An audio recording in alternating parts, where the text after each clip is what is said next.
It had not fully inflated, could not help but emit a childlike shriek, its little tail thrashing as it collided fiercely with the spear. Another thunderous crash resounded as the spear struck solidly against the creature's head, causing its body to tremble violently before it collapsed weakly onto the ground, floating on the water's surface as if lifeless. Dead, Lu Shuai murmured. It's not dead, otherwise, its toxins would have ceased to be effective, Zhao Feiyu replied, shaking his head. At present, it appears merely unconscious. Seize the moment and claim its life. Little Flying Dragon shouted fervently, as Yichuan executed the peacock feather technique. He landed beside the rampaging porcine. The creature, seemingly intent on retaliation, unleashed all its strength, its fateful horn piercing fiercely into its own body.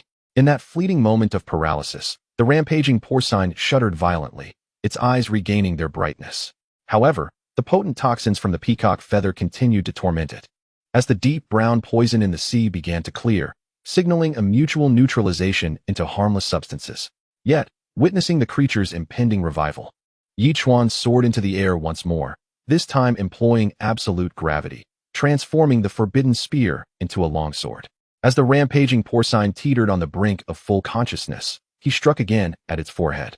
In an instant, a faint blade of light shot forth, accompanied by a thunderous crack. The creature's head was split open, revealing a gaping fissure, as the dark fish skin from its forehead was split back. A sight both shocking and vivid. The rampaging toad has come to a standstill, with even the venom floating around Turtle Island completely dissipated. Yichuan let out a low growl and returned to Turtle Island. Saturday and Friday immediately rushed over to drag the corpse of the rampaging toad to the shore, excitedly exclaiming, "Brother Chuan, this creature is a rare delicacy from the sea. Even without any level, it is extraordinarily delicious. When prepared with a level, even as sashimi, it offers an indescribable flavor, surpassing the delectable meat of the octopus of illusion that you previously praised." Really? Little Flying Dragon's expression shifted. How does it compare to pufferfish? It's similar, but due to its SSS level, it possesses a texture that will leave you speechless, Saturday replied with utmost seriousness. Moreover, the fish skin, when properly prepared, is also of the highest quality. What are we waiting for? Let's get started, Saturday. Little Flying Dragon chuckled, rubbing his hands together. Having tasted pufferfish before, the exquisite flavor still lingered in his memory, and now he was thrilled at the prospect of indulging once more. Help! Saturday exclaimed without hesitation. Instantly, everyone began to lend a hand, while Yichuan extracted the inner core of the rampaging toad and turned to leave. As noon approached, everyone, having skipped breakfast in their treasure hunt, eagerly awaited the feast of rampaging toad meat. Yichuan stretched lazily and fed some premium fish food to the dolphins and turtles, then strolled around the island. Upon catching a whiff of an irresistible aroma, he returned to the villa. Indeed, as Saturday had mentioned, the scent alone hinted at an extraordinary delicacy. Just then, the dolphins suddenly sounded an alarm. Yichuan immediately employed his eye of unity and spotted a figure swiftly approaching. Chapter 502, A Meal That Attracts a Strong Water Warrior. The figure stood upon the water's surface, seemingly with no support, moving at lightning speed. As the dolphin caught sight of him, he had already flashed past and vanished from the horizon. However, Yichuan noted that his trajectory seemed to lead directly to Turtle Island. An unfriendly visitor. Yichuan furrowed his brow, and just as he was contemplating, the figure charged forward, hovering in midair, cheerfully calling out, "Island Master, I am Dan Xingzi, here to pay a visit." Dan Xingzi. This name was unfamiliar to Yichuan, prompting him to step forward confidently, casting a levitation spell to ascend into the air. He inquired of the elder, "May I ask what brings you here?" "Lunch."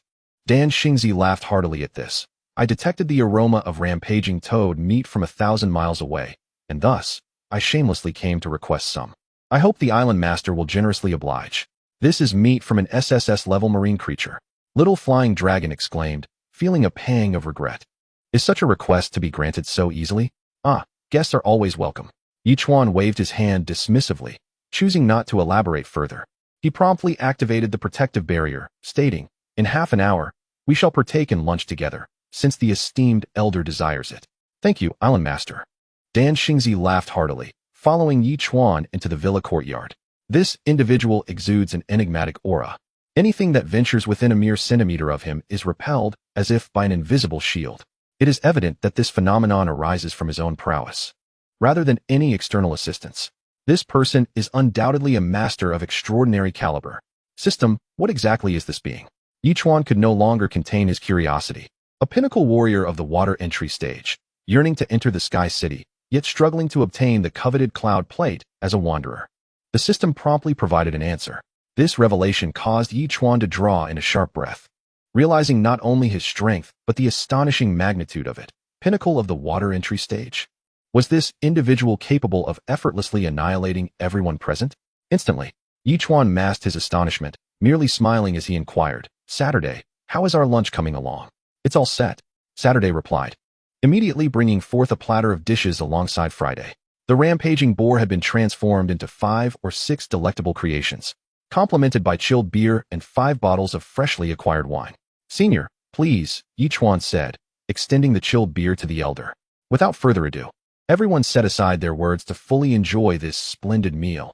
Delicacies like the rampaging boar are rare treasures indeed. "Absolutely," the little flying dragon chuckled. "Just the aroma alone sends me soaring. It must be sheer delight to taste, ha ha." Thus, after the 8 of them clinked their glasses gently, the feast commenced. Over an hour later, aided by Dan Xingzi, the table was nearly cleared as if swept away by a gale. Dan Xingzi, feeling a pleasant inebriation, laughed heartily. "Not bad at all. I have lost count of the years since I last savored such a sumptuous lunch. It surpasses even the rampaging boar I had 30 years ago. If you are willing, senior, you may stay for dinner as well," Yichuan said with a smile. "It's merely a matter of an extra set of chopsticks." "Is that appropriate?" Dan Xingzi hesitated, seemingly torn between leaving and indulging in the exquisite fare. "Old man, you strike me as a straightforward fellow. We straightforward individuals do not engage in pretenses. You fit our temperament splendidly. Our island is quite spacious. If you fancy, stay a few days and consider it a respite." The little flying dragon laughed heartily. "What's the big deal? Staying longer is not an option." Yichuan interjected with a serious expression, "In 2 or 3 days. We must confront Lung Yu and her allies. If the esteemed elder accompanies us, you may inadvertently face repercussions." "Who is Lung Yu? And why do you intend to confront her?" Dan Xingzi inquired, perplexed. Lung Yu is the leader of a formidable faction, accompanied by an Ultra S-class marine creature known as the Water-Earth Claw Dragon, Yichuan elucidated. "We are tasked by the Jiuzhou military to dismantle this organization, as Lung Yu has been clandestinely cultivating an assassin group that wreaks havoc on Blue Star, causing considerable distress to Jiuzhou." "Ah, I see," Dan Xingzi responded, enlightenment dawning upon him. "Thus, it is not that I wish to part with you, esteemed senior, but we are indeed in need of battle," Yichuan remarked with a bittersweet smile. "However, prior to that, you may stay on the island for a day or 2.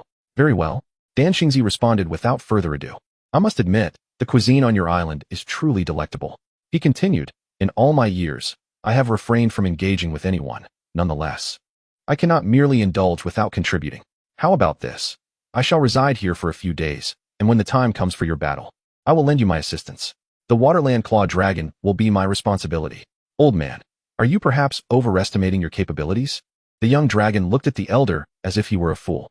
"That Waterland Claw Dragon is an extraordinary S-class marine creature. Do you really think you can contend with it at your age?" "Ha ha." Dan Xingzi couldn't help but laugh heartily. He waved his hand dismissively. "Though I am advanced in years, I am still capable of some movement. Even if I falter, I have you all to support me, do I not? Indeed, after all, every additional hand adds to our strength." The young dragon nodded thoughtfully and ultimately embraced Dan Xingzi. "Welcome to your temporary addition, old man. On Saturday, let us ensure the meals are of the highest standard. Breakfast must be particularly sumptuous," Yichuan promptly instructed, determined to make the elder feel at home. "Ha ha, well said. Well said." Dan Xingzi chuckled heartily in response. Yichuan contemplated revealing Dan Xingzi's true identity to everyone. Yet he feared that such knowledge might lead them to overly respect him, causing him to feel as though they were merely utilizing him, especially in their current camaraderie, which brought joy to Dan Xingzi. Yichuan decided to keep it a secret for now, planning to disclose it when the time came to confront the Waterland Claw Dragon. After all, with his prowess, even a stalemate against the Waterland Claw Dragon would be a significant aid for them. At that moment, the sea turtle unleashed its floating acceleration, swiftly making its way toward Cold Rain's base. Meanwhile, the others busied themselves with their respective tasks, leaving Yichuan to bask in the sun on the beach with an array of beach equipment. While he was idly lounging, the system suddenly chimed in. "Side quest detected. Would you like to accept?" Chapter 503, Sparring, Cold Rain's Probe. Yichuan was momentarily taken aback. "I'm just lying here sunbathing, and I stumble upon a side quest? What is the quest?" He inquired immediately. Side quest. The host needs to assist Dan Xingzi in locating the cloud plate to help him enter the Sky City. Clue. A cloud plate exists within the Undying Dragon City. Upon completion, you will receive generous rewards. Do you accept? The system replied. What the? Yichuan smirked. I merely encountered this remarkable figure, and now I find myself entangled in a side quest. Moreover, the so-called Undying Dragon City is one of the treasure locations indicated on those 5 treasure maps. Is it not? This is essentially a task where rewards can be reaped even while reclining. The host may choose to accept or decline. As Yichuan pondered, the system suddenly spoke up. Of course, the choice was to accept. Was there any doubt? Yichuan replied with a hint of irritation. Expressing that he would no longer tolerate being asked whether to accept, his decision was unequivocally acceptance. He began to suspect that the previously eliminated island lords had likely perished due to their frequent refusals of the system's hidden tasks and quests. Although the tasks issued by the system were rather bizarre and extreme, they were generally achievable. It seemed that those hosts had failed to comprehend the system's benevolence towards them. Detected that the host has accepted the quest. Please complete it as soon as possible. The system promptly responded. Yichuan nodded slightly, momentarily setting this matter aside without mentioning it to anyone. Until evening, when everyone was singing and dancing, intoxicated to the point of inebriation, Dan Xingzi even excitedly broke into song, ultimately being carried back by Xiao Feilong and Lu Shuai, who placed him in a Xiao Feilong's bed. While Xiao Feilong himself resorted to sleeping on the sofa, Yichuan glanced at the messages in the public chat room, finding nothing of value, and soon drifted off to sleep. Detected that the host has not yet checked in. Would you like to check in? Drowsily, he realized it was already 6 in the morning. Listening to the clamor outside, Yichuan furrowed his brow upon discovering that Dan Xingzi was sparring with Friday, which startled him. He hurried outside to inquire. We are all comrades. Why are you fighting? Ha ha ha. It has been a long time since I had a chance to stretch my limbs. This little fellow possesses quite a bit of strength. Let him be my sparring partner. Dan Xingzi laughed heartily, commenting on his own aging physique. Yichuan slightly curled his lips, suggesting, Senior, if you wish to exercise, why not have Xiao Feilong and Lu Shuai accompany you? You could even guide them a bit. Guide me? Xiao Feilong, having approached, couldn't help but scoff. Am I supposed to be afraid of injuring the old man by not controlling my strength? Respecting the elderly and cherishing the young. Who is this for? Ha! Dan Xingzi was amused, waving his hands. It's merely a friendly exchange of skills. No need to exert full force. It won't lead to severe injuries. You still seem to understand my temperament, young man. A friendly sparring session could be arranged, he conceded. Really? Xiao Feilong replied with hesitation. Stop pretending. If it truly came to blows, you wouldn't last 3 moves against this old man. Friday interjected with a hint of annoyance. You think just because you're in the spotlight and possess armor, you're invincible? Do you dare challenge me? Xiao Feilong was taken aback. It's you I'm challenging. You talk too much, yet show no respect. You have no idea how formidable this old man is. He could knock you out with a single punch. Friday scoffed. You. Xiao Feilong's expression changed dramatically as he gazed at Dan Xingzi in astonishment. Old man, are you truly that impressive? Just a few more years and a bit more strength. There's nothing remarkable about it. Dan Xingzi waved his hand dismissively. Just help me stretch my limbs, that's all. Very well then. Despite some skepticism, taking advantage of the Saturday breakfast interval to engage in some activity was not out of the question. Without further contemplation, the little dragon immediately clashed with Dan Xingzi. It was only at this moment that everyone realized the extent of Dan Xingzi's strength. Not only did he leave the little dragon utterly disoriented, but he was also able to precisely identify the flaws in his combat style and suggest methods for improvement, leaving the little dragon profoundly astonished. Zhao Feiyu and others eagerly approached to seek guidance, yearning for his insights. Observing the scene before him, Yichuan finally felt a sense of relief and promptly spoke. Sign in. The system's voice followed. Sign in successful. Congratulations, host. You have received 2,000 evolution points and an island propulsion device. This revelation stirred Yichuan's interest. He had not anticipated receiving 2 of these devices. While not immediately essential, the prospect of reducing travel time to the Cold Rain base was indeed promising. Without delay, Yichuan activated the island propulsion device, instantly doubling the speed of Turtle Island's advance. Thus, the day passed amidst the exchanges of skill among the group. Just as they finished dinner and listened to Dan Xingzi recount his past tales, the alert from the super radar suddenly sounded. Yichuan and the others rushed to investigate, only to find over 30 missiles heading toward them. Concern etched on their faces. They speculated. It seems the Cold Rain base has discovered our approach and intends to test our strength first. There's no need for concern. We shall simply use the shield to block them, Yichuan replied calmly. We can reveal our strength when we reach their front. Minutes later, the 30-plus missiles struck the protective shield, exploding in a dazzling display akin to fireworks. Ultimately, they merely neutralized a temporary shield, prompting Yichuan to reinforce it with an additional layer. With a smile, he declared, everyone should rest now. Tomorrow is likely to be a fierce battle. With the old man around, we will surely capture them all. The little dragon chuckled. I have truly experienced his strength. It's almost monstrous, huh? My own power should suffice against the waterland scorpion dragon, but I lack the extra energy. Dan Xingzi waved his hand with a smile, asserting, relying on others pales in comparison to relying on oneself. Only by becoming powerful can one command everything. Remember this, young one. Understood. The little dragon snapped his fingers and offered his bed to Dan Xingzi. However, Yichuan chose not to allow Turtle Island to advance further and halted in place, planning to surge forward for another half hour after awakening in the morning. This strategy aimed to catch Cold Rain off guard, ensuring a sudden strike when the time came. Chapter 504. The battle begins. The scorpion dragon emerges. Under the dual surveillance of the super radar and the dolphin, the night passed without incident. Save for 2 waves of reconnaissance aircraft. It seemed the Cold Rain believed they had already dealt with the situation. Until the next day, the system's voice echoed once more. Yichuan could not help but stretch lazily before stepping outside, exclaiming, sign in. The system responded promptly, sign in successful. Congratulations, host. You have received 2,000 evolution points and 10 kilograms of caviar. Yichuan, bewildered, questioned the system, what time is it now? While I can forego weapons and defenses, what am I to do with caviar? We are at sea, do we even need caviar? The system offered no reply. Yichuan, utterly speechless, decided to hand the caviar to Saturday, saying, let us enjoy caviar for breakfast today, we need to prepare well. An intense battle awaits us in an hour. All right, Brother Chuan, Saturday exclaimed, rushing off to begin the preparation. However, this caviar was no ordinary delicacy. It appeared to be sourced from an extraordinary S-rank aquatic creature. Simply consuming it imbued one with a sense of vitality, even temporarily enhancing strength by nearly 20%. Brother, what kind of divine caviar is this? It's astonishing. Little flying dragon marveled in surprise. Caviar laced with stimulants, haha?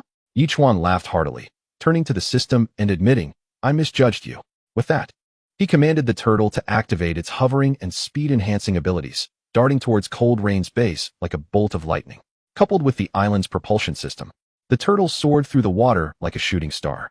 The Cold Rain base was a vast island, rivaling the previous Dark Mermaid stronghold. Surrounded by over 130 aircraft carriers aimed directly at Turtle Island, seemingly prepared for an assault. Yet, the previously stationary target suddenly surged forward at an astonishing speed, leaving the 4 Heavenly Kings momentarily stunned. What is happening? Were we not supposed to have crippled it? Why is it moving again? Did we not dispatch reconnaissance planes? Why was no enemy activity detected? The second king inquired solemnly. There is only a small island nearby. There is nothing else. The fourth king promptly replied. But what is going on with the target now? Could it have been lurking beneath the waves, suddenly launching itself at us? Regardless of how the adversary managed this, we must prepare for battle.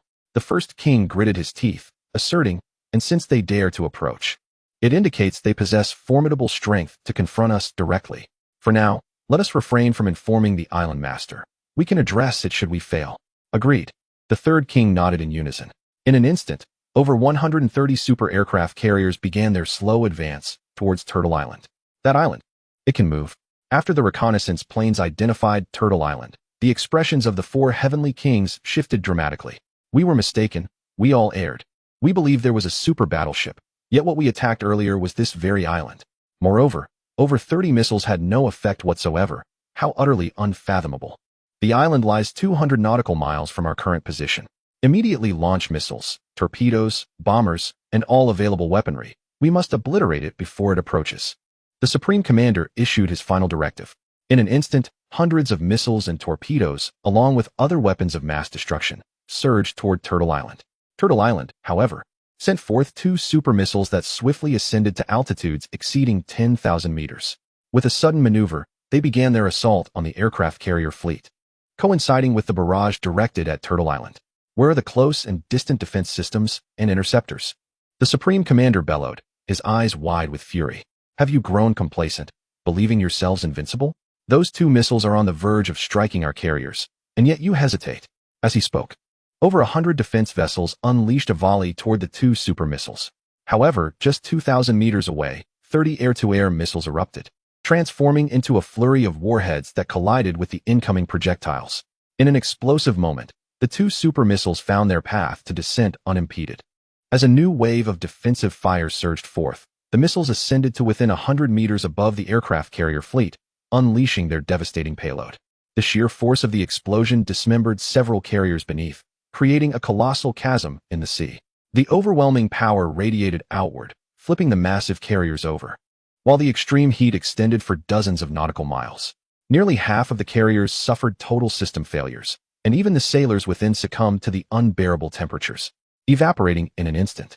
Torrential waves surged relentlessly toward the rear island, towering at heights of 100 meters, unleashing unparalleled destructive force even against the island itself.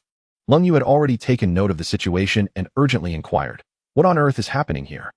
We detected a target approaching us last night, but after our initial strike, it remained stationary. We conducted reconnaissance, believing it to be an immobile island. Yet, they have launched an attack." The Supreme Commander replied solemnly, "Island Master, the enemy's capabilities appear formidable. They have already annihilated half of our carriers." "What?" Lung Yu's face paled, disbelief evident in his voice. As the waves surged closer, he swiftly produced a connector and shouted, "Claw Dragon." Boom.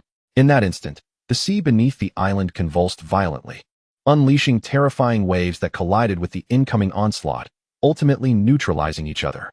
From the depths emerged a creature with a lower body resembling a centipede and an upper body akin to a small lobster, charging forth into the ocean and emitting a fearsome sonic wave toward the front. In an instant, the terrifying shockwave erupted towards Turtle Island, causing the sea surface to boil violently, as if it were brought to a furious boil. In its wake, it claimed the lives of numerous super aircraft carriers while relentlessly striking towards Turtle Island. Truly, the Super S-Class Water-Earth Claw Dragon is formidable beyond measure.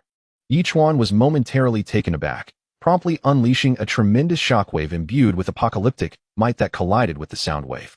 Chapter 505, The Secret Weapon of Cold Rain, Laser Shells. Where the two shockwaves clashed, an unfathomable trench emerged in the ocean, and the upward surge of the shockwave carried a colossal wave that reached hundreds of meters high. Even the terrifying roar of their confrontation sent creatures within 100 nautical miles fleeing in panic. This Water-Earth Claw Dragon measured several hundred meters in length, and its multitude of legs would certainly drive those with a phobia of clusters into madness. Its massive pincers, reminiscent of giant crayfish, were utterly fearsome. After emitting another furious roar, it charged directly towards Turtle Island. "I shall handle it," Dan Xingzi proclaimed with a serene smile, his figure flashing as he darted towards the Water-Earth Claw Dragon. In his hand appeared a long sword, which instantly coalesced into a nearly transparent sword energy to meet the colossal pincers of the dragon. With a resounding crash, a terrifying force erupted from the clash, causing the entire sea to tremble. The Water-Earth Claw Dragon was astonished that a mere human, Dan Xingzi, could withstand its might, and in disbelief, it turned to retaliate. Its massive tail, accompanied by thousands of legs, viciously struck Dan Xingzi. Dan Xingzi possessed an invisible shield, rendering him unfazed by the attack, and he chose to endure the impact head-on. The force of hundreds of thousands of tons converged upon him, akin to a nail driven fiercely into the Water-Earth Claw Dragon. With a crisp sound, rather than being flung away, Dan Xingzi's sword deftly severed the dragon's two legs. The damage was minimal, yet the humiliation was profound. The Water-Earth Claw Dragon had always looked down upon humanity, even in its collaboration with Cold Rain. It was merely a utilitarian alliance. It never anticipated that among humans there existed one capable of inflicting harm upon it. In that moment, the Water-Earth Claw Dragon went into a frenzy, charging once again at Dan Xingzi. Dan Xingzi's form danced in the air like a willow leaf, effortlessly evading the dragon's onslaught. As their battle raged on, they gradually distanced themselves from the main battlefield. Xiao Feilong and the others were already left in a state of awe, with Xiao Feilong unable to suppress a gulp. What is this old man capable of? Can he truly stand against an Ultra S-Class marine creature alone? We all know that even together, we barely managed to bring down such beings. It was clear that the elder had already reached the pinnacle of aquatic prowess. Yi Chuan spoke softly. "Do you still believe that you are the same as me, having just entered the realm?" "What?" Xiao Feilong trembled, gazing at Yi Chuan in disbelief. The others shared the same incredulity. And Zhao Feiyu suddenly realized, no wonder this senior could effortlessly pinpoint our flaws and rectify them. It turns out he is such a formidable being. At the pinnacle of the water entry realm, an existence that many island lords could only aspire to throughout their entire lives. Now you understand why I insisted you show him utmost respect, Yichuan remarked with irritation. At the pinnacle of the water entry realm, he could annihilate us all in an instant. However, we must swiftly dismantle the Cold Rain base. This woman has managed to survive in the Forbidden Sea for so long. Surely not merely relying on the waterland scorpion dragon. We must remain vigilant. With that, the group immediately began to fulfill their respective roles, unleashing powerful weapons such as ground-to-ground missiles, super cannons, and rotating crossbows without restraint upon the remaining half of the super aircraft carrier fleet in the base of Cold Rain. The personnel at Cold Rain Base were equally stunned by the battle between the Waterland Scorpion Dragon and Dan Xingzi. It was not until the assault from Turtle Island commenced that they snapped back to reality, promptly initiating a counterattack. Damn it, where did this powerhouse come from? Cold Rain gritted her teeth, staring at the distant island, utterly unable to believe her eyes. A massive sea turtle, capable of challenging over 100 super aircraft carriers and her island. What are you all doing? Can't you defeat them? Cold Rain finally roared angrily into the intercom. Island Master, their defenses are simply astounding. Our weapons cannot breach their fortifications. The Great King reported bitterly. We implore you to make a swift decision. If our barrage is broken, everything will be lost. Damn it. Cold Rain clenched her fists, her expression grim as she observed the conflict. Her greatest trump card was the Waterland Scorpion Dragon, since she had made a deal with it using blue steel essence, providing 50 units each month for 3 years. It had cleared obstacles for her, allowing her to amass such formidable resources. Who could have anticipated the sudden emergence of an individual capable of matching the Waterland Scorpion Dragon? How terrifying must that person's power be? After contemplating for several seconds, Cold Rain decisively commanded, launch all laser bombs. One strike to determine victory or defeat. Island Master, are you certain? Upon hearing this, the 4 Great Kings were taken aback, with the Great King incredulously asking, you think I'm uncertain when they can even contend with the Waterland Scorpion Dragon? Cold Rain furiously retorted.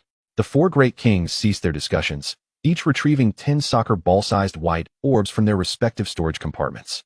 The Great King leaped into the air, unleashing the most formidable force of the Mirror Realm, hurling the projectiles towards Turtle Island with great ferocity. At the moment when the white orb collided with the protective shield, it unleashed a barrage of dozens of white lasers, striking the shield with a cacophony of sounds. Remarkably, this single encounter resulted in the emergence of faint cracks upon the shield. To my astonishment, do these individuals possess such weaponry?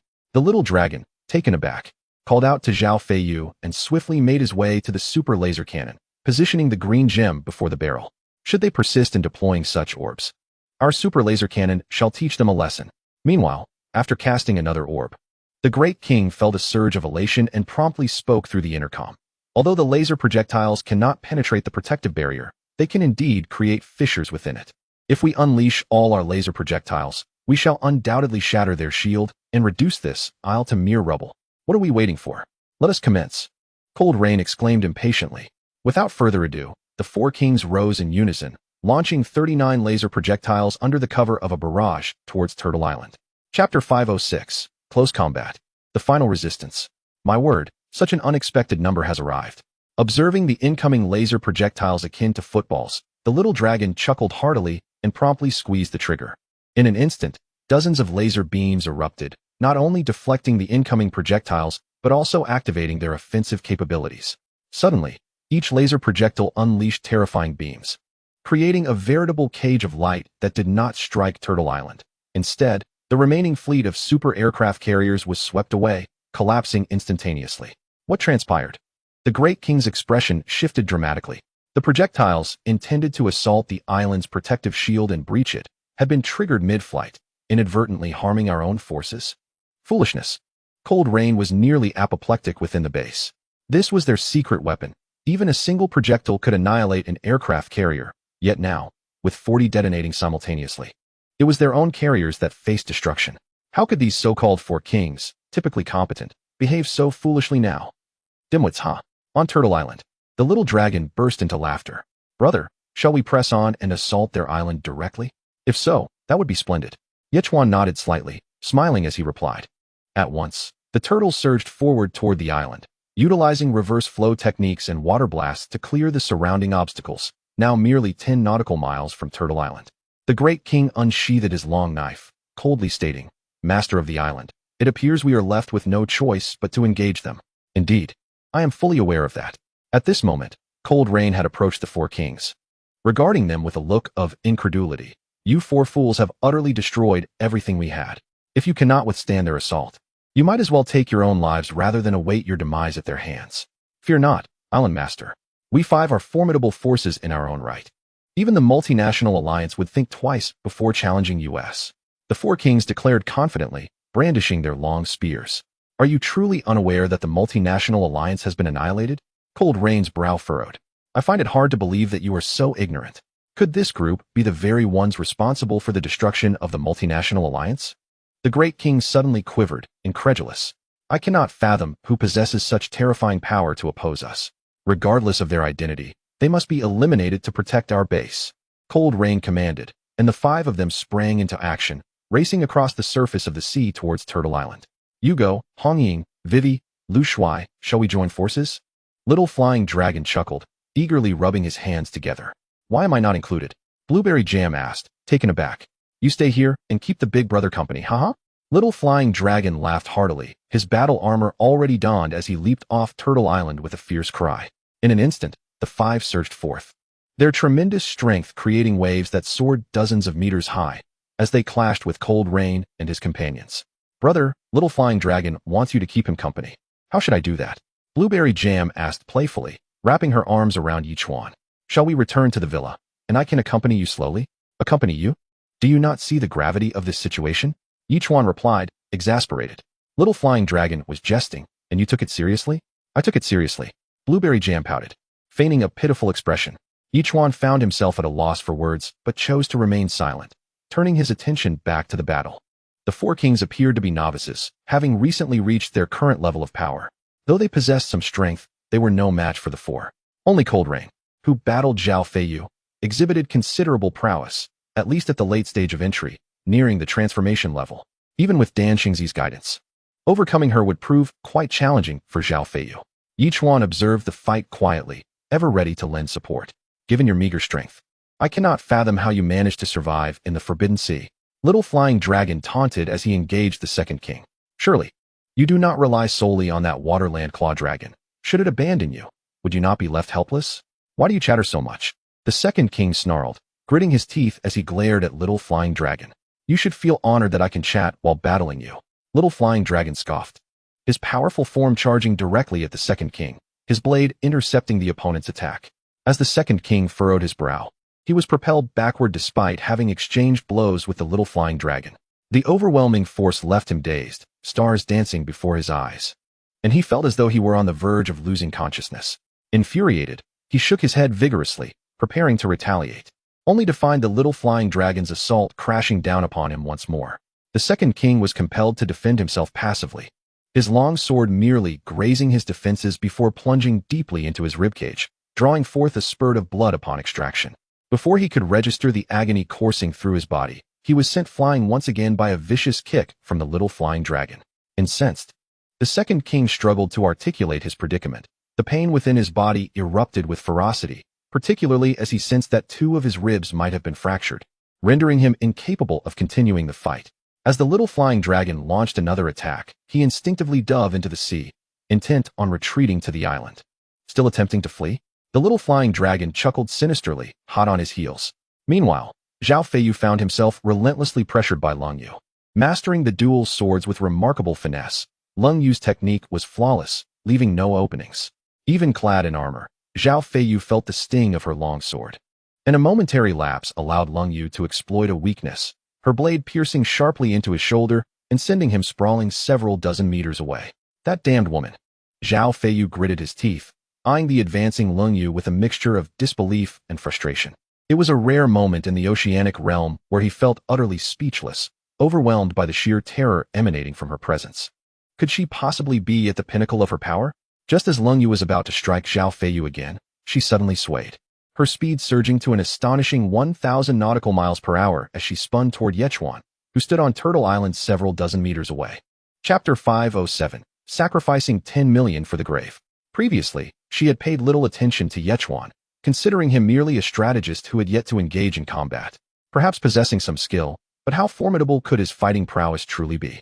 Even if her group of 5 ultimately fell short against them, eliminating their mastermind would be worth the effort.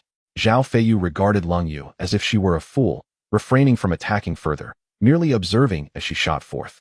Her body spinning with her twin swords rapidly rotating against the protective shield, resembling a power drill, yet failing to penetrate the barrier. Yichuan stood on the beach, merely a few meters away from them, yet the distance felt insurmountable, rendering contact impossible. He shook his head slightly, and with a swift burst of air, he sent her flying several dozen meters away. This only fueled Long Yu's rage, as she pointed at Yichuan and shouted, "If it weren't for that protective shield, you would have long since found yourself without a place to rest in death." "Are you certain?" Yichuan replied, a mocking glint in his eyes as he stepped forward, exiting the protective barrier. "Very well, I shall remain here without advancing another step. If you can harm me, we shall all leave immediately." Cold Rain squinted her eyes in surprise as she gazed at Yichuan. This young man dared to speak such bold words. Could he truly possess some remarkable ability? However, Cold Rain held unwavering confidence in her prowess at the pinnacle of her realm. With a swift motion, she lunged towards Yichuan as if teleporting. This time without a protective shield, certain that a single strike would send him to his demise. Boom. The instant Cold Rain moved, a long knife appeared in Yichuan's grasp, unleashing the full force of his combat prowess at the transformation level. He swung the blade fiercely toward Cold Rain. Her expression changed dramatically. She was aware that Yichuan might possess some combat strength, but she had not anticipated such ferocity. Transformation level. In that fleeting moment, she had no time to ponder further. She immediately shifted from offense to defense, pivoting her body and positioning her twin swords behind her. There was no room for evasion. She could only brace herself to withstand the blow. Bang! The next second, a terrifying sound reverberated for miles around. The long knife struck Cold Rain's back with tremendous force, shattering one of her swords and leaving a gash at least 20 centimeters long across her back. Cold Rain let out a muffled groan, instantly propelled downward into the sea, creating a pit several dozen meters deep. The residual blade energy split the ocean's surface, carving a chasm several hundred meters long and several meters wide, which only returned to tranquility as its power dissipated. It was then that Zhao Feiyu rushed over, shaking his head in disdain. "This woman has lived over 40 years, and had she fought me, I might not have been her match. Yet, she chose the strongest opponent. Isn't that just foolish?" As he spoke, Cold Rain emerged from the depths, one sword in hand and a broken blade in the other, coldly glaring at Yichuan. She could not help but spit out a mouthful of blood, gritting her teeth as she demanded, "Who are you? Why are you attacking us?"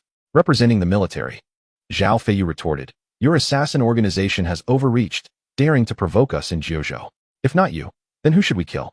"Then by all means, try to kill me," Cold Rain exclaimed, momentarily taken aback before a cold smile crept across her face.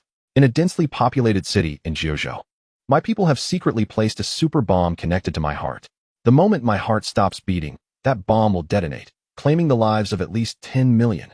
As she spoke, Cold Rain abruptly tore her clothing, revealing a form-fitting black suit that showcased her physique, while both men noticed the wiring on her body, which Zhao Feiyu meticulously examined and confirmed resembled bomb detonation wires. Zhao Feiyu's expression darkened as he coldly remarked, "Cold Rain, do you still consider yourself human? Wagering the lives of 10 million citizens of Jiuzhou as a bet. If you die, so be it. This is merely our oceanic affair. Why drag the innocent people of Jiuzhou into it? I have long known that the high-ranking officials of Jiuzhou would come for me. Without this trump card, how could I ensure my survival?" Cold Rain let out a derisive laugh, disdainfully asserting, "Do we, people like us, care about the lives of others? Young man, you would do well to let me go peacefully. If you provoke me, I shall take my own life, and let a million souls from Jiuzhou accompany me to the afterlife." The audacity of Cold Rain incited Zhao Feiyu's fury, wishing he could slay her on the spot. Who would have thought this woman possessed such cunning? Fortunately, Yichuan had introduced himself. Otherwise, in a state of confusion, he might have killed her. An unforgivable sin indeed. "Cold Rain, where have you concealed the super bomb?" Yichuan inquired, his expression darkening. "Why would I divulge that information to you?" Cold Rain teased. "Do you not wish to know who killed your son?" Yichuan pressed directly. "Are you content to let your son's murderer roam free? You know who killed my son."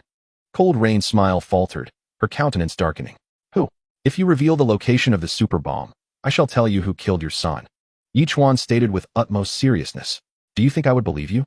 Cold Rain retorted with a cold laugh. "Your son's name is Cold Foam. He is among the same batch of novice island lords as I am, And I have met him. Yichuan huffed. Moreover, I am bargaining with the lives of 1 million innocent citizens. Do you truly believe I would deceive you? Cold Rain's expression darkened as she scrutinized Yichuan for a good 10 seconds before finally replying. Shanghai, Central Subway Station. Zhao Feiyu immediately rushed to contact Zhao Taizhan. Upon hearing the news, Zhao Taizhan was jolted, promptly dispatching the nearest elite special forces to investigate, while urgently evacuating the citizens within a 30-kilometer radius. Zhao Taizhan could hardly fathom the cunning of these individuals, who would resort to such treachery, threatening the lives of millions to save their own. If such people were not condemned to hell, it would indeed be a travesty. After 10 long minutes, the elite forces finally arrived at the scene and commenced a thorough search of the entire central subway station. Meanwhile, Cold Rain became increasingly agitated. The efficiency of your Jiuzhou military is utterly dismal. It has been 10 minutes, and you have yet to find anything. What a disappointment. It takes time to get there, Yichuan replied irritably. Even relieving oneself requires unbuckling the belt. What are you in such a hurry for? I shall give you another 10 minutes. If you do not reveal the identity of my son's killer, I will detonate the bomb. Cold Rain declared with a huff. Chapter 508. I merely possess a slight understanding. Found it, yelled a team member at the subway station, prompting several bomb disposal experts to rush over. After examining it for several seconds, they solemnly announced, the construction of this super bomb is exceedingly intricate, and its magnitude is equivalent to 1,000 tons of high aluminum explosives. Yet, I cannot fathom how this bomb's frequency is synchronized with the heart rate of that woman, who is far away in the oceanic world. Moreover, there exists a highly sensitive gravity sensor below, and any fluctuation exceeding 10 kilograms could trigger an explosion. We must proceed with caution and thorough research to ultimately dismantle this super bomb. We require time, ample time. At that moment, the situation here was immediately reported to Zhao Taizhan, who, in turn, promptly informed Zhao Feiyu. It was only then that Zhao Feiyu rushed back and whispered a few words to Yichuan. Yichuan couldn't help but smile and nod. The super bomb has been located. I didn't expect you to be so cunning. To have a gravity sensor in place. This merely serves to demonstrate that even if you locate the bomb, it will be of no use. Cold Rain stated coldly. In any case, as long as I perish, 10 million citizens of Jiuzhou will accompany me to the grave. Now, I am left with but one question. Why do you have so many questions? How did you manage to control that super missile from the depths of the ocean world merely through the rhythm of your heartbeat? It's merely a synchronous sensing device. If you do not divulge who killed my son, I shall detonate that missile right now. It was I, Yichuan replied with a slight shrug, providing the answer immediately. This left Cold Rain momentarily stunned. Her once beautiful visage twisted in anguish as she glared, teeth clenched, and roared, You killed my son? There was no other choice. From our very first encounter, we were adversaries. He had become my subordinate island master, and if things had continued, he could have been my brother. Yet, when I offered him a chance, he proved ineffectual. He then sought to eliminate me, leaving me no option but to defend myself and send him to his demise. This is also another reason why I have come to eliminate you. Cold Rain's eyes reddened, her body trembling in rage. Had it been anyone else, it might have been acceptable, but the murderer stood before her. This scoundrel. I'll fight you to the bitter end. At that moment, Cold Rain's aura surged violently. Her eyes blood-red as she charged at Yichuan with fury. She had resolved to perish alongside Yichuan, regardless of the cost, determined to extinguish his life. However, Yichuan found himself unable to kill Cold Rain. Her heart was intertwined with the lives of 1 million citizens. He could only temporarily subdue her.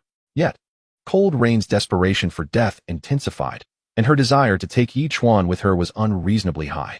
Yichuan shook his head slightly, continuously fending off Cold Rain's assaults, gradually guiding her towards Turtle Island. Cold Rain had lost all rationality, ignoring everything else as she relentlessly struck at Yichuan.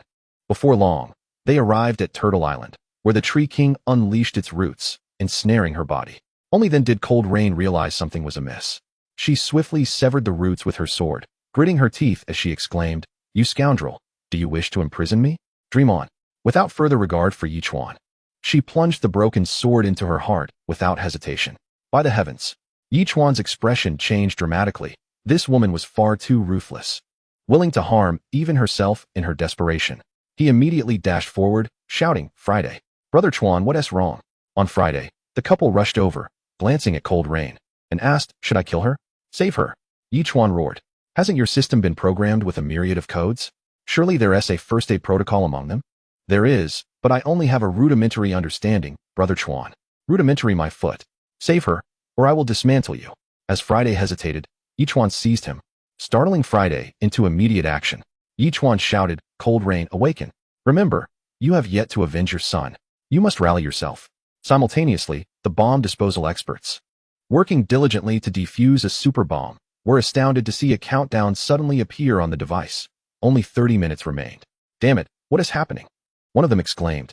It's likely that person from the ocean world experienced a brief cardiac arrest, triggering some mechanism, an elder bomb disposal expert explained. We now have half an hour left.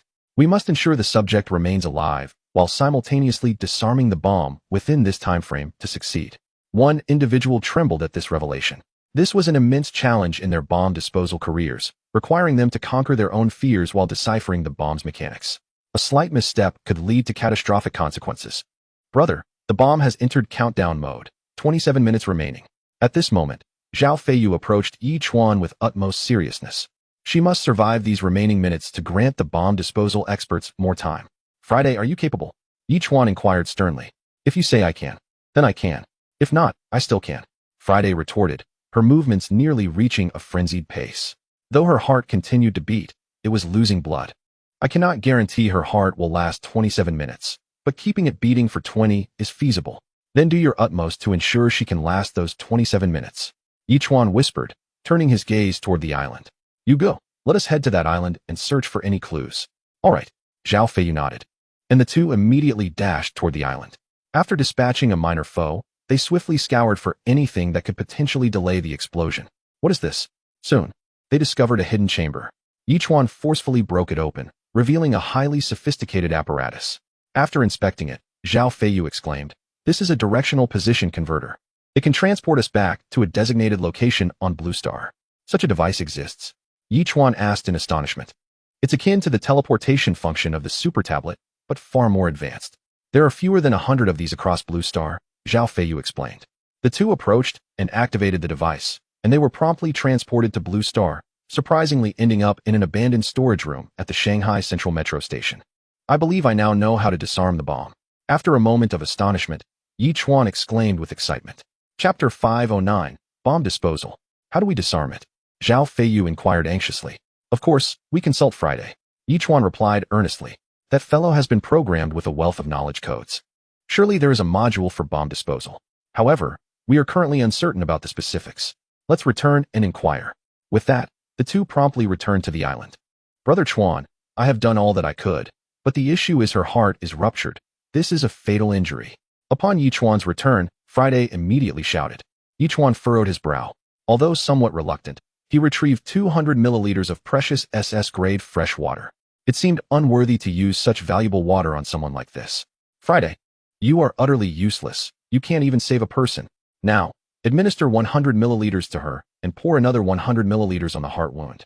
I hope she can hold on for another 10 minutes. I've already mentioned that I possess only a rudimentary understanding. Friday retorted, rolling her eyes as she commenced her actions. Yichuan again asked, Can you disarm bombs? I have a basic understanding. Friday responded almost instinctively. When I was created, I was indeed programmed with that knowledge. That will suffice. Hurry, let us disarm the bomb, and this woman will accompany us. Yichuan secretly sighed in relief and immediately pulled Friday toward the island, with Saturday and Zhao Feiyu closely following. In an instant, they entered the transporter and swiftly arrived at the subway station. This area had already been secured by the military, and unauthorized personnel were prohibited from approaching. The group was soon confronted by patrolling elite soldiers who shouted sternly, We come from Ocean World. We discovered the bomb, and its detonation is linked to her heart. Yichuan shouted decisively, This is our bomb disposal expert. The bomb is on the verge of exploding, so please escort us to the location where it was placed. Apologies, but we must verify your identities. There is no time. Do you wish for millions of innocent lives to perish in this explosion? The elite soldiers regarded Yichuan with suspicion, intending to say more, but Yichuan interrupted angrily. I am Zhao Feiyu. Zhao Feiyu asserted solemnly. Please follow me. The elite soldier gritted his teeth, finally relenting, and led them swiftly to the super bomb storage area. What are you doing bringing so many civilians here? The bomb will explode in 5 minutes. You need to leave immediately. Inside, several bomb disposal experts were still analyzing the situation. Upon seeing the newcomers, the elite commander furiously rebuked, Are you joking with your lives? He is a bomb disposal expert from Ocean World. Yichuan declared sternly. Friday, you have only 3 minutes. Disarm the bomb as quickly as possible, or you'll be discarded. I will do my best. Friday responded without hesitation, rushing forward to push aside the bomb disposal experts. Let me handle it. The faces of the bomb disposal experts and the elite commander changed dramatically as they were about to protest when Zhao Feiyu produced an identification badge. The elite commander involuntarily trembled and immediately saluted Zhao Feiyu, exclaiming, Sir, let it come. The other bomb disposal experts are at your disposal. Zhao Feiyu promptly issued the command. Yes. In an instant, the several bomb disposal experts responded in unison. They had exerted their utmost efforts, yet the construction of this bomb was exceedingly intricate, with over 100 wires. Even with an additional 30 minutes, success was not guaranteed. Expert Friday was undoubtedly their last glimmer of hope, and for the moment, the group stood quietly aside, not daring to breathe, lest they disturb Friday. Friday's eyes resembled a terrifying scanner, coupled with a superprocessor in his mind, as he commenced the meticulous analysis of the bomb's structure and internal composition. Numerous precision instruments appeared in his hands as he began dismantling the formidable explosive device. Brother Chuan, she's barely hanging on. After only a minute, Saturday quietly cautioned. Sensing the weakening pulse of cold rain, Yichuan's brow furrowed deeply, and he shouted, Friday, you have 1 minute left. His loud cry startled everyone, causing the elite team leader to swallow hard in fear. Sir, please remain calm. Do not disrupt him. Brother Chuan, I'm doing my best. Friday worked at lightning speed. I only have a basic understanding. This super bomb is exceedingly sophisticated. I need at least 70 more seconds. Upon hearing Friday's words, hope rekindled in everyone's hearts, yet they remained focused, eyes wide open, fixated on Friday. The bomb disposal experts, with decades of experience, were both astonished and enlightened by Friday's method. It was their first encounter with such a technique for bomb dismantling. Friday, you have only 10 seconds left. As cold rain appeared to be on the brink, even Saturday grew anxious, compressing her chest while shouting at Friday. Do not rush, it's nearly done. Friday's teeth ground together with a sharp sound, and fortunately, he was not sweating, or else he would have been drenched. The heart has stopped beating. 7 seconds later, Saturday gritted her teeth and exclaimed. At that moment, nearly everyone recoiled, their expressions reflecting sheer terror at the prospect of being obliterated. A calm voice pierced through the tension as Friday collapsed onto the ground, wiping his brow and exclaiming, If I could drink water, I would definitely have a glass of ice-cold soda to calm my nerves. Well done, Friday. Yichuan was momentarily stunned before bursting into laughter and delivering a playful punch to Friday. The others also exhaled deeply, their faces reflecting the relief of having escaped a dire fate. The elite team leader approached, saluted Yichuan and the others, and solemnly declared, On behalf of the military and nearly 10 million citizens, I extend my sincere gratitude. You have saved us all. This is merely my duty, after all. I am a part of Jiuzhou, and I am genuinely pleased to contribute to it. Yichuan remarked with a smile and a wave of his hand.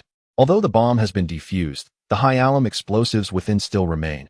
You must handle them with utmost caution, Friday instructed, rising to address the bomb disposal experts. Rest assured, we know precisely how to proceed, the elder bomb disposal expert replied respectfully. Is there nothing else? Shall we take our leave then?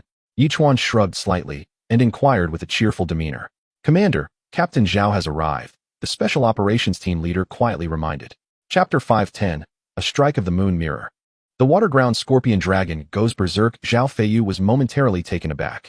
He observed Zhao Taizhan striding in with several high-ranking officials accompanying him. Instinctively, Zhao Feiyu straightened his posture and saluted Zhao Taizhan. Commander. Zhao Taizhan said nothing, merely stepped forward to embrace Zhao Feiyu warmly. I am delighted to see how much you have grown. The military has successors in the oceanic realm. Yes. Zhao Feiyu nodded solemnly in agreement. You must be Yichuan. It's a pleasure to finally meet you, surpassing all my expectations. Zhao Taizhan regarded Yichuan with admiration, expressing gratitude. Thank you for your assistance to our military. Your contributions will not be forgotten. You flatter me. This is simply my duty. Yichuan responded with a smile and a shake of his head. Since you are here, why not have lunch before returning? Zhao Tieshan's face brightened with a hint of a smile. It has been over 6 months since he last enjoyed a home-cooked meal, hasn't he? I'm afraid that is not feasible. The cold rain base has not been fully resolved yet, Zhao Feiyu said with a troubled shake of his head. There is still an Ultra S-class marine creature engaged in battle with our comrades. We must return for support. This revelation caused the countenance of everyone present to drastically change. An Ultra S-class marine creature, an existence they could scarcely fathom. Now, Zhao Feiyu, once a soldier king, was embroiled in combat with such a terrifying entity. Truly, as the commander had stated, the Jiuzhou military has successors in the oceanic world. Exercise caution on your journey. Zhao Taizhan was momentarily stunned, then nodded gravely. Consequently, the four of them instantly returned to the oceanic realm via the transporter. Yichuan wielded his blade, swiftly severing the transporter in two. Such devices must never exist here again. If either the Blue Star or the inhabitants of the oceanic realm discover this means of transfer, it would spell disaster for both parties. Indeed, this contraption should never have been permitted to exist. Zhao Feiyu lamented. Friday, you two should continue to search the base for any treasures, Yichuan promptly ordered. Brother Yu, let us investigate. Only the water-ground scorpion dragon and the four kings remain, and we must eliminate them all swiftly. Agreed. The three nodded in unison and immediately set about their task. Apart from the great king, the remaining three kings have been vanquished. Yichuan, for the time being, chose to disregard this situation and return directly to Turtle Island. Propelled forward by the turtle's swift, hovering movement. Soon, he found Dan Xingzi entangled in battle with the water-ground claw dragon, 200 nautical miles away. As a creature of Super S rank, and having reached the pinnacle of its kind, the water-ground claw dragon's combat prowess was estimated to exceed that of its offspring by tenfold. Although Dan Xingzi had attained the peak of the water entry realm, he could only momentarily restrain the water-ground claw dragon, unable to subdue it. At this moment, Yichuan equipped the turtle with a time-sensitive defense mechanism and an island stabilization device. The duo stepped forward boldly, joining the fray. The water-ground claw dragon hardly regarded the newly arrived pair, and with a powerful swing of its tail, it struck fiercely at the turtle. Despite the turtle currently possessing only SSS rank strength, it faced the water-ground claw dragon unflinchingly. The absolute gravity erupted instantly, delivering a formidable blow to the massive tail. Although the disparity in power was considerable, the turtle's doubled force matched the water-ground claw dragon's strike. In that moment of confusion, Yichuan unleashed the peacock feather, which penetrated deeply into the creature's body. To his astonishment, the originally black form began to shift towards a vibrant green hue, a wave of discomfort sweeping over it. At that very instant, a dolphin surged forth from an unknown direction, its 1-meter-long fateful horn, carrying 20 tons of force, crashing into the joints of the water-ground claw dragon's tail. This, combined with the poison from the peacock feather, rendered the creature momentarily paralyzed. Come, Yichuan shouted. Soaring into the sky, the forbidden spear surged to a height of over 100 meters, and under the influence of Yichuan's absolute gravity, it hurtled towards the water-ground claw dragon's head. Witnessing this, Dan Xingzi chuckled heartily, spiraling onto the forbidden spear, adding a staggering force of at least 500,000 tons through his terrifying descent. In an instant, the water-ground claw dragon had dispelled 2 types of toxins. Faced with the colossal spear descending upon it, there was no time for hesitation. Its massive pincers crossed in front, prepared for a direct confrontation. However, it had underestimated the combined might of Yichuan and Dan Xingzi. One nearly at the peak of the transformation realm, and the other at the pinnacle of the water entry realm. Their combined power had ascended to the final stage of the illusory realm, the moon reflection. With a thunderous roar, the water-ground claw dragon's once proud pincers were severed, and the spear struck fiercely against its head. Yet, the considerable force expended in severing the pincers left the forbidden spear unable to inflict substantial damage to the dragon's skull. Nevertheless, the tremendous impact sent the creature crashing into the depths of the sea, creating towering waves that reached hundreds of meters high, and leaving a gigantic crater on the ocean's surface. Exhilarating, ha ha ha. Dan Xingzi couldn't help but burst into laughter, exclaiming, "My dear boy, the power we unleashed together is truly terrifying. Even I, an old man, am astonished." Indeed, but we have yet to completely subdue this water-claw dragon. Yichuan replied with a smile, slightly shrugging his shoulders. After all, it is an ultra S-class marine creature. If it were so easily vanquished, it wouldn't deserve such a rank. Dan Xingzi scoffed. However, we have severed its most formidable weapon, which is undeniably a catastrophic blow to it. The ensuing battle will undoubtedly become much more manageable. Yes, Yichuan nodded, yet he remained vigilant. Even a centipede, though dead, does not stiffen easily. Despite sustaining such a lethal wound, that small water-claw dragon could still endure the agony and rush back to its lair. Its progenitor will undoubtedly be no pushover. Suddenly, a deafening roar erupted, and the water-claw dragon lunged once more from the depths of the ocean. Although it had lost its pincers, it still exuded an aura of sheer terror. Why do I feel its momentum is even more formidable than before? Dan Xingzi questioned, puzzled. Logically, losing its pincers should have weakened it. But in the next moment, Dan Xingzi's expression changed dramatically. Retreat. In an instant, countless black arrows shot forth from the water, raining down like a torrential downpour, blanketing an area of nearly a nautical mile, leaving the two with no avenue for escape.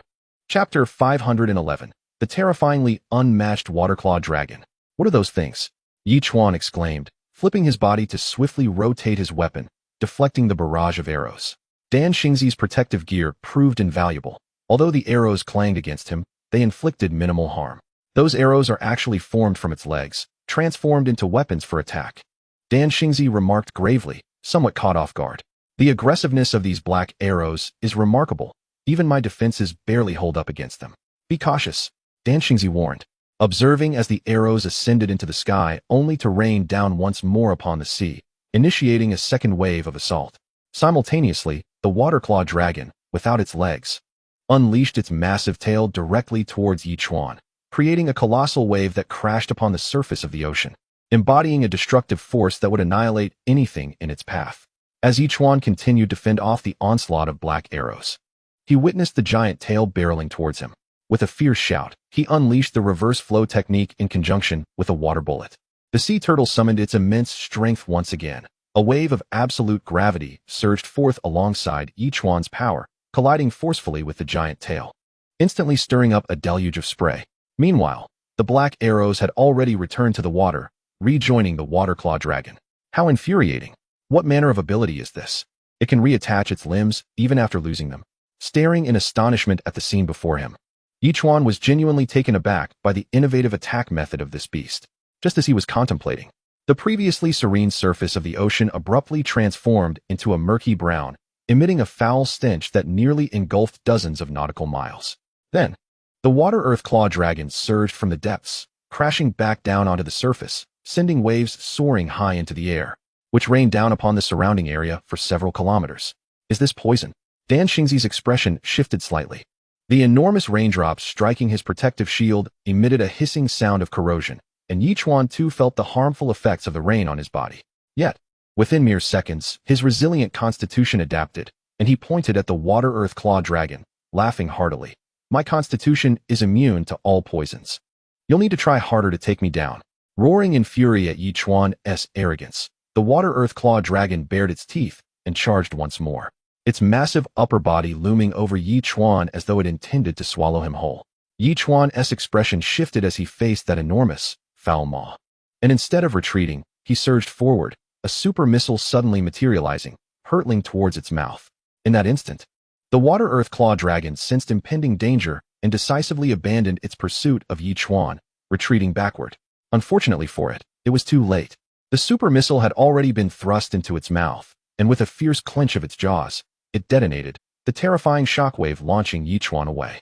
Though the water-earth claw dragon possessed formidable defenses, the missile's power was even more astonishing, especially as it detonated within its mouth, leaving its already grotesque face utterly disfigured. Coughing, damn it! Yi Chuan was propelled several nautical miles away, landing back on the surface of the ocean beside Dan Xingzi. Remarkably, he had survived the explosion, confirming the impressive resilience of his defenses. At this moment, the water-earth claw dragon's mouth was torn asunder, black blood gushing forth, painting a grim picture. Yet, this only ignited its ferocity. Although it could no longer roar, it transformed its rage into power, charging once more towards the two men and Turtle Island. Be careful. It has gone mad, Dan Xingzi warned gravely, soaring into the air as his sword emitted a dazzling brilliance, spinning like a top and targeting the dragon's abdomen. Yi Chuan took a deep breath, pivoting to Turtle Island, where he bellowed at the giant steppe ape hidden among the trees. The ape promptly followed Yi Chuan up the small hill, assisting in placing the green gemstone in front of the laser cannon.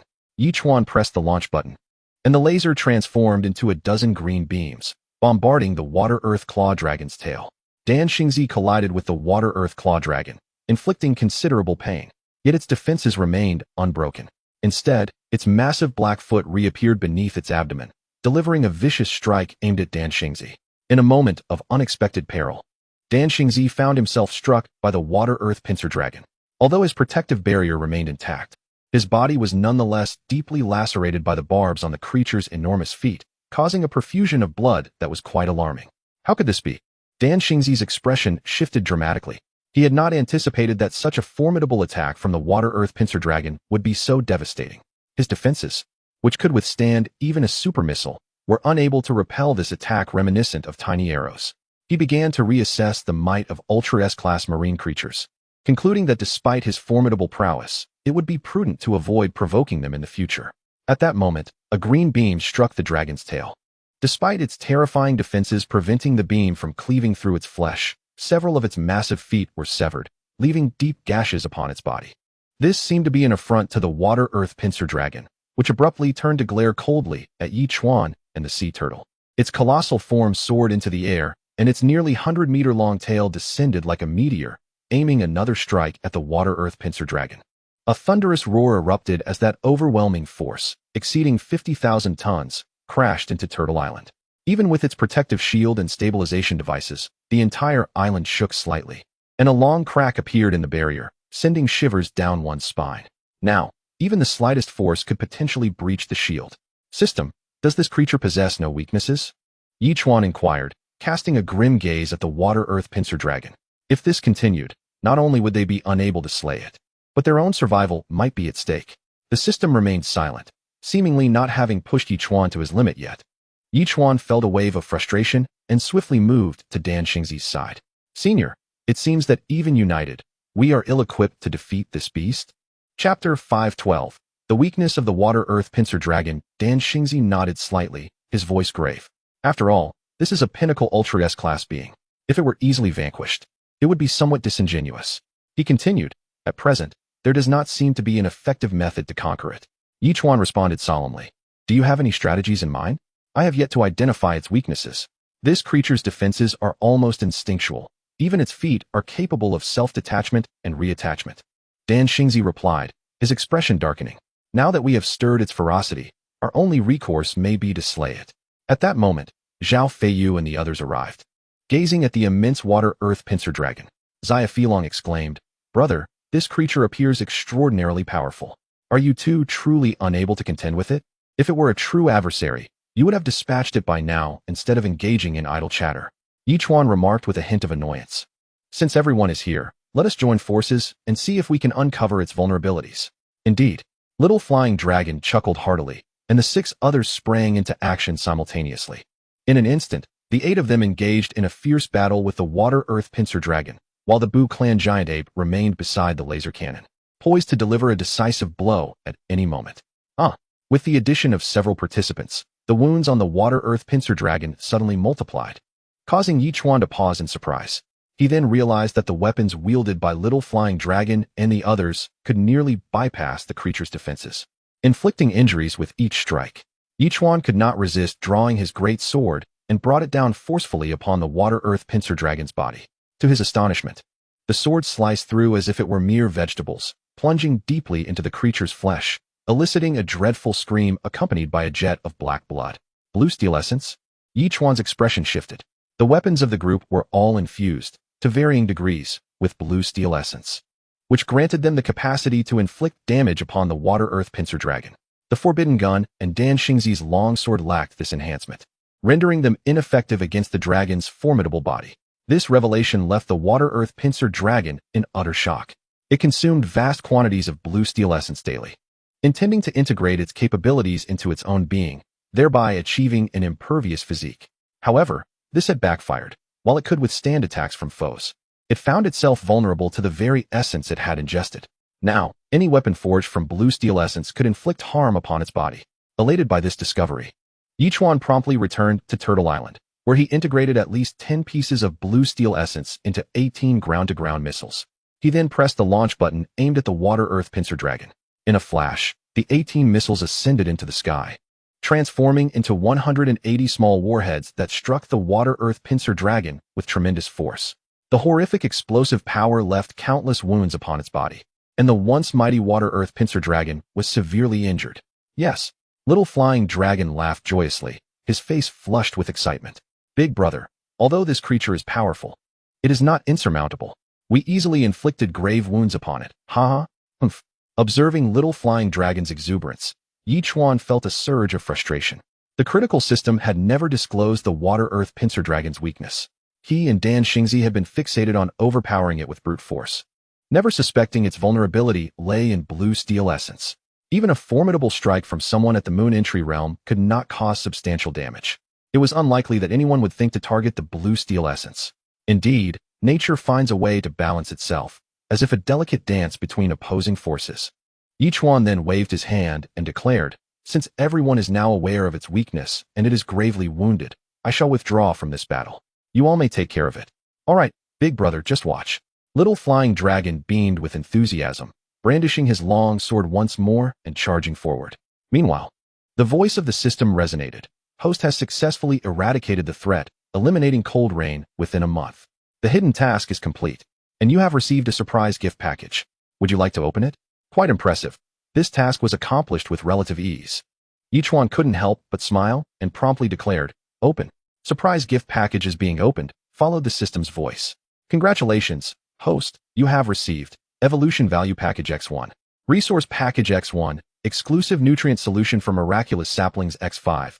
Exclusive Nutrient Solution for Tentacle Monsters X5, Absolute Defense X5, Island Stabilization Device X2, Super Missile Set X1.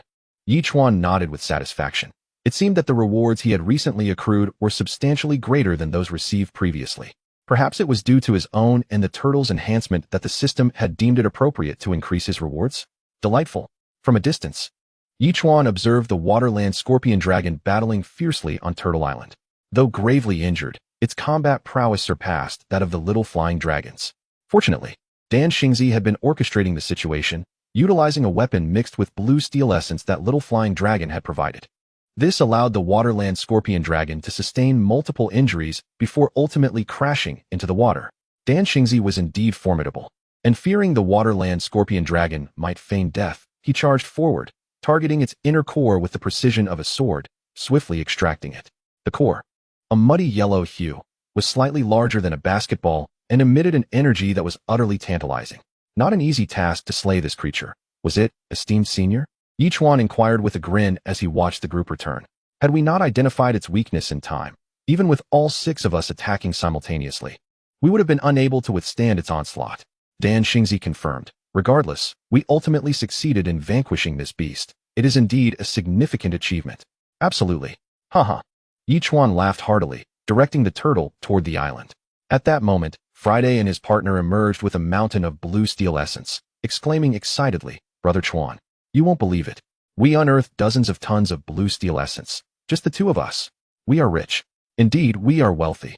Yichuan inhaled deeply, gazing at the abundant blue steel essence. In the oceanic realm, blue steel essence was undoubtedly one of the most precious commodities. Who would have imagined that cold rain had hoarded so much? Its value must exceed 100 trillion, at the very least. "Brother Chuan, there is something peculiar below." Saturday interjected. "Peculiar?" Yichuan inquired, puzzled. "Yes, there are 2 discs beneath, one small disc atop a larger one, inscribed with some intricate symbols," Friday confirmed, nodding. "Although I was embedded with numerous codes, I possess no information regarding this particular item. Let us descend and discover," Yichuan proposed. As Yichuan spoke, the group promptly followed the 2 individuals into the depths of the island's cave. This spiraling descent had previously housed the blue steel essence. Although it had been entirely extracted by the duo known as Friday, traces of the essence remained. Upon reaching the bottom, they discovered the disc that the 2 had mentioned. It consisted of 2 stone plates made of diamond, intricately adorned with a myriad of complex characters along the outer edge, exuding a sense of profound confusion merely at the sight of it. "What on earth is this?" Little Flying Dragon inquired, circling the 10-meter diameter disc with a puzzled expression. "It seems reminiscent of something from the I Ching," Zhao Feiyu replied solemnly. The I Ching was created by a formidable figure thousands of years ago. While many were knowledgeable of it several centuries ago, it has largely faded from contemporary focus. How could such a thing appear here? Moreover, it appears to have been manipulated numerous times, Little Flying Dragon queried skeptically. "There must be something below. Cold rain likely established the base here to unlock this artifact," Yichuan stated gravely. "Such brigands surely prioritize items of significance. This is not an ordinary object. Let us open it and see." Blueberry Jam exclaimed cheerfully. "If that's the case, it must be extraordinary. System, do you know how to open this?" Yichuan asked eagerly. However, the system remained silent, offering no response. This left Yichuan somewhat exasperated, and he sighed. "System, you truly are an enigma, silent when you ought to speak, and verbose when you ч15. Are you perhaps a bit deranged? Still, there was no reply. At that moment, Dan Xingzi spoke earnestly. This is not the so-called I Ching. It is merely a simple arrangement of combinations, though the characters are archaic seals from millennia ago, and few can comprehend them now. Senior, you understand? Little Flying Dragon asked in astonishment. I encountered such characters in a treasure vault once and conducted some research. I cannot claim mastery, but I possess a rudimentary understanding. Dan Xingzi replied, moving directly to the lower stone plate and beginning to rotate the upper disc with considerable force. The others watched as Dan Xingzi turned the disc nearly a full rotation. A faint clicking sound resonated, followed by a clattering akin to chains, revealing a smaller stone plate approximately 6 meters in diameter above the larger one. What on earth is happening now? Dan Xingzi exclaimed. This is a cipher mechanism. Deciphering this will likely reveal the entrance. With a shift in expression, Dan Xingzi began his examination anew, turning the mechanism again. After a laborious 15 minutes and numerous rotations, he finally unlocked it with another click. To everyone's astonishment, all 3 stone plates opened from the center, sliding apart to unveil a dark, ominous entrance below. Within, there seemed to be something terrifying growling, accompanied by the occasional sound of gnashing, instilling an eerie sensation in the air. Lu Yue produced a dozen illumination sticks, casting them all down into the abyss. After approximately 5 or 6 seconds, they reached the bottom, which lay about 200 meters deep. Upon descent, an eerie silence enveloped the space, as if the sounds just heard had not originated from this very place. What could possibly reside here? Surely, it ought to reveal a resplendent treasure. Blueberry Jam inquired, her brow furrowed. This is terrifying. Let us descend and see for ourselves. Yichuan declared, leaping down without hesitation. The others, observing his boldness, followed suit, and they all ultimately reached the bottom, where Blueberry Jam and Lu Yue nearly gasped in unison. Goodness, what is this place? Why are there so many bones? Before them lay a singular path forward, yet the area was strewn with an abundance of skeletal remains, most of which appeared recent, as though they had fallen mere moments ago. Some ancient remains still clutched weapons, including firearms, yet the reasons for their demise remained shrouded in mystery. As Lu Yue hurled another 10 illumination sticks, the sight was astonishing. A pathway seemingly paved with bones, prompting disbelief that such a place could exist deep within an island. I'll take the lead. Everyone stay close. Dan Xingzi, the strongest among them, immediately assumed the responsibility, while Yichuan turned to the rear of the group to provide cover. They advanced cautiously, but after traversing nearly 100 meters, Dan Xingzi spotted a flicker of movement, reminiscent of a human form. What is that? Dan Xingzi furrowed his brow, darting forward with swift agility, prompting Zhao Feiyu, startled, to follow closely behind without uttering a word. The path continued straight until they encountered a fork in the road, where the figure had vanished.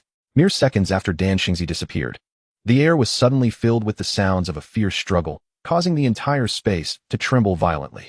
What on earth could it be that can contend with Elder Dan, who is at the pinnacle of the water realm? Liang Hongying whispered, this place is certainly not simple. I just hope there is treasure at the end of this. If we've gone through all this trouble only to find a single monster, it would be a grave loss. Zaya Filong chuckled. Everyone, hurry up. We must uncover what is happening here. No one should stray. Yichuan urged.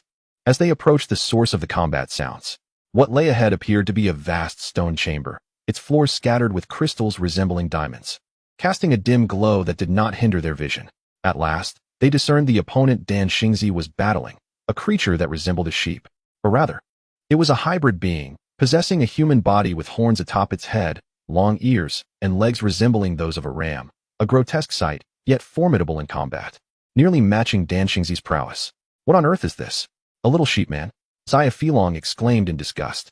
Does your little sheepman appear to be large, old, and unattractive? Liang Hongying cast a sidelong glance at the little flying dragon and continued. Do you not think it resembles the pan god from mythological tales? Chapter 514. The Subquest, the Labyrinth of Pan God. The pan god of mythology is indeed a deity. The little flying dragon immediately retorted. But this fellow cannot even defeat an old man, and he looks quite sinister. Could he truly be a god? Pan god is, by nature, malevolent, Liang Hongying replied nonchalantly. The little flying dragon merely pouted and refrained from further comment, choosing instead to observe the struggle between the two. Dan Xingzi, being at the pinnacle of the water entry realm, would not dare to claim the ability to part mountains and redirect rivers.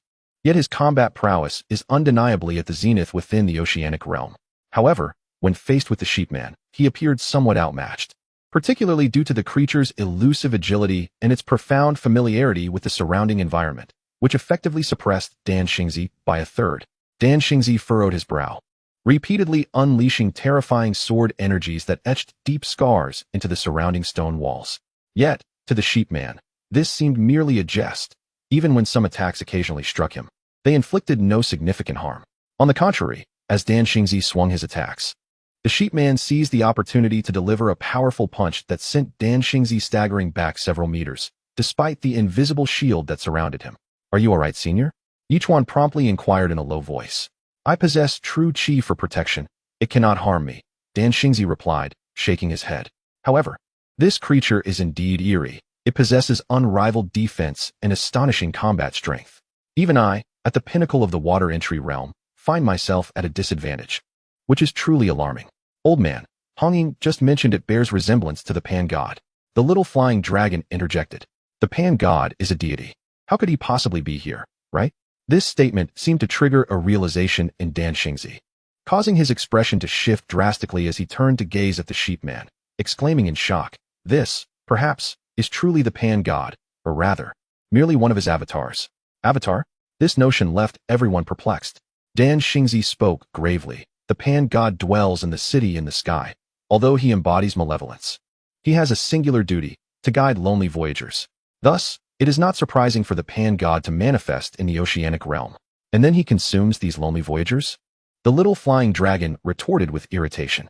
"Though I am reluctant to admit it, it does indeed seem that way," Dan Xingzi replied with a wry smile. "Nevertheless, this creature is the embodiment of evil, and since we have encountered it, we must eliminate it. Since many have traversed this place, Cold Rain must surely know the method to activate the stone slab, correct?" Yichuan suddenly stated with a serious demeanor. "Or perhaps those individuals were all cast here by Cold Rain. She might actually be cultivating the Pan God." This analysis left everyone momentarily stunned. After all, beneath them lay the bones of no fewer than 1,000 souls. If Lung Yu were unaware of how to unlock the stone slab, it would indeed be hard to believe. Yet, what was her true purpose for nurturing the god of Pan? A peculiar obsession, perhaps? Regardless, now that we have uncovered its existence, we must eliminate it. Yichuan spoke once more, declaring that such a malevolent entity, if released, could lead to unimaginable consequences. At that moment, the system suddenly interjected, detected a side quest. Yichuan was taken aback. "What side quest?" "Side quest. The host must locate the labyrinth of the god of Pan and retrieve the golden horn to receive substantial rewards. Do you accept?" The system replied. "Goodness, a side quest can be triggered under such circumstances? This is indeed fortuitous." Yichuan murmured quietly before decisively stating, "Accept." "The host has accepted the side quest. Please complete it promptly." The system responded immediately. "If it can be subdued, then let it be subdued for now. If not, we shall resort to killing it," Yichuan instructed, wielding his long blade as he charged towards the god of Pan. At that moment, another thought crossed Yichuan's mind. Lung Yu must have imprisoned the god of Pan to locate its labyrinth. The god of Pan had been glaring coldly at the crowd, and upon seeing Yichuan make the first move, let out a piercing scream and lunged at him with a force that could rival a peak water realm practitioner. Yichuan, cautious, unleashed absolute gravity and the reverse flow technique, striking the god of Pan with his blade. The god of Pan weathered the blow and retaliated with a punch directed at Yichuan, catching him off guard. In a rush, Yichuan raised his large blade to block across his chest. Boom! With a terrifying sound, Yichuan was sent flying by the impact. Even with Xiao Feilong and Liang Hongying simultaneously intervening to defend him, they were still pushed back several steps, finally stopping only upon crashing against the stone wall. Meanwhile, Dan Xingzi and Zhao Feiyu, along with 3 others, sprang into action, with Dan Xingzi as the main force to hold the god of Pan at bay. The others engaged in distracting attacks, managing to temporarily entangle the deity. However, the creature's power was overwhelmingly strong, and even if they could delay it, they likely wouldn't last long. "System, since you have given me this side quest, you must certainly be aware of how formidable this creature is. Without Dan Xingzi, we would stand no chance against it," Yichuan exclaimed. "I believe you have an obligation to inform me of its weaknesses. Are you not capable of seeking them out yourself? If I could find them myself, would I be asking you?" Yichuan retorted, frustration gnawing at him. After a tense exchange with the system, which left him feeling quite ill, Yichuan observed the ongoing battle, desperately searching for an opportunity. Finally, after 3 long minutes, the god of Pan revealed a minor flaw. With a sharp shout, Yichuan surged forward like lightning, propelled by the reverse flow technique. Thud! In that fleeting moment, Yichuan's great knife gleamed with a chilling radiance as it struck directly upon one of Pan Shun's ram horns. What was once an almost indestructible body now appeared surprisingly fragile. Following the collision that ignited a brilliant spark, the horn was severed cleanly. A roar erupted from Pan Shun, who began to thrash about in agony, akin to a creature driven mad. To Dan Xingzi's astonishment, the once terrifying Pan Shun seemed to have experienced a drastic reduction in combat prowess. Plummeting from the pinnacle of the water entry realm to the early stages of the transformation realm after losing a single horn. To confirm his hypothesis, Dan Xingzi swiftly executed a powerful kick aimed at Pan Shun. Poor Pan Shun, despite being a deity, was sent flying as if it were a mere child. Chapter 515. Mission accomplished. Dan Xingzi bids farewell. Crashed heavily onto the ground. Pan Shun was overwhelmed by excruciating pain, equally astonished, as it could not comprehend how it had reached such a state. Logically, it should have been formidable. Gritting its teeth, Pan Shun let out a furious roar at the assembled crowd and swiftly made its escape from the stone chamber. How could it have suddenly become so weak? Lu Yi Weiwei inquired. Was its horn truly the source of its power? It appears to be so, Dan Xingzi affirmed, noting that Pan Shun's combat capability had indeed fallen to the early stages of transformation, and its once formidable defenses had been halved. Follow it, Yichuan commanded, promptly pursuing after. They continued down a straight passage, the group moving in unison until they arrived at another expansive stone chamber. This chamber, roughly twice the size of the previous one, was filled with a vast array of glittering treasures. Albeit drenched in blood, evidence that Pan Shun had returned to rest upon its hoard after feasting on humans, resulting in the accumulation of blood over time. At that moment, Pan Shun, seemingly struggling, managed to utter, "Take the treasure, do not kill me." Can it still speak human language? The little dragon exclaimed in surprise. "Take the treasure. Do not kill me," Pan Shun repeated desperately, as if this was the only phrase it had learned to ensure its survival in a critical moment. This must have been taught to it specifically for such occasions, Yichuan stated solemnly. However, given the situation, its demise is inevitable. Not even a savior could rescue it now. Roaring in response to Yichuan's words, Pan Shun lunged toward him like a bolt of lightning. In this confrontation, only Dan Xingzi possessed the strength to contend with Pan Shun. Realizing it could not overpower Dan Xingzi, Pan Shun sought to drag Yichuan down with it, determined that if it were to perish, it would not do so in vain. Yichuan found himself momentarily bewildered by Pan Shun's choice. Instead of targeting the weakest among them, like Lu Yi Weiwei or Blueberry Jam, it had opted to confront him, who was second only to Dan Xingzi in strength. Was this not a reckless path to its own demise? At that moment, Yichuan let out a furious shout, wielding his great blade once more. As he unleashed a faint wave of sword energy, he clashed with the Pan God, immediately following up by turning to deliver a powerful strike to its other horn. The current Pan God, in terms of speed and strength, paled in comparison to Yichuan, who had consumed a miraculous little pill. It was too late for the Pan God to turn and defend itself. Its eyes widened in shock as it roared at Yichuan, helplessly witnessing the great blade cleave through its other horn, while simultaneously delivering a punch towards Yichuan's chest. With a crisp clang, there was no spark from the collision. The Pan God's other horn was severed, and in that instant, its punch connected with Yichuan's chest. However, the ensuing moment was filled with awkwardness for both the man and the beast. The Pan God had initially hoped that this punch would either slay Yichuan or at least inflict severe injury. Yet, upon striking, it felt more akin to a bashful woman lightly tapping her boyfriend's chest, playfully scolding him with a soft, "You're so naughty." Not only was the punch devoid of power, it was accompanied by a tingling sensation. This left Yichuan momentarily questioning whether the Pan God's true form was that of a woman, given its oddly alluring manner. In the next breath, the Pan God swiftly retreated several meters, astonished and bewildered by its own lack of strength. This creature has had both its horns severed. Its current power is at most equivalent to that of the little flying dragon before it entered the scene. Yichuan stated gravely, "Any one of us here could easily slay it. What are we waiting for? Let us act." Little flying dragon exclaimed, eagerly rubbing its fists together with a mischievous grin. "Do you have anything else to say?" Yichuan inquired calmly, sheathing his great blade. "Take the treasure and spare my life." The Pan God coldly glared at the group, uttering its plea once more. It seemed that this creature could utter nothing but that single phrase. Yichuan shook his head slightly, gesturing for action. "Proceed." "All right." Little flying dragon laughed heartily, darting towards the Pan God with swift determination. Yichuan turned his attention to the treasures, which, though stained with blood, retained their worth. He waved his hand, collecting all the treasures without leaving a single piece behind. In another location, the pan god could not withstand for long and was swiftly decapitated by little flying dragon, collapsing to the ground in convulsions. After confirming that the pan god bore no further treasures, Yichuan chose not to linger and led the group back along the passage they had come from. Everyone, gather your weapons and infuse them with some blue steel essence, Yichuan decisively commanded. As one of the most precious gems in the oceanic realm, its significance cannot be overstated. The group nodded in agreement and promptly retrieved their weapons. Yichuan even infused at least 20 pieces into the forbidden gun, resulting in a delicate blue pattern that exuded an exquisite beauty. Senior, your sword, Yichuan remarked after upgrading everyone's weapons, turning his gaze towards Dan Xingzi. Isn't that inappropriate? Dan Xingzi could not help but chuckle heartily, gently waving his hand and saying, "This item is exceedingly precious. I cannot simply take your belongings. Without your assistance in this endeavor, whether it be the water-earth pincer dragon or pan god, we would have never triumphed. Your role in this operation has been equally vital," Yichuan replied earnestly. "Thus, do not belittle your contributions.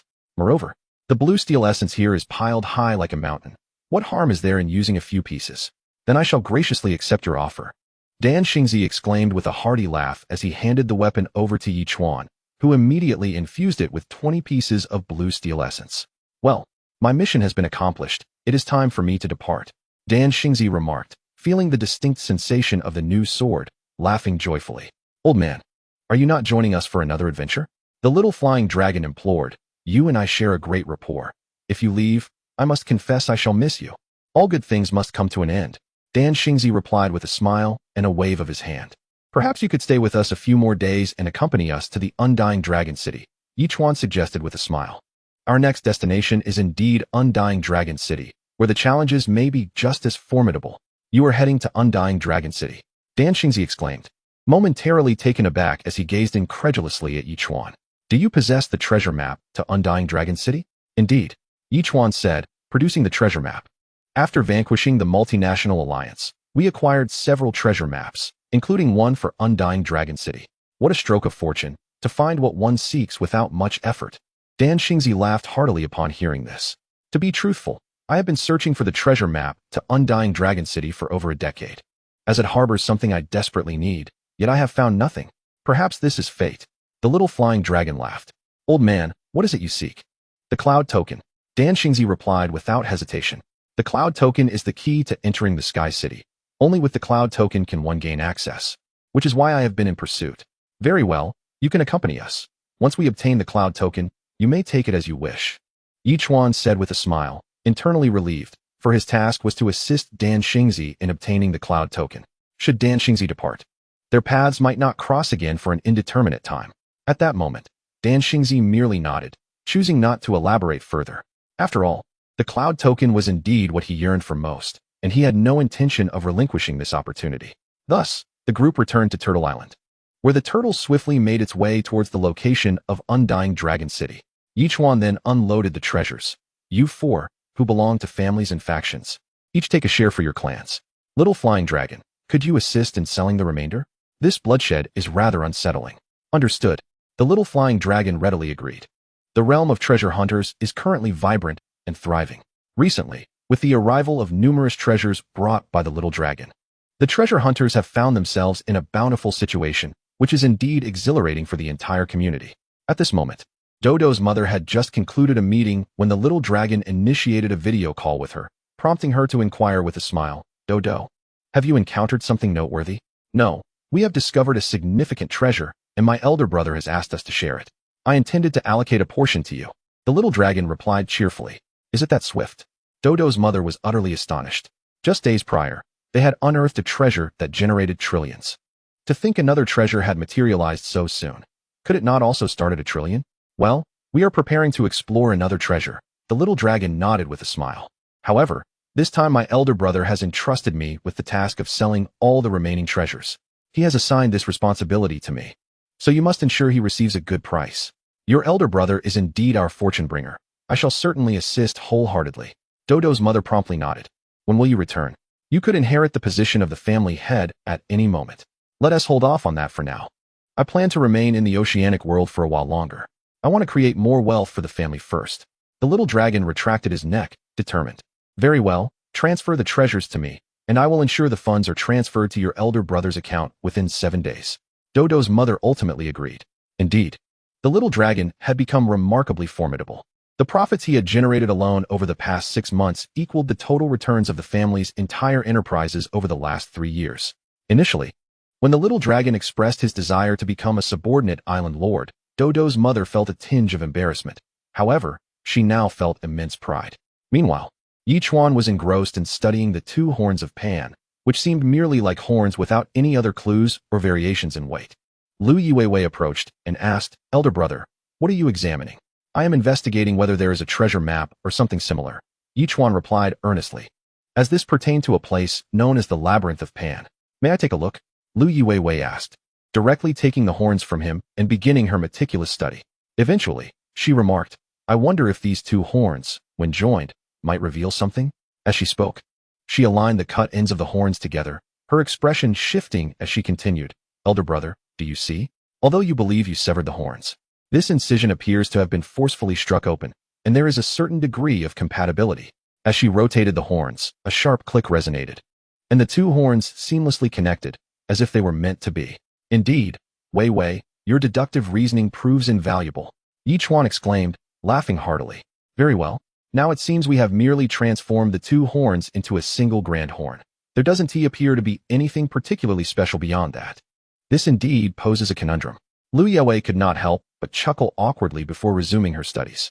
"All right, delve deeper into this matter," Yichuan said, gently tousling Lu Yuwei's long hair before rising. Just then, Blueberry Jam approached, her eyelids drooping as she inquired, "Brother, what are you all engaged in?" "We're examining the ram's horn severed from Pan's head." "What's the matter?" Yichuan responded with a smile. "Let your research be, but why are you so touchy-feely with Wei Wei?" Blueberry Jam retorted sharply, "And you're so intimately stroking her hair. Don't you realize that boys and girls should maintain some distance?" "What?" Yichuan looked at Blueberry Jam in bewilderment, unsure of her meaning. After all, this girl often entertained herself with thoughts of dancing provocatively for him, and now she insinuated that his innocent gesture towards Lu Yuwei was inappropriate, as if he were merely a brother affectionately ruffling his sister's hair. "Do you perhaps have feelings for Wei Wei?" Blueberry Jam asked pointedly. "What on earth are you talking about?" Yichuan shook his head in exasperation and stood up to leave. Lu Yuwei, unable to contain her laughter, turned to Blueberry Jam and said, "Jam, I believe it is you who harbors feelings for my brother, isn't it?" "What? You don't like him?" With a glare full of animosity, Blueberry Jam retorted, "Of course I do. Who wouldn't like such an outstanding young man as my brother?" Lu Yuwei rolled her eyes playfully and continued, "If you don't believe me, go ask Hong Ying if she likes him." Baffled, Blueberry Jam pouted, choosing not to respond further, and swiftly dashed off to catch up with Yichuan. Lu Yuwei, meanwhile, found herself in fits of laughter, uncertain whether her words held any truth.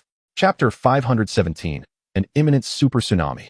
After lunch, gazing at the treasure map that indicated they were still 30,000 nautical miles from the Undying Dragon City, and considering the current speed of Turtle Island at 90 nautical miles per hour, it seemed they would require over 10 days to arrive. Yichuan remarked, "Traveling to the Undying Dragon City this way is far too protracted. We must fly there instead. If we fly, we can make it in just 2.5 days, significantly reducing our travel time."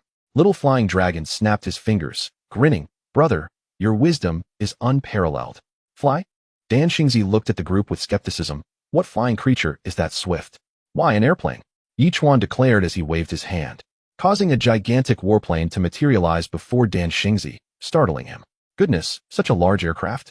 This colossal warplane, capable of reaching speeds of 500 nautical miles per hour, was undoubtedly fast, Yichuan said with a smile as the group promptly boarded the aircraft. After Yichuan sealed the turtle in a bottle, the plane took off swiftly. "I never imagined there could be such a massive warplane in the oceanic realm, and one that moves so swiftly." Standing within the aircraft and watching the clouds whiz by, Dan Xingzi was utterly astonished. "Joining you all is akin to being pricked by a knife, opening my eyes to new wonders. Ha! Old man, why not simply accompany us from now on?" The little dragon smiled and said, "Every day, we embark on adventures. With your formidable combat prowess, you are bound to enjoy yourself immensely." "No. Once I acquire the cloud token, I shall journey to the Sky City," Dan Xingzi replied solemnly, shaking his head. "I have resided in the ocean world for nearly a century, having entered just as humanity on Blue Star discovered it. For someone like me, only the Sky City can provide me with a sense of belonging. Do you know the way to the Sky City?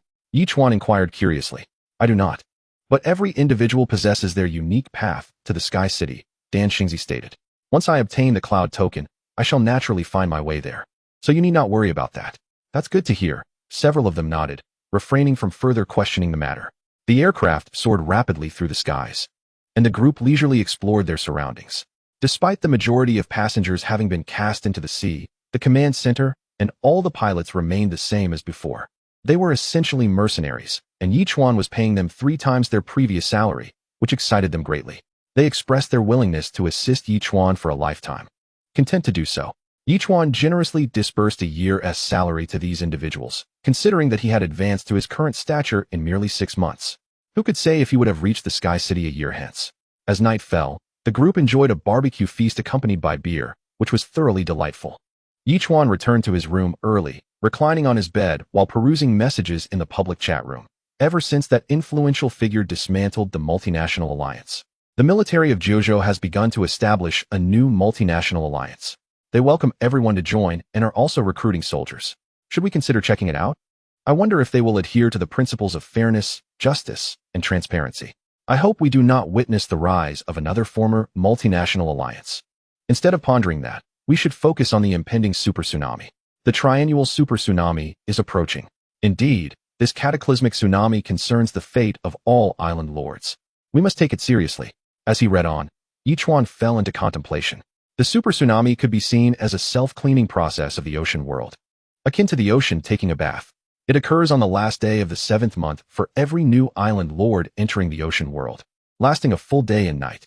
During this time, towering waves exceeding 100 meters can be seen throughout the ocean world. The crucial aspect is that these waves do not move in a single direction due to strong winds. No one knows where the tsunami will strike or when the waves will emerge. Perhaps one wave will crash upon an island while another surges elsewhere. And if 2 waves collide, it could spell disaster for the island lords. However, Yichuan remained unfazed by this impending event. Although the super tsunami is still 5 or 6 days away, once it arrives, I shall simply ascend to the heavens, rendering the event irrelevant to me. As the saying goes, what does not concern oneself is best left untouched. Let us sleep. It is unclear how long I slumbered, but I was abruptly awakened by the cacophony of thunder and lightning. I perceived that a colossal warplane was traversing a cloud mass, where electric flashes and blinding light intermittently illuminated the surroundings.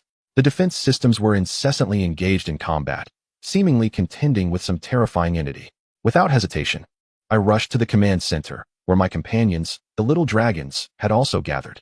The radar and display screens revealed an enormous creature attacking the aircraft, while the tempestuous lightning appeared to be its doing. Through the glass, I glimpsed a gigantic being concealed within the clouds, measuring hundreds of meters in length. Its streamlined body propelling it with an alarming speed, capable of keeping pace with a warplane flying at 500 knots. Such a formidable aerial creature was beyond the capacity of our aircraft to defeat. Let me go out and investigate, I declared resolutely. I will accompany you, shouted the little dragon eagerly. What can you accomplish by following me? Dan Xingzi remarked coolly. It would be prudent for me to accompany you for mutual support. In that instant, the 2 of us exited the aircraft, noticing a large bird on our left, persistently trailing the warplane, while the so-called lightning was, in fact, emanating from its beak. I was taken aback to discover that upon entering the cloud layer, the aircraft's speed had reduced to 300 knots. It was astonishing that we could maintain such altitude without plummeting. Could this phenomenon be linked to the cloud layer? System, what manner of creature is this? I inquired coldly, fixing my gaze upon the large bird. Lightning Eagle, an ultra S-class aerial entity in the growth phase, rather petty-minded with limited perception. Skills, Serpentine Lightning, Hurricane Tornado, Spatial Claws. The system promptly relayed this information. At that moment, the Lightning Eagle seemed to have noticed our presence and unleashed a bolt of lightning directly towards us. Chapter 518, The Battle with the Lightning Eagle. With a flourish of my spear, I executed the forbidden spear technique, deflecting the lightning away, then swiftly darted forward. My spear elongated instantaneously, crashing down upon the Lightning Eagle with tremendous force. Boom! The spear struck the creature's claws, producing a thunderous roar that reverberated outward, scattering the surrounding clouds. The claws, capable of rending space itself, sent a tremor through my hands, and for an instant, the very fabric of space seemed to quiver. Fortunately, Dan Xingzi surged forward, preventing the lightning eagle from relentlessly pursuing me, granting me a precious moment to breathe. In the previous confrontation against the SSS-level aerial creature, the Hurricane Eagle King, its formidable crushing claw and invincible hurricane were indeed powerful. However, our group managed to cope with it reasonably well. The creature's hurricane tornado and spatial claw appear to be upgraded versions of its skills, and with the increasing strength of the Thunder Eagle, its combat prowess is likely to exceed that of the Hurricane Eagle King by more than double. Even though it is still in its growth phase, it is certainly not to be underestimated. Having reached the pinnacle of the water entry realm, Dan Xingzi's abilities have already reached a transcendent level. Despite being high in the sky, Dan Xingzi's combat effectiveness remains undiminished, as he continues to engage fiercely with the Thunder Eagle. Even though the Thunder Eagle possesses remarkable speed, it still cannot evade Dan Xingzi's relentless assault. Yichuan felt a sense of relief, although the fully matured, peak Super S-level creature Dan Xingzi could not be defeated. He still managed to handle the growing adversary with ease. The Thunder Eagle seemed to recognize this predicament, letting out a shrill cry before hastily retreating. Its enormous wings began to beat vigorously against the air, conjuring up a series of massive tornadoes within moments, surrounding Dan Xingzi in a whirlwind. Under Yichuan's watchful gaze, streaks of sword light erupted from the tornadoes, dissipating the once formidable whirlwinds that could sweep everything away. Subsequently, the tornadoes merged into a colossal hurricane funnel, towering several dozen meters in height and 3 to 4 meters in width, crashing violently towards Dan Xingzi. With a swift pivot, the Thunder Eagle charged towards Yichuan, its sharp claws tearing through the air, seemingly intent on rending Yichuan to pieces. Yichuan let out a low growl, brandishing his blade as he unleashed a force of absolute gravity. Empowered by the reverse flow technique, his sword clashed fiercely against the Thunder Eagle's claws. In that moment, the Thunder Eagle emitted a wretched cry, and a visible wound appeared on its otherwise indomitable claws. However, this only served to provoke its ferocity, as it opened its jaws wide, launching a bolt of lightning directly at Yichuan. In a moment of panic, Yichuan quickly retreated while simultaneously slashing at the lightning. Yet, in an instant, the lightning evaded his attack and struck him directly, leaving him feeling paralyzed and sending him flying several dozen meters away until he was caught by someone. You go. Yichuan finally noticed that Zhao Feiyu and the little flying dragon had somehow reached the top of the aircraft, and it was Zhao Feiyu who had just saved him from the onslaught. Is this an Ultra S-level aerial creature? Zhao Feiyu asked in astonishment. Indeed, it's the Thunder Eagle. Yichuan nodded. Though still in its growth phase, its combat prowess should not be underestimated. Boom. Just then, Dan Xingzi finally broke free, having charged his sword with energy, and in that fleeting moment, he struck at the unsuspecting rear of the bird with tremendous force. Ow! A piercing shriek echoed as the Thunder Eagle jerked upright, turning to fix a cold gaze upon Dan Xingzi, while serpentine bolts of lightning surged forth once again towards him. Dan Xingzi paid no heed to the lightning assault, allowing the bolts to strike him with great ferocity, yet the protective aura surrounding him absorbed the impact. At that moment, Yichuan and his companions unleashed their most formidable strikes, aiming once more at the creature's vulnerable rear. The Lightning Eagle, feeling itself battered and bruised, could hardly fathom why these humans seemed so fixated on its hindquarters.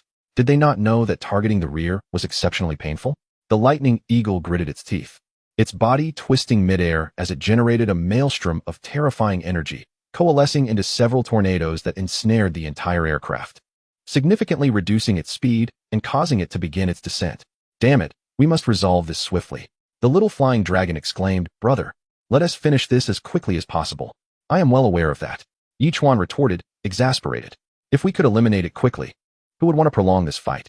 With that thought, he brandished his hand and retrieved the massive automated fishing gun from Turtle Island, securing it to the aircraft before pressing the launch button aimed at the preoccupied Lightning Eagle.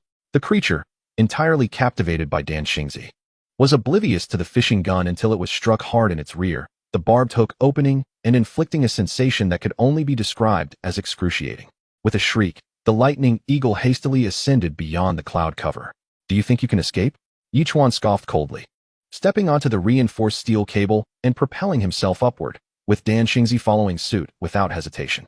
As the cable stretched taut, the Lightning Eagle felt an intensified agony and twisted, its sharp claws aiming for the cable. Unbeknownst to it, Yichuan's attack was imminent. The forbidden gun surged in size, its tip gleaming with silver light as it struck the Lightning Eagle's beak, forcing it to stagger backward by several meters. Just as the creature regained its footing, Another assault came from behind, compelling it to turn defensively. Little did it know that the little flying dragon had zeroed in on its injured rear, silently approaching with a long knife poised to strike at the wound. Ow! The lightning eagle swayed, its desperate struggle resulting in a direct hit from Dan Xingzi's sword. While the injury from the fishing gun continued to throb painfully, the lightning eagle was on the verge of despair, unable to believe that these creatures were fixated on its rear. This peculiar obsession was utterly disconcerting. After all, it was an Ultra S-class aerial being. Did it not deserve some dignity?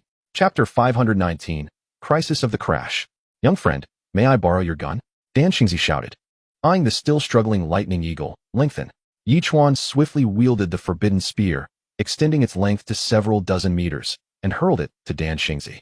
With a resounding roar, Dan Xingzi seized the spear and struck fiercely at the head of the lightning eagle. At that moment, the lightning eagle was preoccupied with the excruciating pain inflicted by Yichuan and the little dragon, a torment so profound it nearly drove it to madness. Even the lethal blow from Dan Xingzi was momentarily disregarded. As it finally noticed the forbidden spear, the attack was already upon it. In that instant, the lightning eagle let out another furious screech, channeling all its might into its beak. Just as its head was severed, a colossal bolt of lightning, far more terrifying than any ordinary attack, surged towards Dan Xingzi. In the next moment, the eagle's head fell to the ground, and its massive corpse was swiftly collected by Yichuan. However, Dan Xingzi, having braved this onslaught, was sent flying hundreds of meters, feeling an indescribable agony from the strike. Fortunately, at the critical moment, the spear lodged itself into the aircraft, preventing her from plummeting. Yet, as the aircraft's speed dwindled to below 100 kilometers per hour, it began to descend towards the ocean, akin to being ensnared by an overwhelming gravitational force as the cloud cover slowly dissipated. Senior, Yichuan dashed forward, pulling Dan Xingzi back aboard the aircraft. The group hastily returned to their seats, but the plane was now spinning rapidly, tossing its occupants in all directions. This lightning eagle, even in its demise, continues to wreak havoc upon our aircraft. It's infuriating. Yichuan nearly erupted with a curse. Stabilize the aircraft immediately. Ascend at once. Captain, the plane is still 7,000 meters from the sea, and it's too heavy to stabilize in its current state. The pilot reported helplessly. We can only brace for impact. Send the wind god pterosaurs to stabilize the aircraft. The little dragon suggested without hesitation. They are merely S-class aerial creatures, compared to a super aircraft. Their weight is negligible and cannot stabilize the plane before it crashes. Zhao Feiyu shook his head. It could also put them in danger. For now, we must treat this dead horse as a live one. Let us not forget the three little ones. Yichuan gritted his teeth and exclaimed, act now. In an instant, 3 wind god pterosaurs and the 3 little ones soared out of the aircraft, attempting to stabilize it at its edges. Yet, for a super aircraft weighing hundreds of thousands of tons, their efforts were akin to a drop in the ocean. Is this super aircraft truly doomed? Yichuan pondered darkly. System, do you believe silence can resolve this issue at such a critical moment? Congratulations, host, on your first defeat of an Ultra S-class aerial creature. You have received a lucky gift pack. Would you like to open it? The system suddenly interjected. Though bewildered by the timing of the reward, Yichuan replied decisively. Open it. The system's voice resonated, announcing the successful activation. Congratulations, host. You have received 400 kilograms of fertile black soil, 10 exclusive nutrient solutions for special tree species, 1 SSS-grade marine biological inner elixir, 2 experience value gift packs, 2 resource gift packs, 2 time-sensitive super defenses, 1 miraculous pill, 10 exclusive nutrient solutions for tentacle monsters, and 1 stabilizing device for the giant warplane. Upon hearing the name of the stabilizing device, Yichuan felt a rush of joy and immediately employed it. Within mere seconds, the giant warplane stabilized in midair. Yichuan shouted, is it stable now? The pilot responded, Captain, we've achieved stability, but what we desperately need now is speed. We cannot afford to be flying against the wind. Without sufficient speed, the aircraft will continue to glide slowly and ultimately make an emergency landing on the water. Is that so? Yichuan furrowed his brow once more. The aircraft was still descending, now only 3,000 meters above the sea. The pilot urged, Captain, issue the command quickly. It's impossible to regain altitude in this nose-down position. Why don't we just eject and stow the warplane until we land, then take off again? Little Flying Dragon scoffed, it's not a big deal. In this state, it's impossible to stow it. Otherwise, I would have done so already. I don't need your reminders. Yichuan retorted irritably. Stay put. I'll handle this. With that, he stepped outside the warplane, retrieved the super missile package, secured it, and wrapped a harpoon gun around the super missile. With only a little over 1,000 meters to the ground, he swiftly determined the missile's target and pressed the attack button. The super missile launched instantaneously. After traveling over 1,000 meters, the reinforced steel cable snapped taut, and the missile's formidable thrust began to lift the warplane's nose. Is this even possible? The crew inside the warplane gaped in astonishment. The missile's thrust, although limited, was astonishing enough to propel a colossal warplane weighing dozens of tons, illustrating the terrifying power of this super missile. What are you all waiting for? Hurry and help the captain pull up the plane. Little Flying Dragon shouted furiously at the still-stunned pilots. Yes, yes, yes. In unison, they nodded and began to maneuver the control yoke. Just as they managed to raise the nose of the aircraft completely, the missile's thrust nearly depleted. Yichuan did not dwell on it. He swiftly discarded the giant automatic fishing gun, and the super missile shot forth, though its thrust was entirely spent. It plunged into the water several nautical miles away, resulting in a massive explosion. The explosion created a deep pit hundreds of meters wide and several nautical miles across in the sea, followed by a terrifying shockwave radiating in all directions, unstoppable and devastating. Let's go? All the pilots were intensely focused on controlling the aircraft, with the lead pilot pulling the yoke to its lowest point and shouting out loud. As the aircraft ascended to a mere 30 meters above the ocean's surface, it appeared that the moment had come too late to avert the impending disaster of a crash. How exasperating. Despite all our efforts, it seems futile. Xiao Feilong vented his frustration into the air with a fierce punch, exclaiming, "Brother, shall we abandon the aircraft?" Chapter 520, Crisis Averted. Approaching destination, there was no time to waste. Yichuan shook his head, asserting that the turbulent air ahead presented an opportunity for us. What? Xiao Feilong looked at Yichuan quizzically. Just then, the terrifying shockwave struck the colossal warplane, and the tail of the aircraft nearly grazed the water's surface. In a miraculous turn, the plane, propelled by the force of the air, climbed sharply into the sky, swiftly ascending over 1,000 meters. In that fleeting moment, a collective sigh of relief escaped from the lips of nearly everyone aboard. After all, while a crash would have no direct impact on those already recorded in the footage, the aircraft itself was destined to be reduced to a heap of debris by that dreadful shockwave. Even with protective shielding, the consequences could be far more catastrophic than merely losing countless billions. Fortunately, the crisis seemed to have been averted. Well done, lad, Dan Xingzi exclaimed, approaching Yichuan with a hearty laugh as he returned the forbidden gun. We were fortunate to have the assistance of our predecessors. Otherwise, we might not have succeeded. Yichuan shrugged slightly, acknowledging, indeed, we can handle SSS-level creatures, but when it comes to Ultra-S-level beings, we still fall short. With the crisis behind them, Dan Xingzi clapped Yichuan on the shoulder. By the way, isn't there a part missing from your spear? How did you know? Yichuan responded, astonished. When I wielded it, I felt as though its true power was not being fully realized, as if a crucial component was absent. Dan Xingzi remarked with gravity. It would be wise to locate that missing part. Otherwise, we might falter at a critical moment. I am aware of this. Yichuan nodded, equally serious. I have obtained several treasure maps, and I know that the other part of the forbidden gun lies within one of those locations, though I am not certain which. We must seek out all the treasures. Take your time. You won't perceive it until you reach the water entry realm, Dan Xingzi acknowledged with a slight nod. Choosing not to elaborate further, at this juncture, Yichuan dispatched the body of the lightning sculpture to Turtle Island, entrusting it to the couple, Saturday and Sunday, for processing. After all, the flesh of an Ultra-S-level aerial creature could extend the lifespan of ordinary individuals, while cultivators could gain strength from it. A perfect delicacy for home and travel. Time to check in. After attending to these matters, Yichuan suddenly remembered he had yet to log his attendance, promptly announcing his intention. Check-in successful. Congratulations, host, for receiving 2,000 evolution points and an evolution value package. The system's voice chimed in. While not the offensive weaponry one might have envisioned, the evolution value package was still quite satisfactory. Ever since the last collective advancement to level 21, they had not yet utilized it. Yichuan contemplated the prospect of swiftly amassing evolution points, eager for the chance to elevate their abilities to the next level. Subsequently, he retrieved the enigmatic little pill, which had not been used in quite some time, instilling in him a sense of anticipation. If it could enhance one of his physical capabilities by twofold, that would be utterly delightful. Without delay, Yichuan swallowed the miraculous pill and awaited the system's announcement, which finally resonated 5 minutes later. Congratulations, host. You have mastered a minor language, enabling you to communicate effortlessly with the Dragon Clan henceforth. Dragons? Yichuan found himself momentarily bewildered. yet soon comprehended that this was a preparation for entering the undying dragon city. However, a lingering question nagged at him. Did dragons truly inhabit the undying dragon city?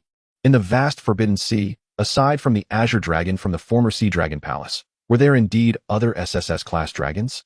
Although the thought of the impending venture into the undying dragon city seemed daunting, he reassured himself that with Deng Xingzi's support, they would ultimately face no grave dangers. Feeling a sense of reliability in this matter, Yichuan chose not to dwell further. The day passed without incident during the morning, adding a touch of amusement to the otherwise monotonous journey. By dinner time, Saturday had prepared the bird meat. The meal was rather unpretentious. Dumplings filled with bird meat and scallions. Dipped in sweet vinegar, the flavor was simply exquisite. As the saying goes, the more one drinks, the more enjoyable it becomes. The group on the plain indulged joyfully. Even Deng Xingzi felt pleasantly stuffed. As night fell and everyone drifted into slumber, Yichuan lay in bed. Glancing at the public chatroom messages, today nearly scared me to death. Someone actually bombed me with a super missile. Fortunately, it detonated beyond 10 nautical miles, but it still destroyed 2 of my warships. What on earth? Have you angered some formidable giant? Otherwise, why would someone bombard you? I'm not quite sure.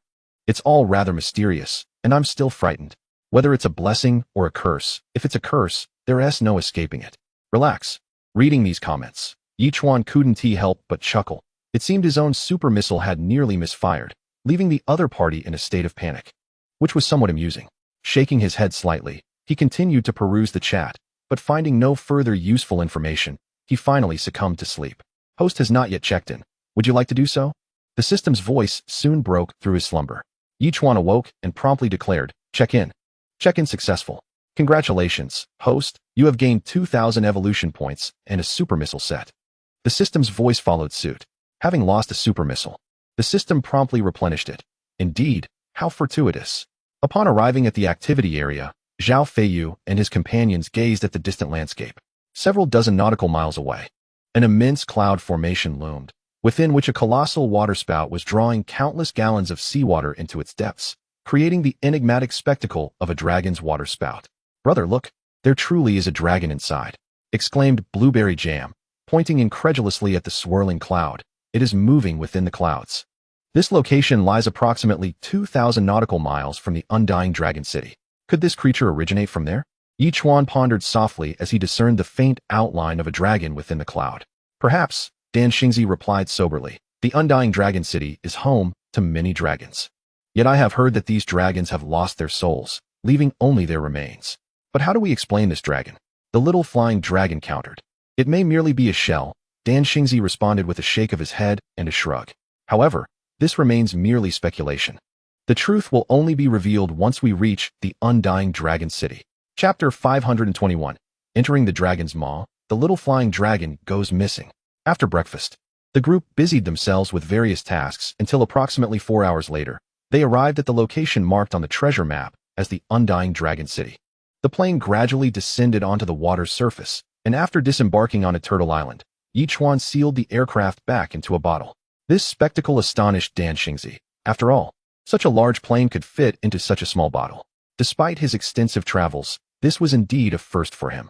Not dwelling on the matter further, the group surveyed the eerily calm sea, finding no signs of the undying dragon city. Did we take a wrong turn? The little flying dragon queried, raising his hands in confusion. Brother, isn't the entrance marked on the treasure map? Yichuan shook his head and produced the map, which bore no indication of an entrance to the undying dragon city, simply stating that the city was located here. This left them feeling somewhat helpless. The dolphin had already searched the vicinity, revealing nothing but the tranquil underwater world, devoid of any suspicious locations or even an entrance. Brother, look, that cloud formation is coming closer. Blueberry Jam suddenly shouted, pointing excitedly into the distance. The enormous cloud, previously 2,000 nautical miles away, was now racing toward them at an astonishing speed. Despite the hundreds of nautical miles separating them, the terrifying roars of dragons echoed from within the cloud, causing the surface of the sea to tremble slightly and instilling an indescribable sense of pressure. What on earth is that? Why is it following us? The little flying dragon asked in bewilderment. Perhaps it is a being from the undying dragon city. We might be able to locate the entrance by following it. Lu Yue remarked, tilting her head as she regarded the massive dragon with a serious expression. As several voices echoed, the colossal cloud gradually enveloped the group. and a gigantic dragon's head descended from the heights, its icy gaze fixed upon them, accompanied by a low growl. To the others, it was merely an angry roar. Yet Yichuan understood its meaning and immediately replied, "Greetings, we are an exploration team on a quest to the Undying Dragon City. Our treasure map indicates that it lies right here, but despite our extensive search, we have yet to find it. The Undying Dragon City is not a place for you to venture," the dragon warned coldly. "I advise you to depart swiftly, lest you provoke my wrath."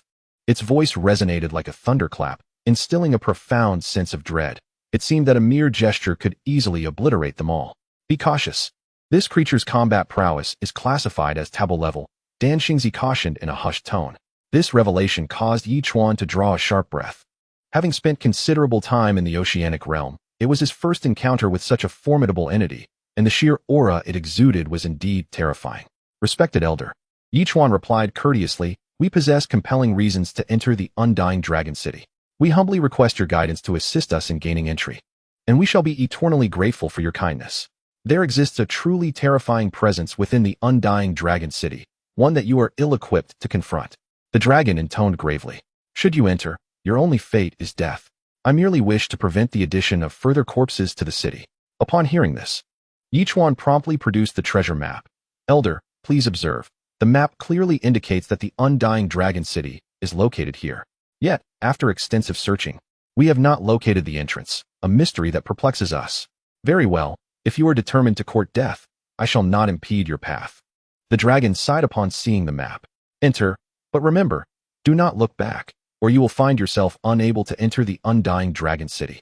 With that, the dragon opened its enormous maw, revealing a circular opening nearly 10 meters in diameter, shrouded in darkness, and only permeated by the acrid scent of seawater.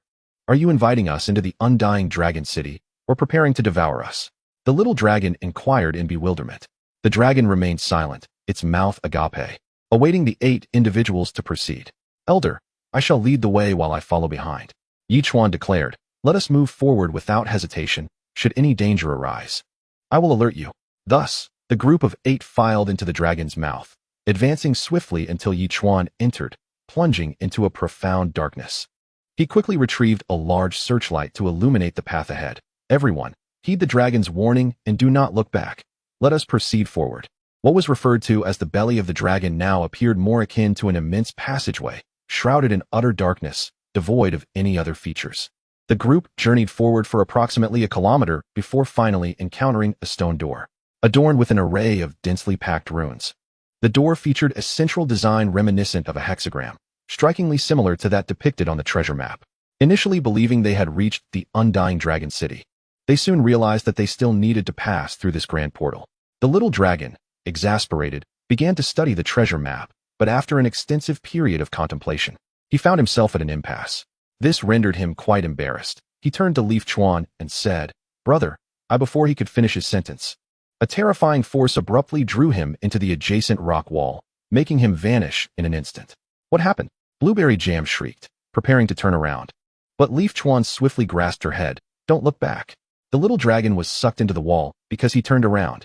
Could he have been devoured by the dragon? Blueberry Jam inquired, panic creeping into her voice. "At present, the specifics remain unclear, but I have a feeling it's not the case." Leaf Chuan replied earnestly. "We can only seek answers once we enter the Undying Dragon City, or after we exit. His strength is considerable, and with his armor, he should be safe for now." "All right," Blueberry Jam conceded, slightly pouting, choosing not to dwell on the matter any further. "Vivi, I'll hand the map to you. Please take a look and see what the issue is," Leaf Chuan said as he extended the treasure map to Lu Yiwei. After merely a few minutes of comparison, Lu Yiwei nodded and declared, "Brother, this is actually a rather simple arrangement and combination. If we align the design on the stone door to match that of the treasure map, I believe we can unlock it." With that, Lu Yiwei promptly began to assemble the pieces. Chapter 522, The Selection Trial. Audience with the Old Dragon King. In a mere 5 minutes, she successfully completed a pattern identical to that on the treasure map. Subsequently, with a gentle push, the stone door swung open, revealing the true visage within. It resembled a colossal ancient city, sprawling over what appeared to be tens of thousands of square kilometers. The towering outer walls reached heights of several hundred meters, and the position where they stood was atop the city wall, allowing them to overlook the entire expanse of the city. Leaf Chuan took a deep breath.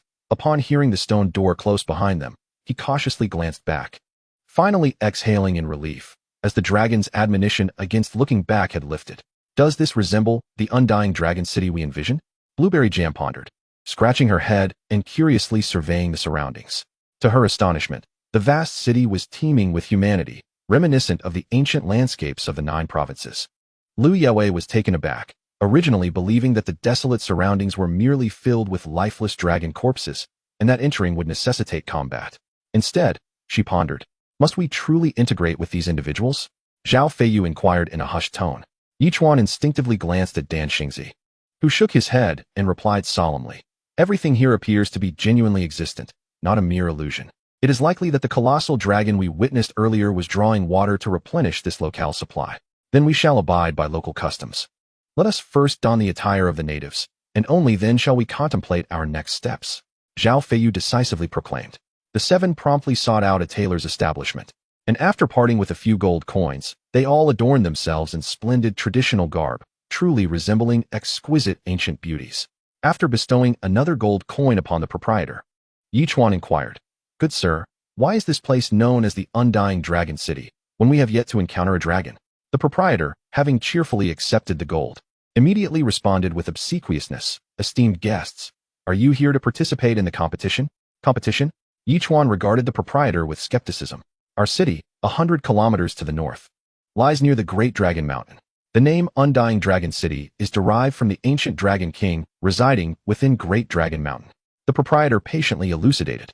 The Dragon King has lived for over a millennium, and it is said that his lifespan is drawing to a close.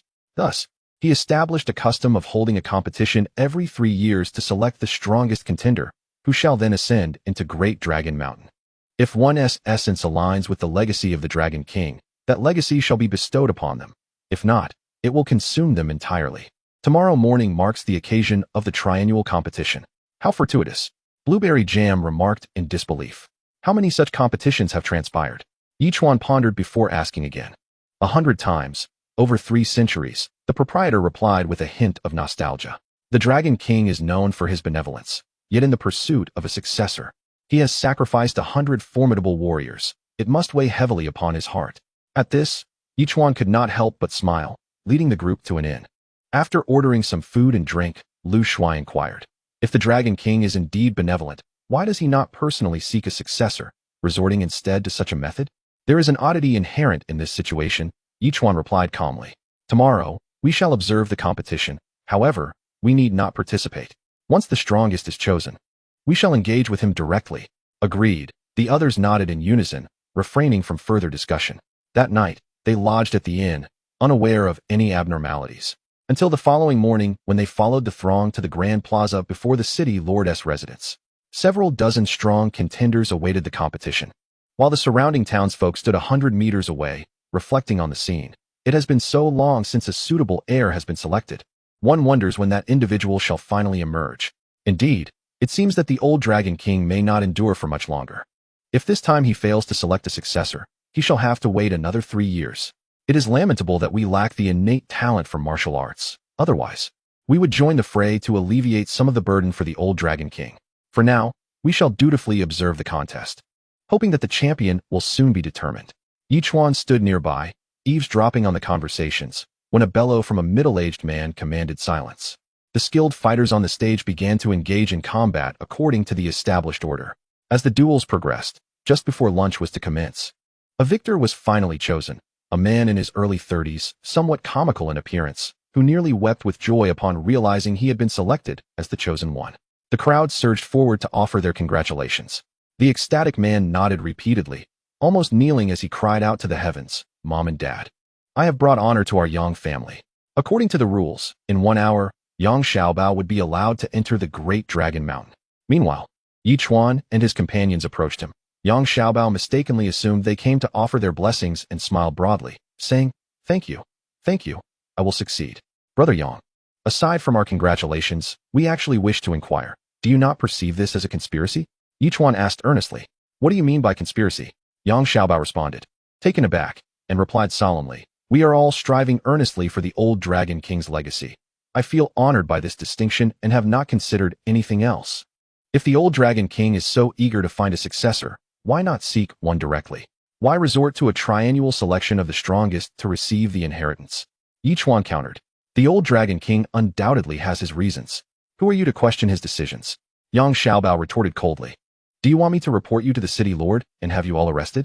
Nay, we merely wish to engage in discussion. There is no need for such agitation. Yichuan chuckled, then produced a gold coin. Brother, do you know what this is? Gold. Yang Xiaobao's expression shifted. I intend to give you 10 such coins, provided you agree to one condition. Yichuan declared. What condition? Yang Xiaobao asked warily. Take this bottle with you into the Great Dragon Mountain. Yichuan placed a transparent bottle before Yang Xiaobao. Chapter 523. The True Face of the Old Dragon King. What treasure is this? Scrutinizing the bottle, Yang Xiaobao inquired cautiously. This is no treasure. It is merely an ordinary bottle. Yichuan responded, shaking his head. So what do you say? 10 gold coins for you to carry a bottle into the Great Dragon Mountain. This seems a rather advantageous deal, does it not? Glaring intensely at Yichuan, Yang Xiaobao scoffed. You speak freely but have yet to present the gold. Do you intend to swindle me?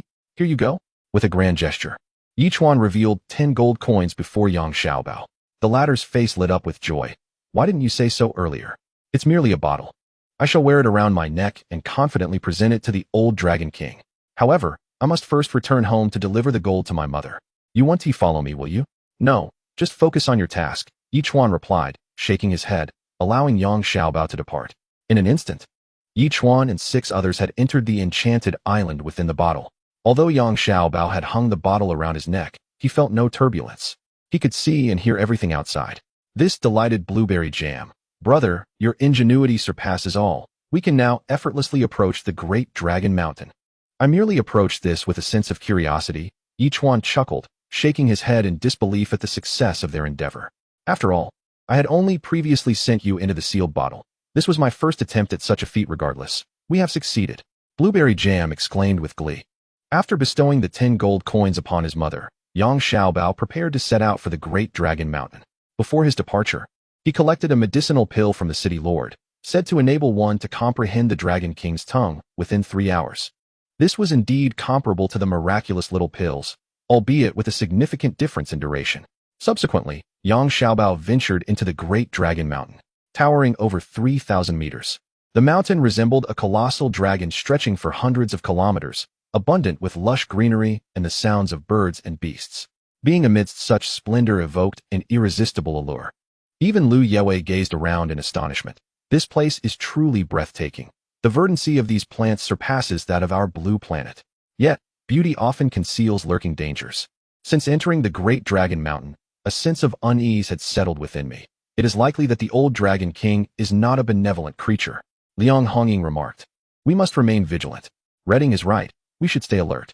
Although we are within the bottle, we cannot underestimate the old Dragon King's power. He might discover us. Yichuan promptly cautioned. As they spoke, Yang Xiaobao had already scaled halfway up the mountain, gazing up at the summit that pierced the clouds. And he resumed his swift ascent. Despite the elevation exceeding 3,000 meters, the peak bore no snow, instead emanating a sense of warmth. After quenching his thirst with a few gulps of water, he called out, I, Yang Xiaobao, have come to meet the old Dragon King, hoping to receive your esteemed legacy. In response to his words, a series of cracking sounds echoed, and the entire Great Dragon Mountain trembled slightly as a dragon head, towering 7 to 8 meters and stretching several meters long, materialized before Yang Xiaobao. With a voice as thunderous as a bell, it inquired, Are you the strongest among this gathering? Indeed, he affirmed. Upon first encountering the colossal Dragon King, Yang Xiaobao could not help but swallow hard, feeling his knees weaken, and he collapsed to the ground with a thud. Truly, each year seems to diminish in strength. You possess merely the abilities of a novice. The Dragon King lamented, expressing his disappointment in Ao Tian, who was becoming increasingly negligent. This ancient dragon harbored an overwhelming pinnacle of Super S-class power.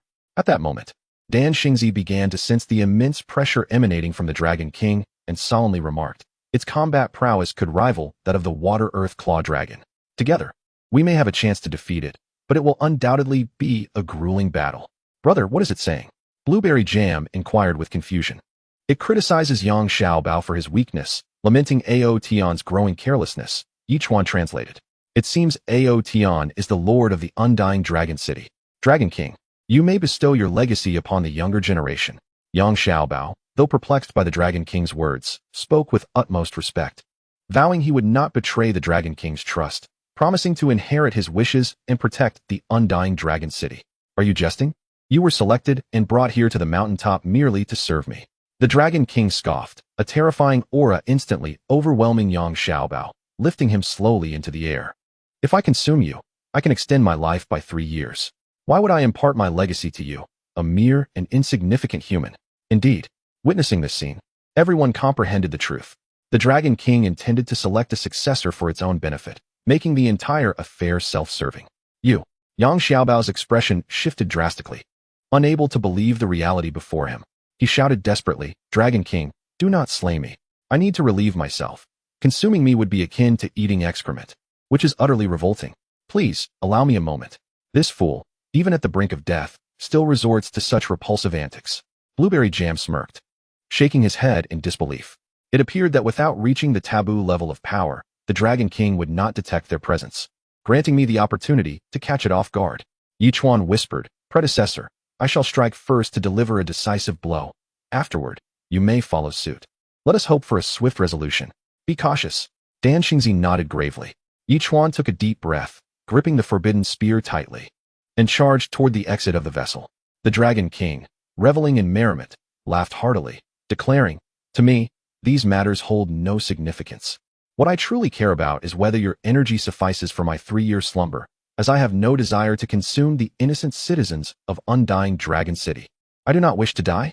I do not wish to die."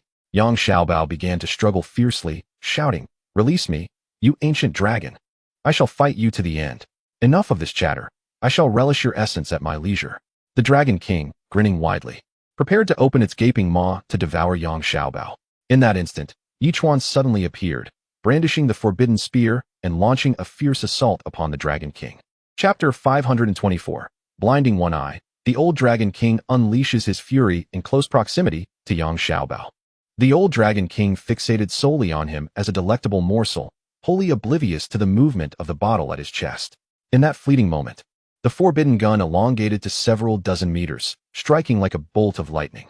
Despite being a creature of super S-class caliber, the old Dragon King failed to perceive that a human was concealed within the bottle. As he closed his eyes, the spear plunged forcefully into his eye, eliciting an indescribable agony that caused him to shriek, sending Yang Xiaobao hurtling away. The anguished cries echoed as the old Dragon King's colossal serpentine form writhed, causing the entire Great Dragon Mountain to tremble with his struggles. The denizens of the undying Dragon City witnessed this spectacle and heard the furious roars from the mountain. Their confusion palpable. What transpired? Shouldn't Yang Xiaobao have already ascended the mountain? Had he provoked the old Dragon King's wrath? Was it madness for Yang Xiaobao to attempt to slay the very being who sought to bestow upon him a legacy? If harm befell the old Dragon King, would not the city face dire consequences? Could Yang Xiaobao truly pose a threat to the old Dragon King? Within the city lord's mansion, Ao Tian gazed coldly at the summit of the Great Dragon Mountain and solemnly commanded, "Summon all citizens to the underground space immediately. Someone seeks to harm the old Dragon King. Should we not lend assistance to the old Dragon King?" One subordinate ventured timidly, "Are you a fool, seeking to aid the old Dragon King?" Ao Tian regarded him with disdain, his voice icy. "Obey my orders without question. No matter what transpires above, do not emerge, lest you perish without understanding how." "Yes." The subordinate, taken aback, promptly relayed the command. Yet, Ao Tian's expression darkened with concern. After a moment's contemplation, he swiftly set off toward the Great Dragon Mountain. "You wretched human, how dare you launch a sneak attack on me? I shall rend you limb from limb." The old Dragon King, now reduced to a single eye, glared coldly at the defiant Yichuan and roared, "I will obliterate the undying Dragon City." "Old Dragon King, we have come seeking treasure." Yichuan, however, maintained a courteous demeanor, smiling as he spoke. "If you disclose the location of the treasure, we shall depart immediately and henceforth concern ourselves with none of your affairs. What say you? Do you truly believe you are worthy of that treasure? Such delusions are laughable." The old Dragon King seethed, teeth clenched. "Not a single hair shall you receive." With that, he unleashed a breath of dragon fire towards Yichuan. Yichuan deftly evaded the assault, swiftly wielding the forbidden gun to invoke absolute gravity. With a force exceeding 10,000 tons, he struck down upon the old Dragon King's head. The old Dragon King, dismissive of Yichuan despite his blinded eye, retained his formidable combat prowess. Without flinching, He extended a claw and grasped the spear firmly in his grasp. Despite the ferocity of the assault, it paled in comparison to the might of the apex S-class Elder Dragon. The humble humans truly believed that merely grasping a fragment of elemental energy could empower them to contend with the divine. The Elder Dragon King scoffed, proclaiming that humanity would forever remain incapable of overcoming deities. I firmly believe in the existence of divine beings, yet they are certainly not represented by a mere S-class aquatic creature like you. With a sharp exclamation, Yichuan swiftly diminished the forbidden spear, retracting it from the dragon's grasp as he retreated hastily. You think you can escape? The Elder Dragon King glared at Yichuan, charging towards him with a fierce determination. In a panic, Yichuan darted towards Yang Xiaobao, causing the latter's complexion to change dramatically as he instinctively recoiled. Brother, you can run if you wish, but why involve me? I'm merely an innocent victim. Turn around, Yichuan commanded, his brows furrowing as he shouted. Startled by the intensity of his voice, Yang Xiaobao hesitated momentarily before complying. In that fleeting moment of distraction, Yichuan dashed into the cursed vessel. Just as the Elder Dragon King barreled towards him, Yang Xiaobao felt a warm liquid trickling from his nether regions, his voice turning shrill. And mother! In that very instant, a blinding white light erupted from the vessel before Yang Xiaobao, striking the Elder Dragon King squarely on the nose. The dreadful sword energy cleaved a gash in the dragon's snout, causing scalding blood to spurt forth, drenching Yang Xiaobao entirely. The air was filled with anguished cries as Dan Xingzi emerged from the vessel, brandishing a sword and standing defiantly in midair like a celestial swordsman. Fixated on the Elder Dragon King, you humans are always brimming with schemes and deceptions, yet you remain oblivious to the futility of such tactics in the face of absolute power. As the Elder Dragon King spoke, the winds howled, and it seemed as if a tempest had been unleashed upon the world. High above, the clouds were gathering ominously, as surrounding bodies of water were swiftly drawn upwards, the swirling clouds cascading downwards like a tornado, enveloping the entire undying dragon city in a palpable sense of dread akin to the apocalypse. Months prior, Yichuan and his companions had witnessed a similar spectacle when they battled the Black Tiger, the Lord of the Western Isles. However, the phenomenon wrought by that SSS-class terrestrial beast was but a trifle compared to the current display of an S-class aquatic creature. This elder dragon truly commanded the waters of the four seas and summoned clouds from the heavens. Soon, the torrent of seawater and the swirling clouds converged upon Dan Xingzi, forming a prison that sealed all avenues of escape. In a thunderous clash, the water and cloud tornadoes collided with tremendous force, their opposing rotations generating a power akin to an explosion slightly less potent than that of a super missile, shaking the very foundations of the Great Dragon Mountain. Within the confines of the vessel, Yichuan could not help but raise his voice, proclaiming, "Old Dragon King, we harbor no ill intentions. We merely seek the cloud token and the treasure. Why must you press us so relentlessly?" The Old Dragon King, already seething with rage, retorted through gritted teeth, "You humans, through your cunning schemes, have rendered yourselves base and untrustworthy. Today, I shall annihilate every soul within the undying Dragon City, and you shall bear the consequences of your actions." With each furious roar from the Old Dragon King, several water tornadoes collided within the city. Chapter 525, The Dragon's Reverse Scale. To touch it is to invite death. Explosions erupted instantaneously, sending a terrifying shockwave rippling outward, obliterating nearly half the structures in its path, leaving numerous craters upon the ground. Fortunately, all the citizens had been swiftly evacuated to a secret underground sanctuary, thus escaping the calamity. At this moment, Aotian had ascended to the Great Dragon Mountain. Observing Dan Xingzi standing before the Old Dragon King, his eyes narrowing as he concealed himself in the shadows without making a move. Dan Xingzi, however, scoffed, extending his hand, summoning his sword to within 3 meters. A surge of true energy enveloped the blade, and in that instant, he re-engaged the Old Dragon King in battle. The Old Dragon King, seemingly adapting for combat, continuously reduced his size, now measuring nearly over 30 meters in length. However, this extreme contraction enhanced his defenses and agility, significantly amplifying his combat prowess. Yet, with one eye blinded, his aim faltered. Several opportunities to severely injure Dan Xingzi slipped away due to his miscalculations. Brother, although Dan Xingzi is formidable, he is no match for the Old Dragon King. Blueberry Jam voiced his concerns. Once the Old Dragon King adapts to seeing with one eye, his combat ability will undoubtedly surge, and he will easily defeat our senior. Indeed, I am well aware. Yichuan nodded. At present, I am searching for flaws in the Old Dragon King. Every true dragon bears a crescent-shaped scale growing in reverse beneath its chin, known as the dragon's reverse scale. The dragon's Achilles heel. Yichuan had been diligently seeking this particular scale on the old dragon, but had yet to find it. As Dan Xingzi began to exhibit signs of vulnerability, Yichuan departed from the confines of the sealing vessel. Seizing the opportunity created by Dan Xingzi to obscure the old Dragon King's line of sight, he brought down his blade fiercely upon the dragon's head, simultaneously discreetly communicating his intent to Dan Xingzi. Dan Xingzi nodded slightly, executing a swift maneuver to re-engage in battle with the old Dragon King. Meanwhile, Yichuan grasped Yang Xiaobao, dragging him into an open area, causing the nearly petrified Yang Xiaobao to awaken from his stupor, tears streaming down his face. "Big brother, you may fight amongst yourselves, but I am innocent. Please, do not kill me. I beg you. If I wished to kill you, you would have long since met your end. Do you truly believe you would still be alive now?" Yichuan said with irritation. "You must remain here without moving an inch, regardless of what transpires. I assure you, you will be unharmed. Otherwise, I shall be the first to eliminate you. Is that true?"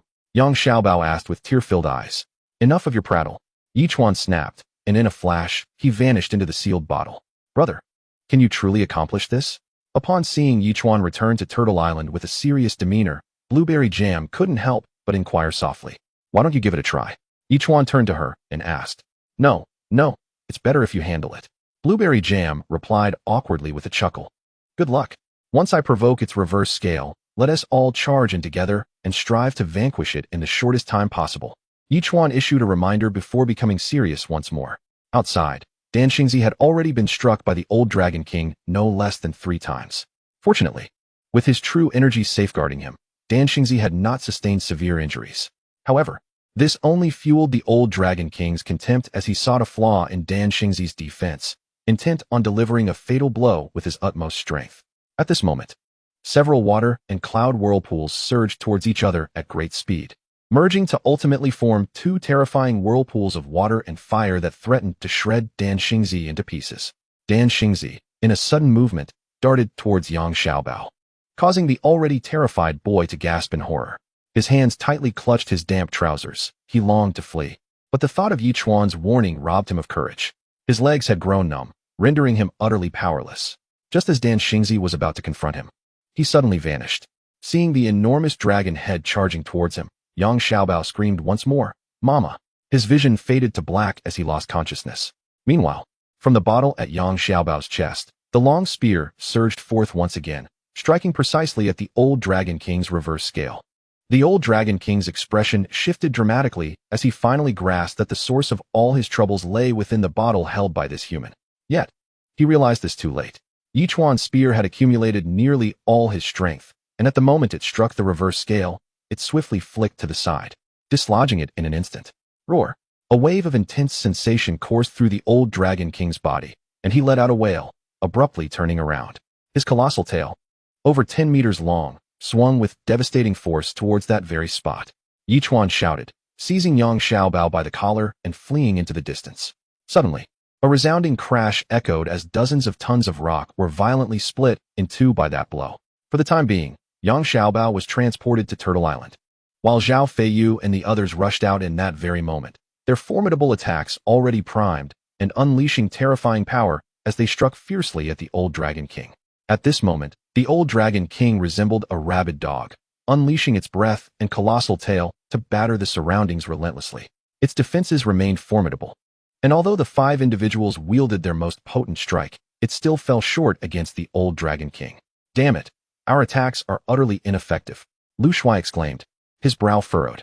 "Brother, our assaults cannot inflict any damage." Despite the significant injury inflicted by the exposure of its reverse scale, it was not a fatal blow. Perhaps only by plunging the spear into that very spot could they hope to vanquish it completely, Dan Xingzi remarked solemnly. "It has already been tripped by a stone twice. It surely won't fall for a 3rd time." Yichuan whispered, "Eliminating it now will undoubtedly prove more challenging."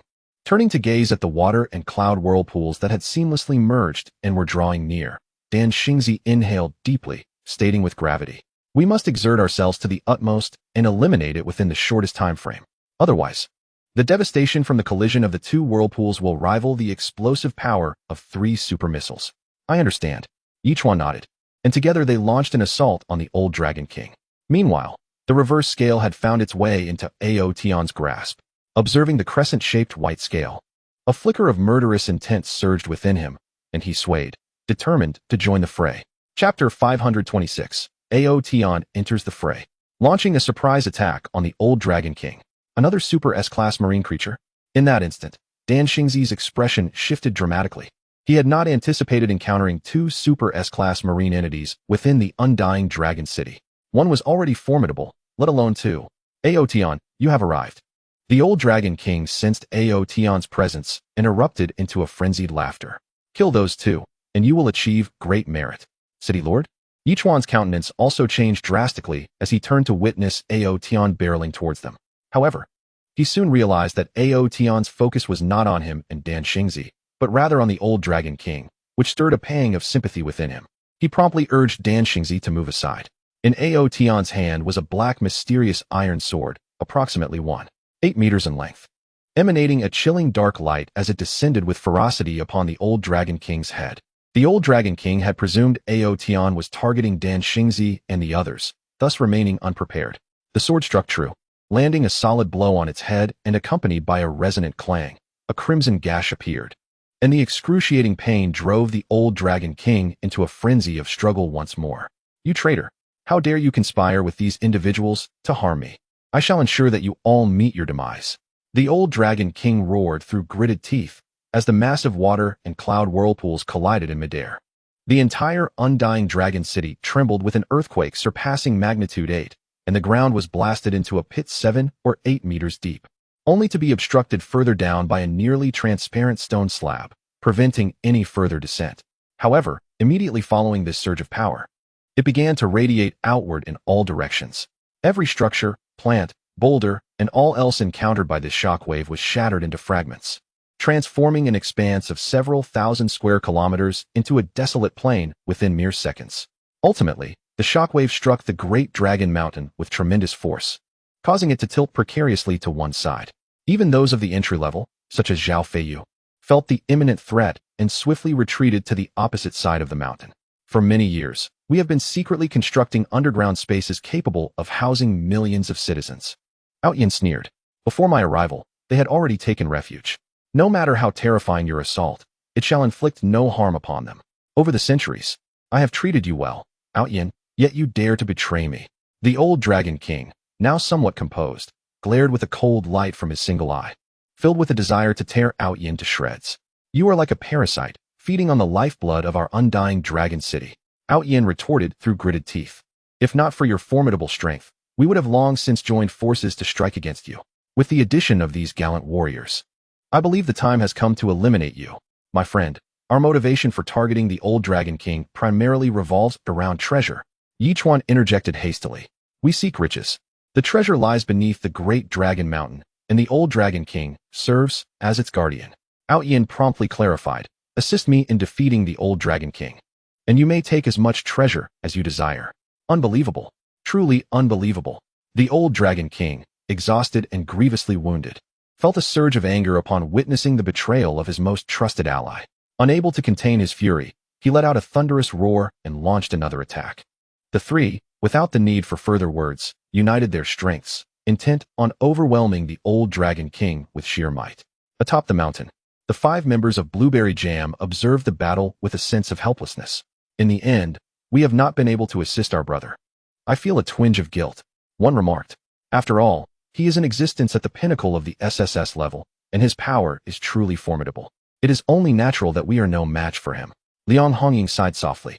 However, we must seize an opportunity to strike, striving to alleviate the burden on our brother and eliminate this behemoth as soon as possible. The group nodded in agreement, constantly searching for a flaw in the old Dragon King's defenses, hoping for a chance to deliver a decisive blow. Meanwhile, the duo and the dragon had secured an undeniable advantage, particularly as Outyin transformed into a divine dragon, his terrifying power coursing through the heavens and earth. His tail clashed relentlessly with the old Dragon King's massive tail, and with the loss of his reverse scale, the old Dragon King, already weakened from a blow to the head by Outyin, found himself at the end of his strength.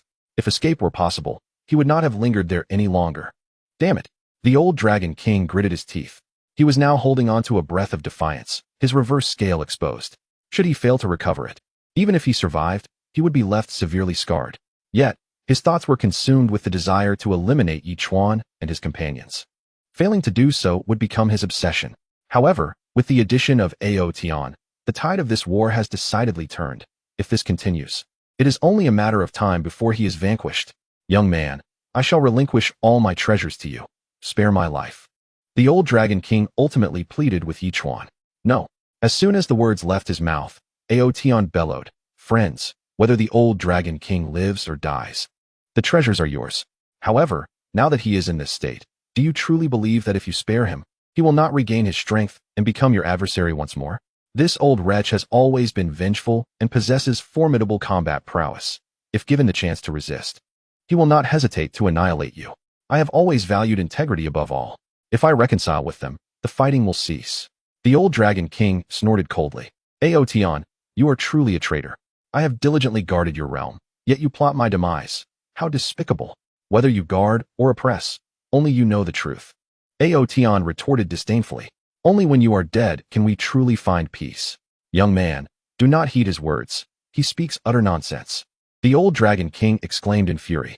Yichuan nodded slightly, understanding the gravity of the situation. It had indeed become a matter of life and death with the old Dragon King, and as of now, they had yet to find a way to escape. If they were to trust the Dragon King's words, it would surely lead to their demise. With this thought, Yichuan slowly raised his gaze towards the old Dragon King, though the grip in his hand seemed to have lessened. Seeing Yichuan's demeanor, the old Dragon King mistakenly believed he had swayed him, and a cold smirk crossed his mind. This was merely a temporary strategy. Once I recover, you scoundrels will meet your end. Correspondingly, the old Dragon King's focus on Yichuan weakened slightly, waiting for just a few more words to incite Yichuan and his companion against Ao Tian, allowing him to turn the tide in his favor. Chapter 527. That is not a dragon. That is a heart demon. Young man, have you made up your mind? With a sudden silence from Yichuan, the old Dragon King could not help but inquire again. However, before he could finish, a tremendous sound erupted as Yichuan suddenly launched an attack. His spear surged forth, aiming for the reverse scale wound beneath the Dragon King's chin. The old Dragon King's expression changed dramatically, unable to believe that Yichuan, who had seemed ready to ally with him, would suddenly strike without warning. His massive head jerked in a desperate attempt to evade this lethal blow. Bang! In that fleeting moment, Ao Tian's colossal tail descended from above, crashing violently against the old Dragon King's head, thwarting his attempt to dodge the impending strike. No! The old Dragon King roared in fury, unleashing a terrifying breath of the dragon directed at his reverse scale. Just as the spear was about to reach the wound, a shield materialized, blocking the forbidden spear's assault. Damn it! Yichuan's expression shifted as he had not anticipated the old Dragon King's resilience. Even in such a state, he dared to resist. Come on! Just as Yichuan was taken aback, Dan Xingzi let out a thunderous roar, transforming his body into a shooting star, swiftly rotating to Yichuan's side.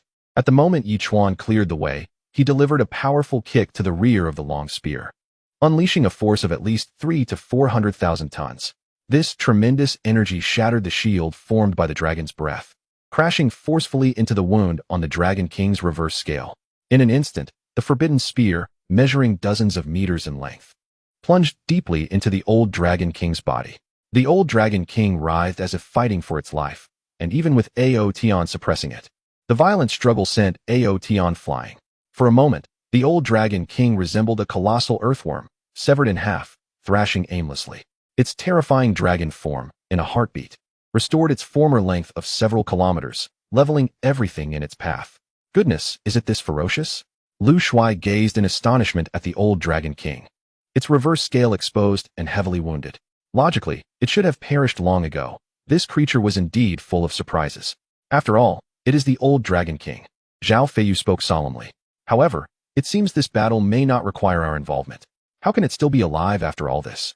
Yichuan frowned, observing the old Dragon King, which had already struggled hundreds of kilometers away. After living for thousands of years, if it could die so easily, it would not have been able to suppress our undying dragon city for so long. Ao Tian's expression grew serious. I believe we should strike decisively and eliminate the old Dragon King completely to prevent any unforeseen complications. That is certainly agreeable, but as the Lord of Undying Dragon City, why do you harbor such hatred for the old Dragon King? Yichuan questioned Ao Tian with suspicion. Isn't that illogical? What is illogical about it? Aotian looked at Yi Chuan with confusion. The old Dragon King should not be considered part of Undying Dragon City. It emerged later, defeating many of our formidable warriors with its immense power, occupying the Great Dragon Mountain, absorbing the dragon energy of Undying Dragon City, and demanding a human sacrifice every 3 years. Who, knowing the truth, would not detest the old Dragon King? Undying Dragon City. Does that not refer to the old Dragon King? Yi Chuan inquired once more. Undying Dragon City signifies that the Dragon City itself will not perish. What does it have to do with the old Dragon King? Aotian sighed. However, it is precisely because of the old Dragon King that Undying Dragon City has become a shadow of its former self. Upon hearing this, Yi Chuan suddenly understood. According to Dan Xingzi, the interior of Undying Dragon City was filled with dragon corpses, yet such claims were mere hearsay. Everything must be witnessed firsthand to be deemed real. Let us act. Yi Chuan commanded in a low voice, and in that moment, everyone sprang into action, unleashing their most formidable powers upon the old Dragon King. The old Dragon King, already at its wit's end, could not withstand the onslaught from the multitude and soon ceased all movement, dissipating into a wisp of blue smoke in mere seconds. Where did it go? This scene left several individuals utterly bewildered. With the disappearance of the ancient Dragon King, the nearly ruined city began to slowly rejuvenate, and even the Great Dragon Mountain started to sprout lush trees, as if everything had become more vibrant than before. What could this mean? Yi Chuan inquired, perplexed. Since you have entered here, you must have encountered the ancient Dragon King, correct? Aotian asked solemnly. You aren't referring to the colossal dragon from the oceanic realm, are you? Yi Chuan questioned suspiciously. Indeed, this is the inner world of the ancient Dragon King. Everything we hold is the last sanctuary within his heart. Aotian nodded, elucidating that the ancient Dragon King had succumbed to his inner demons, manifested in the form of the dragon you witnessed, which subdued us entirely and inflicted great suffering upon the Dragon King. The map that allowed your entrance was, in fact, crafted by the Dragon King himself. Unable to vanquish the inner demon, he resorted to luring external experts into his inner world with the promise of treasure to eradicate it. Aotian sighed, but ultimately, the ancient Dragon King's gamble paid off, for with your defeat of the dragon, you have effectively rescued him. So that is how it is. Yi Chuan realized, explaining everything to the others, which illuminated their understanding. Yi Chuan couldn't help but ask again, where's the treasure? It lies atop the Great Dragon Mountain. Aotian replied, leading the way to the mountain's summit, eventually arriving at a cave where the treasure was stored, containing all the riches accumulated by the ancient Dragon King over millennia. Thank you. Yi Chuan nodded slightly, stating that once everything concluded, they would return to the city lord's mansion to find him. Very well. Aotian nodded in agreement and swiftly made his way toward the city lord's mansion. However, Blueberry Jam expressed her doubts, asking, Brother, why do I sense an undercurrent of conspiracy here? After all, since this is the inner world of the ancient Dragon King, how could we have entered so easily? It is said that what is meant to be will be. We are here in search of treasure. And if there are schemes afoot, we shall shatter them. Yi Chuan chuckled, shaking his head as he boldly stepped into the cave first. His reasoning seemed plausible. Blueberry Jam pondered, tilting her head before following him inside. After the fall of the ancient Dragon King, the Undying Dragon City appeared to be enveloped by righteousness. Everything transformed into a radiant spectacle, even the cave glimmering with golden hues. The group moved forward without hindrance, ultimately reaching the depths of the cave. Chapter 528. Entered in good spirits, now unable to depart. Before them lay an immense space, spanning tens of thousands of square meters, filled to the brim with gold coins, golden artifacts, gemstones, and various weapons, surpassing the combined treasures they had previously discovered. Blueberry Jam could not help but gape in disbelief. It was no wonder that this ancient dragon, at the pinnacle of Super S and even reaching forbidden levels, had amassed such an incredible fortune. It was truly astonishing. Brother, we've struck gold, Lu Shuai exclaimed, swallowing hard and bursting into laughter. Senior, you may now seek the cloud token, Yi Chuan replied with remarkable composure. As for the remaining treasures, we shall only take 1/3, considering it our reward for assisting the old Dragon King in vanquishing his inner demons. Wouldn't it be better to take it all? Lu Shuai inquired, puzzled. Did that fellow not declare we could seize all the riches? Yi Chuan responded earnestly. Dragons are creatures that cherish wealth above all else. Do you not wonder why it has amassed such vast treasures yet refrains from spending them? Its greatest pleasure lies in hoarding gold and silver. If we were to empty this treasury entirely, do you think we would survive? Yi Chuan's tone grew sharp. This is nearly a taboo existence. Do you genuinely believe we could prevail against it? All right, I may have overthought this, Lu Shuai admitted, retracting his neck in embarrassment. With a decisive wave of his hand, Yichuan swiftly transferred 1/3 of the treasures into the system's inventory. Dan Xingzi quickly located the cloud token, tears of joy streaming down his face, for he had searched for decades, and just when he was on the brink of despair, he found it, an indescribable feeling. Subsequently, Yichuan led the group back to Undying Dragon City. By now, all the citizens had returned, each engrossed in their own affairs, though their memories of the old Dragon King had faded. However, the smiles on their faces radiated genuine happiness, revealing their contentment. The six entered the Lord's manor and sought out Ao Tian, inquiring about the means to depart from Undying Dragon City. Ao Tian appeared troubled. I am unable to assist you, for I lack the authority to grant your departure. Only with the old Dragon King's consent may you leave. We came seeking treasure. Yichuan's brow furrowed as he spoke sternly. We have aided this old Dragon King in extinguishing his inner demons, and have taken merely 1/3 of the treasure. What more could it desire? This is beyond my jurisdiction, Ao Tian sighed. I exist merely due to the old Dragon King's presence in this spiritual realm. I can manage the affairs here, but beyond that, I am powerless. After exchanging a few more words, Yichuan led his companions away. Brother, what is the situation? Blueberry Jam asked, unable to contain her curiosity upon seeing Yichuan's grim expression as he exited the Lord's manor. Is it not obvious? We certainly cannot leave, Zhao Feiyu remarked nonchalantly. Ao Tian claims there is no method to facilitate our departure, Yichuan replied, his face darkening. I fear we must devise our own solution. Can we not retrace our original path? Lu Yiwei immediately asked. Do you even recall the way we came? Blueberry Jam looked at Lu Yiwei in astonishment. That stone door appears to have vanished, does it not? However, I marked the spot beside the stone door.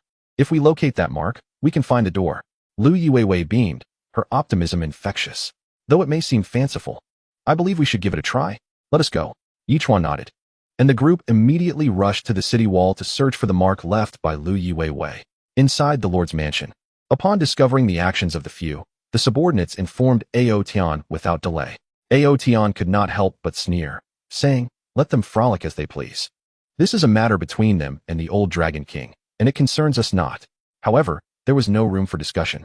The subordinates hesitated, wanting to say more, but were ultimately silenced by Ao Tian's reprimand as they were cast out of the Lord's mansion. Soon, the group found the marks made by Lu Yiwei, both on the city wall and at the previously marked stone gate, yet the stone gate itself was nowhere to be found. Yichuan took out the treasure map, examining the area where the stone gate had once stood but now appeared as a smooth boulder, pondering, I wonder if this treasure map is still of any use? Lu Yiwei took the treasure map, scrutinizing it with a frown. She then flipped the map over and pressed it against the boulder, but it yielded no response. Perhaps the other side represents the stone gate, which cannot be revealed from this side. We could unleash a full-force strike and see if we can break open the stone gate, Dan Xingzi suggested.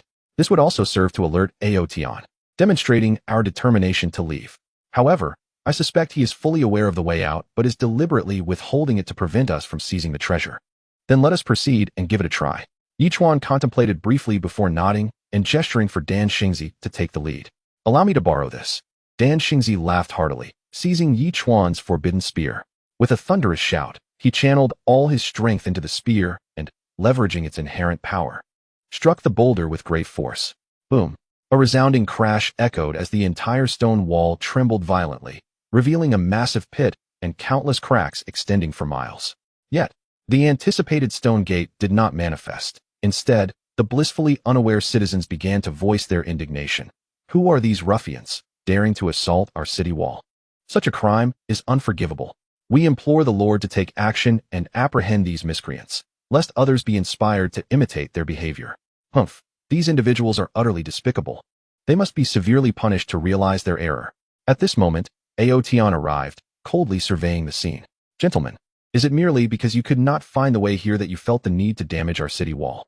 Since we cannot find it, we might as well attempt to discover it. Yichuan shrugged and replied, You truly wish to leave? Ao Tian narrowed his eyes, asking in a grave tone. Indeed. Yichuan affirmed with a nod. I do know of a path, but it is perilous. Ao Tian spoke in a hushed tone. You may very well lose your lives in the process. Chapter 529, To Defeat Magic with Magic. You surely know more than just this one path, do you not? Yichuan fixed his gaze upon Ao Yin, speaking in a low tone, You previously asserted that you lacked the authority to lead us away. Yet now you claim to know a path. Clearly, this path cannot be one you are authorized to guide us along, correct? I believe it would be prudent for you to escort us along the safer route. Blueberry Jam interjected promptly. I have already stated that I do not possess such authority. Yin responded, shaking his head. If I were to truly lead you, I would likely incur the wrath of the old Dragon King, as I am, after all, a creation of his. He continued, the path I mentioned requires us to proceed further along a long and perilous corridor before we can ultimately reach our destination. Yin spoke with gravity. At present, this is the only route available for your escape.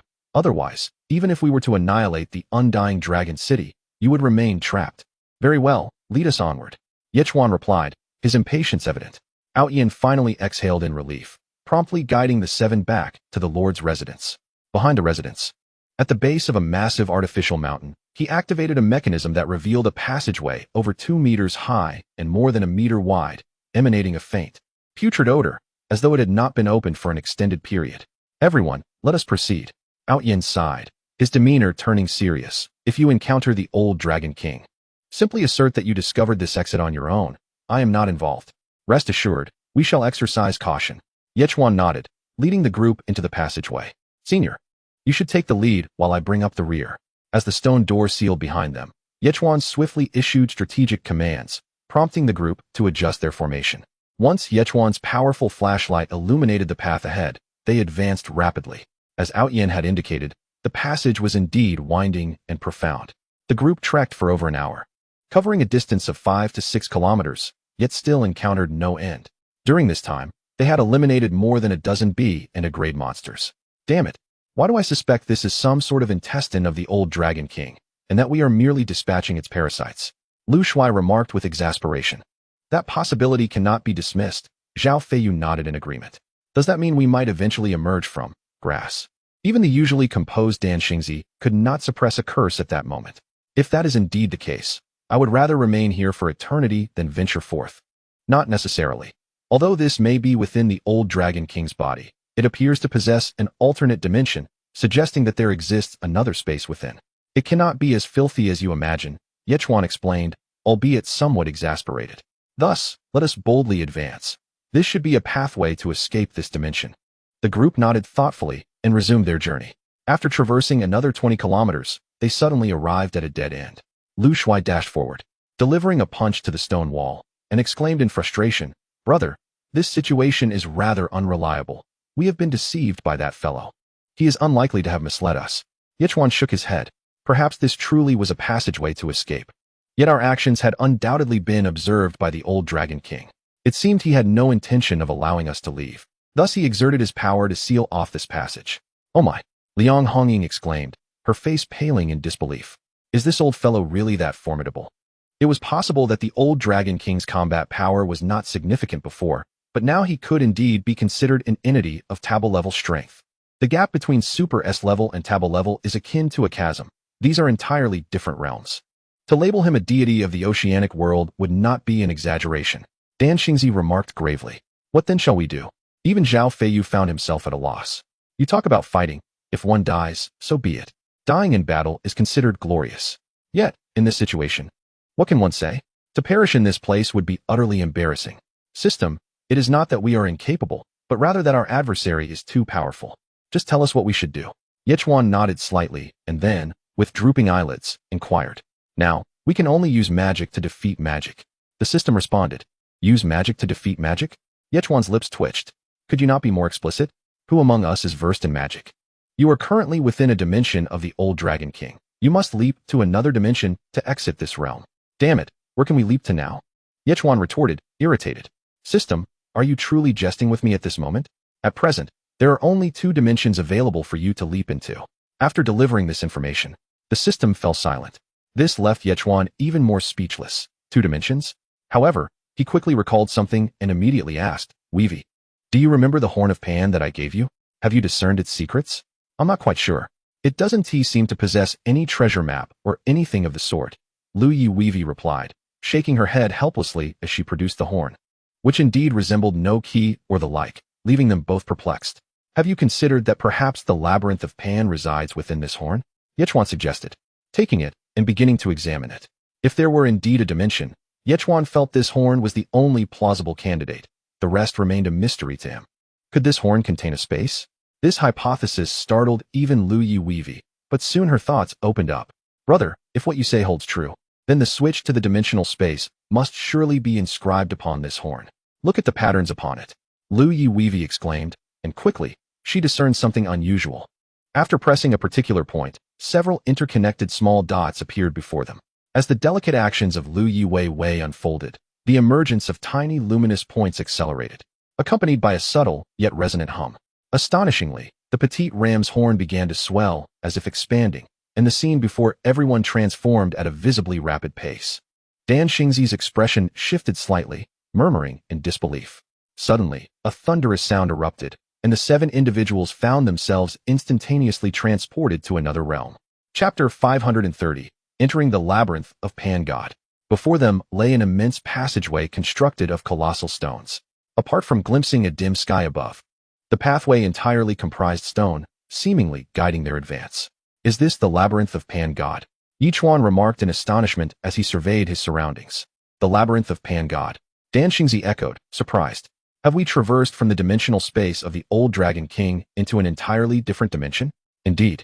That is my hypothesis, Yichuan affirmed. Since we cannot exit the old Dragon King's dimensional space, we shall depart from this realm. I believe this will also lead us away from the old Dragon King's domain. Yet I can't shake the feeling that this dimension is even more challenging to escape. Blueberry Jam timidly interjected. The Labyrinth of Pan-God, doesn't that imply it is a maze? If you interpret it that way, it certainly holds some merit, Zhao Feiyu chuckled. However, I believe we should explore our surroundings more thoroughly. Perhaps we might discover an exit from here.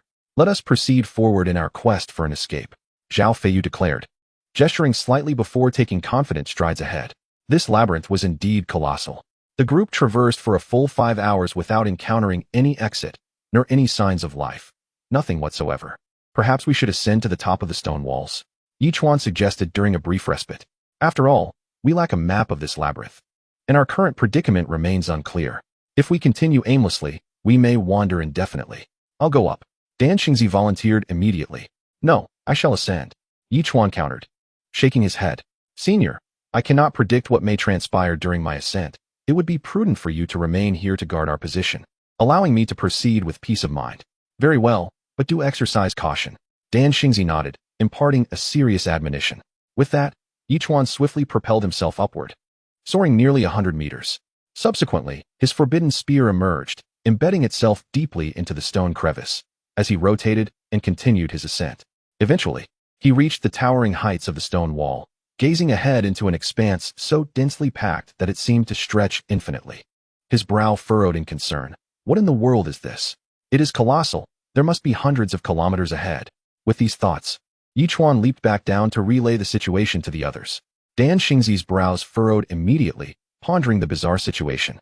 The eerie silence was unsettling. Devoid of any formidable creatures, this was not a labyrinth, but rather a prison designed to confine us. What shall we do now? Blueberry Jam asked with a pout. Upward, Yichuan commanded sharply, and all 7 rushed to the top. Yichuan then released the massive sea turtle, which loomed against the stone wall, exuding an imposing presence.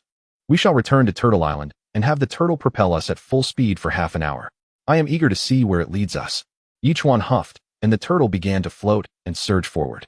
As anticipated, despite the turtle's lightning speed, there were no obstacles, and the space below remained eerily empty. Almost pristine. This is truly perplexing. Lu Shuai scratched his head, bewildered. What is this place? And who could construct such an enormous maze?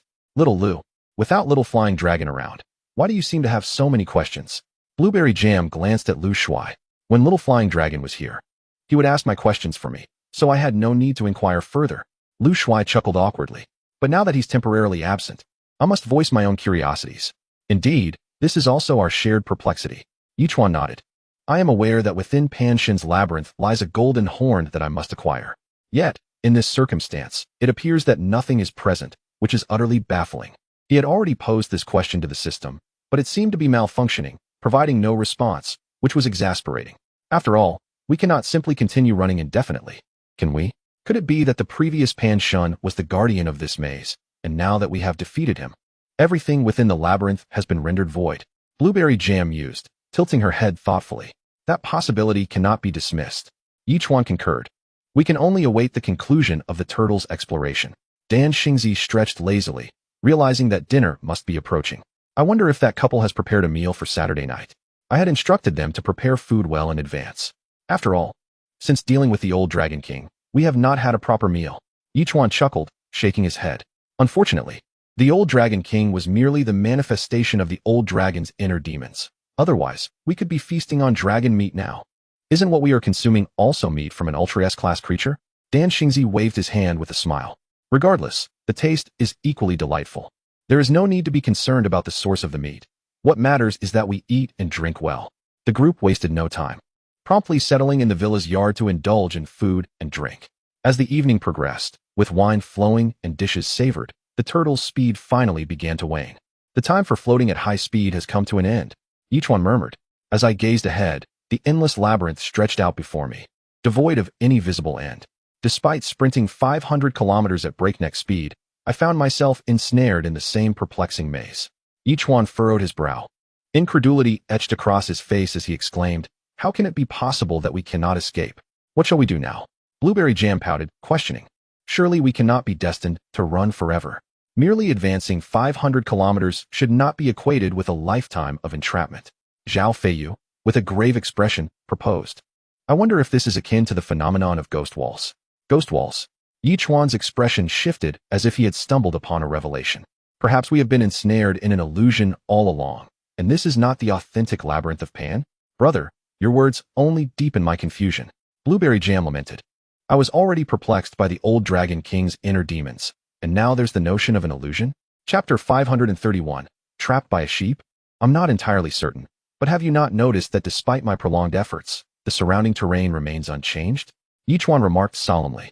If this situation persists, it may mean that I have been circling in place all along. Goodness. Blueberry Jam gasped, her eyes wide with disbelief as she questioned Yichuan. Are you saying we have not moved at all? This labyrinth may only span a few dozen kilometers, after which the path simply repeats itself. Yichuan stated gravely. In light of this predicament, perhaps we should launch a few missiles to test the waters. With that, Lu Shuai hastily made his way to control the ground-to-ground missiles, swiftly setting up a 30-kilometer range and pressing the launch button. In an instant, 18 missiles soared towards the designated area. Within a minute, the sound of explosions echoed, and the ground trembled violently, accompanied by a powerful shockwave. Soon, silence enveloped the area once more. The sea turtle promptly sped towards the explosion site, reaching it in just over 10 minutes. However, the devastation within the originally 10-kilometer range was limited to a mere 3 or 4 kilometers. While the area beyond appeared completely unscathed, the edges of the destruction were eerily precise, as if sliced cleanly. The sea turtle floated above the site of the explosion, yet encountered no obstruction, standing firmly in that spot. Brother, I am feeling quite dizzy. What on earth is happening? Blueberry Jam exclaimed, overwhelmed by the scene before her. If we could not traverse this path, that would be one thing. But we can access it while the explosion fails to reach us. What kind of sorcery is this? Could the issue lie at the top of the labyrinth?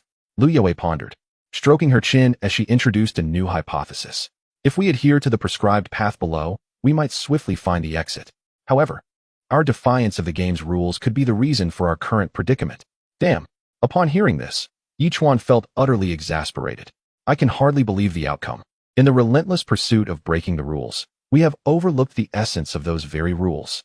Ultimately, Yichuan retrieved the sea turtle, and the group returned to the surface. Yichuan promptly produced the MPV he had acquired earlier, declaring, "Who can drive? We shall proceed." "I will." Zhao Feiyu immediately raised his hand. In an instant, everyone boarded the vehicle, with Zhao Feiyu at the helm, speeding forward. The car reached a velocity of 120 miles per hour, drifting through corners, and after colliding with walls numerous times, they finally emerged from the labyrinth as darkness enveloped the entire maze. To their surprise, the labyrinth experienced both night and day. Fortunately, they had escaped, or it would have been quite troublesome.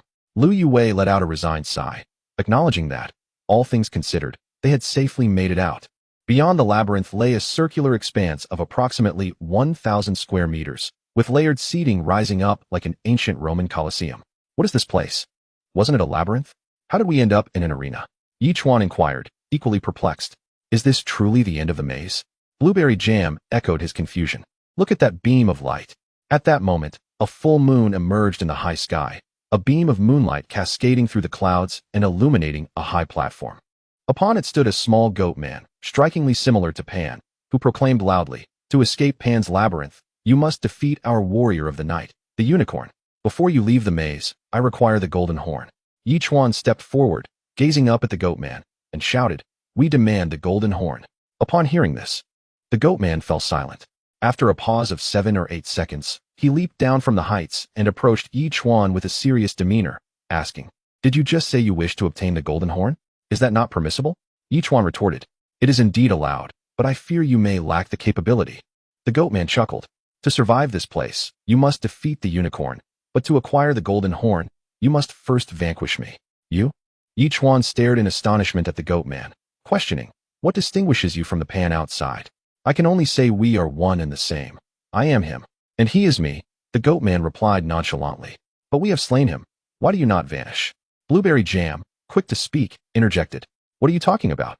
The goat man trembled, incredulous at Blueberry Jam's words. "You were allowed entry because he permitted you." "Not at all. We killed him, obtained his 2 horns, and after much research, uncovered the secret to entering Pan's labyrinth." Blueberry Jam replied earnestly, "You all." The little ram swallowed hard, then pointed towards the stone door behind the high platform, saying, "If that is the case, our battle seems rather pointless. You may as well enter the stone door directly. Once you acquire the golden horn, you simply need to proceed forward to leave this place." "Is it truly that simple?" Blueberry Jam asked in astonishment once more. "Is this dimension merely concluded in such a manner? What you perceive as simplicity may not necessarily be so," the little ram replied awkwardly. "We are merely appetizers. The truly formidable beings lie beyond that door." "Thank you." Yi Chuan nodded slightly, and the group leaped onto the stone door. Here, Yi Chuan found himself quite admiring Blueberry Jam. Despite her hasty words earlier, she had managed to avoid 2 entirely avoidable battles, thus earning a small merit. As they reached the top of the platform, Zhao Feiyu strode forward and slowly opened the stone door. At that moment, a beam of moonlight streamed in from outside, precisely illuminating a cloak within the grand hall. Behind the cloak lay a somewhat narrow passageway. Yet the golden horn spoken of by the little ram was nowhere to be found. Just then, the little ram entered as well. Lu Shuai immediately inquired in a deep voice, "I thought you mentioned there was a golden horn here. Where is it?" The little ram smiled politely at the group and walked directly to the cloak, donning it.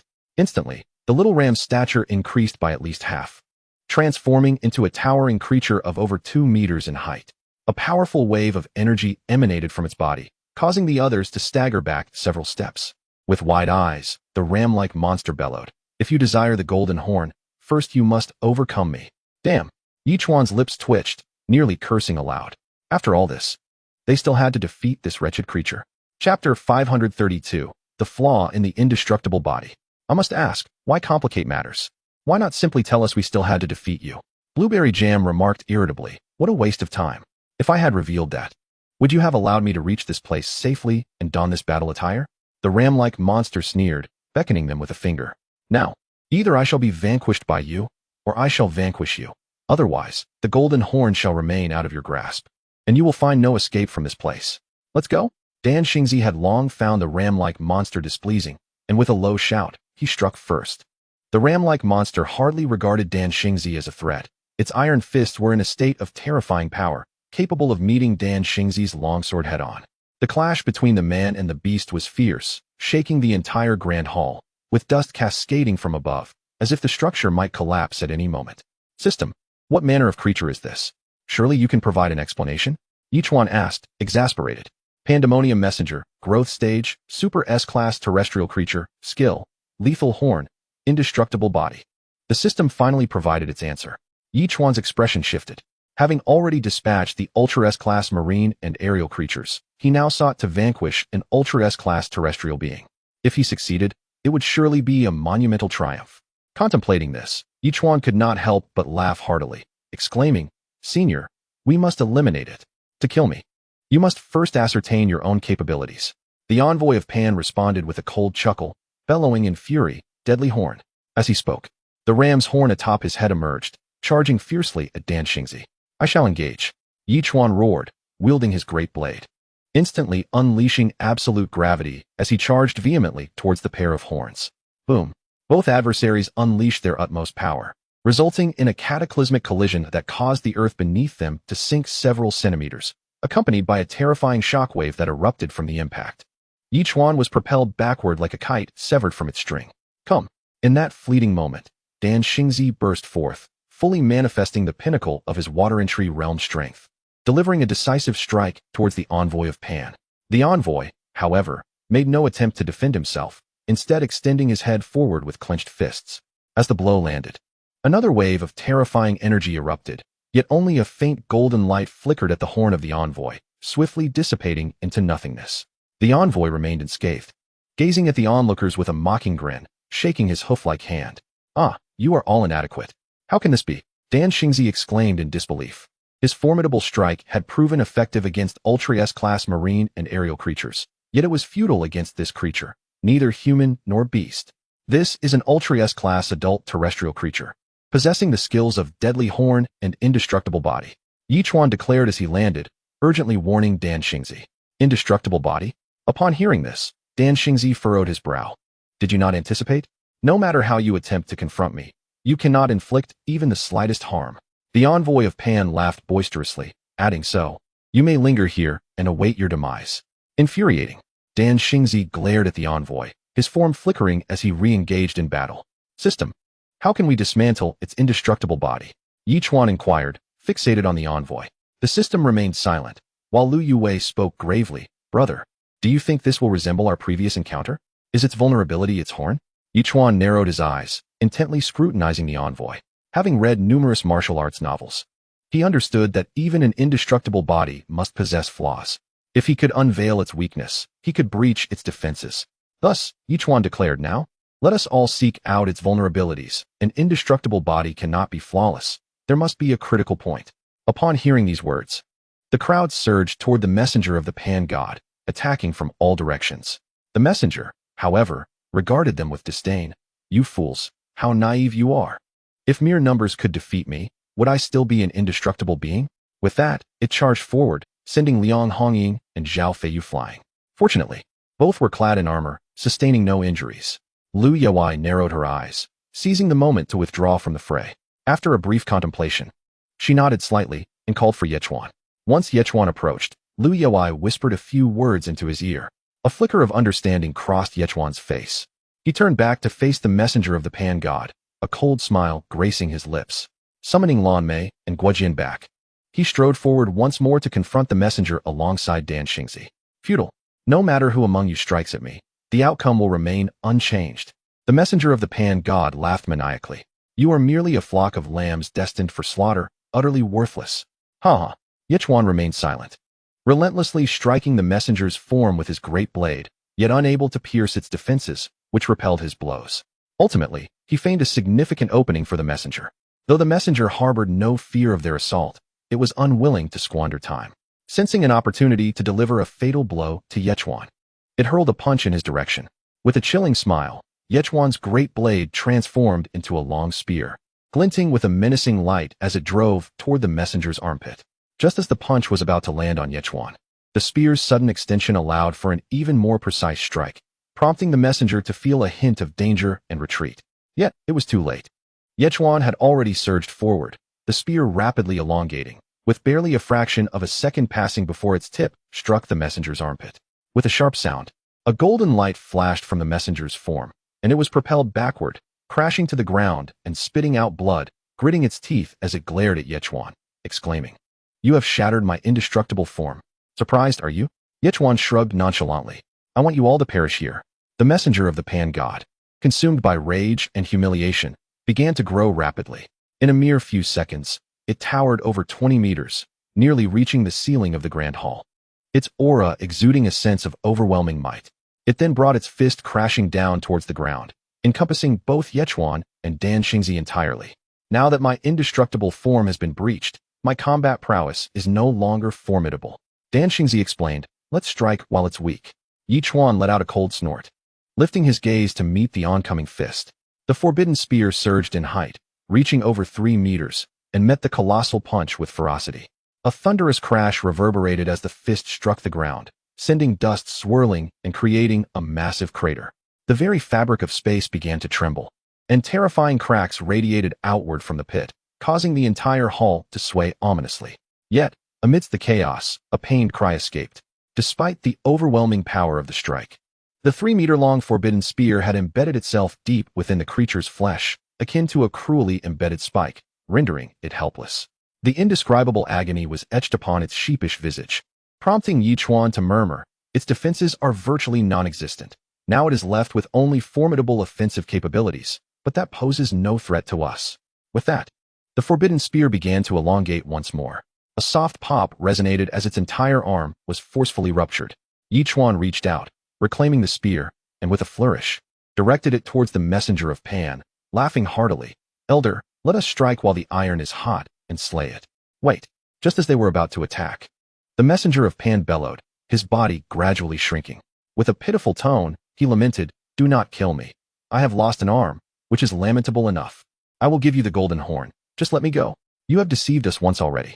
Do you think we will trust you again?" Blueberry Jam scoffed. "I have placed your kind on my blacklist. I am, in fact, an honest being, typically not one to deceive."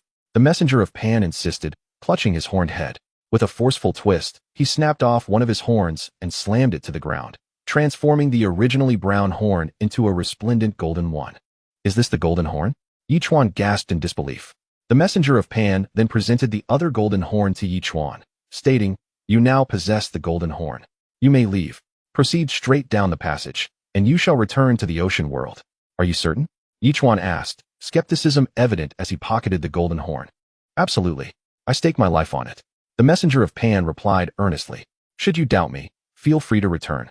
I am bound to the labyrinth of Pan for all eternity by his magic. I shall trust you this once, but should we discover your deceit, your fate will be most tragic," Yichuan remarked, patting the messenger of Pan's shoulder before leading his companions into the passage in their previous formation. "Congratulations, host, for defeating an Ultra S-level terrestrial creature for the first time.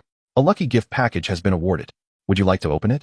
At that moment, the system's voice echoed in his mind. "Open it," Yichuan commanded. With a triumphant chime, the system announced, "Congratulations, host. You have acquired 400 kilograms of fertile black soil, 5 exclusive nutrient solutions for special tree species, 1 Ultra S-class marine creature inner elixir, 1 experience value package, 1 resource package, 1 temporal super defense, and 5 exclusive nutrient solutions for tentacle monsters." Yichuan nodded slightly. Since he had not killed, but rather defeated, the rewards bestowed upon him were understandably modest. Nonetheless, having something was certainly preferable to having nothing. The system's voice resumed, "Detection complete. Host has located Pan Goddess Labyrinth and obtained the golden horn. The dungeon task is complete. Would you like to claim your dungeon grand gift package?" Yichuan smiled gently, his excitement palpable as he replied, "Open it." The system continued, "Opening dungeon grand gift package. Congratulations, host. You have received 2 evolution value packages, 2 resource packages, 2 temporal super defenses, 2 island propulsion devices, 2 super missiles, and 2 exclusive nutrient solutions for special tree species." The system's voice echoed once more. Indeed, today was a season of bountiful harvests, and Yichuan felt a surge of joy. If he could safely exit Pan Goddess Labyrinth, he would soon be rewarded with another dungeon's treasures. The passageway stretched far beyond anyone's expectations. After thorough inspection, they confirmed it was not an illusion and had no ghostly walls. It was a long, narrow corridor. Devoid of any tools to assist their journey, they could only advance step by step. "Look," Dan Xingzi exclaimed, his expression shifting as he pointed ahead. After more than 3 hours of walking, they had covered over 10 kilometers. The sound of waves crashing against rocks reached their ears, accompanied by a gentle sea breeze that filled everyone with exhilaration. Lu Shuai widened his eyes, staring ahead in disbelief. Are we really coming out? Within Pan Goddess Labyrinth, it was night, and the marine world mirrored this darkness. Suddenly, several of them quickened their pace, bursting forth from the corridor onto a modestly sized island, still nestled within the Forbidden Sea, indicating they had not strayed far from their original location. Though the winds of the Forbidden Sea were not as invigorating as those of the open ocean, Dan Xingzi inhaled deeply, laughing heartily. "These few days with you have been more exhilarating than all my years of experiences." "Ha! Senior, does this mean you intend to part ways with us?" Yichuan inquired, a hint of nostalgia in his voice. "The whereabouts of Little Flying Dragon remain a mystery, and I must accompany you back to the old Dragon King to ascertain his fate," Dan Xingzi replied, shaking his head with a smile. "Thank you," Yichuan said. his demeanor shifting as he clasped his fists in gratitude. You have given me a taste of home. In this fleeting encounter, there is no need for thanks. Dan Xingzi chuckled, shaking his head once more. Yichuan promptly produced the treasure map, and, upon observing that the location was a staggering 5,000 nautical miles from the old Dragon King, instructed the sea turtle to set sail towards that direction. He solemnly declared, "We shall locate the old Dragon King, which will likely take us about 2 days. This gives everyone an opportunity to rest adequately during this time." The group nodded in agreement, and as the night deepened, they returned to their quarters for rest. Yet, Yichuan found himself in a state of bewilderment. Having already assisted Dan Xingzi in acquiring the cloud token, he wondered why his awaited reward had not yet arrived. Chapter 534. Level Up Again, New Skills. System, have you perhaps fallen asleep and neglected my reward? Yichuan inquired, his expression perplexed. However, the system offered no response. With a sigh of resignation, Yichuan ultimately shook his head, choosing not to dwell on it further, and turned to sleep. Having traversed 2-dimensional realms and engaged in several battles, he slumbered soundly until past 10 in the morning, finally awakening with a languid stretch. "Sign in," he called out. "Sign in successful. Congratulations, host. You have received 2,000 evolution points and a super missile set." The system's voice echoed in response.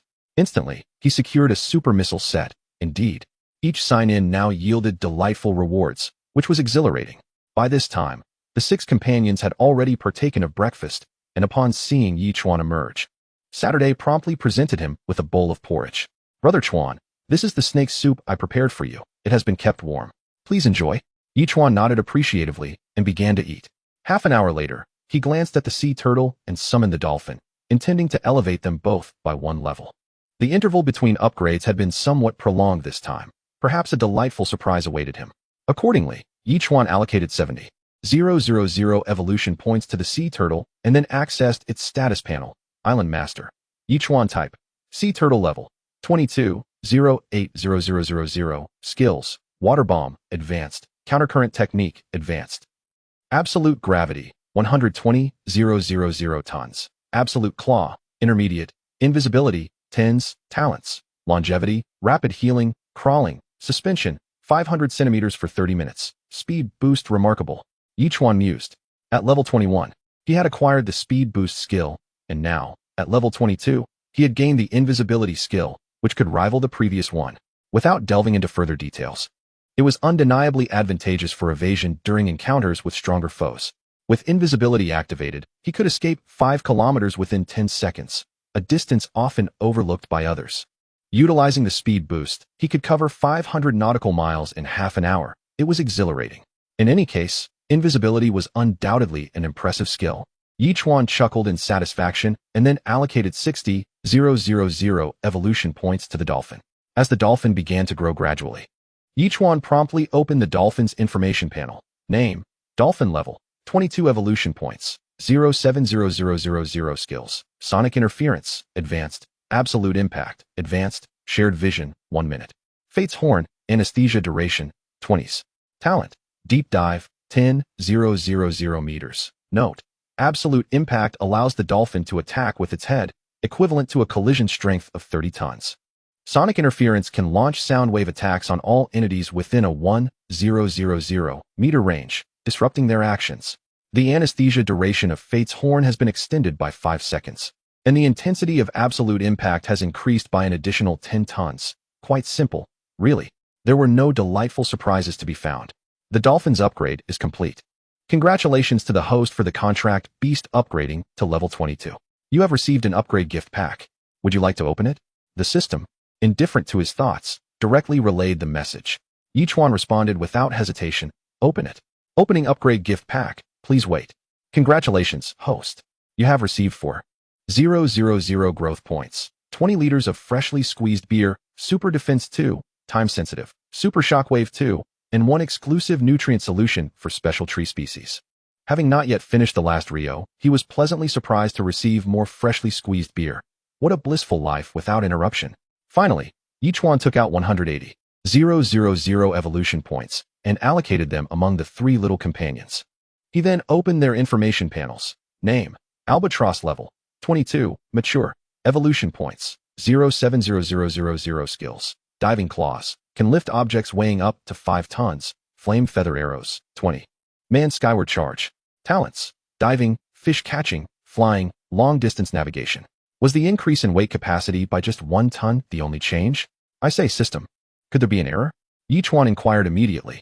In response, the system sent another notification. The albatross's upgrade is complete. Congratulations to the host for the pet upgrading to level 22. You have received an upgrade gift pack. Would you like to open it? The albatross's upgrade is complete. Congratulations to the host for the pet upgrading to level 22. You have received an upgrade gift pack. Would you like to open it? Yichuan could only shake his head in resignation and said, open all. Congratulations, host.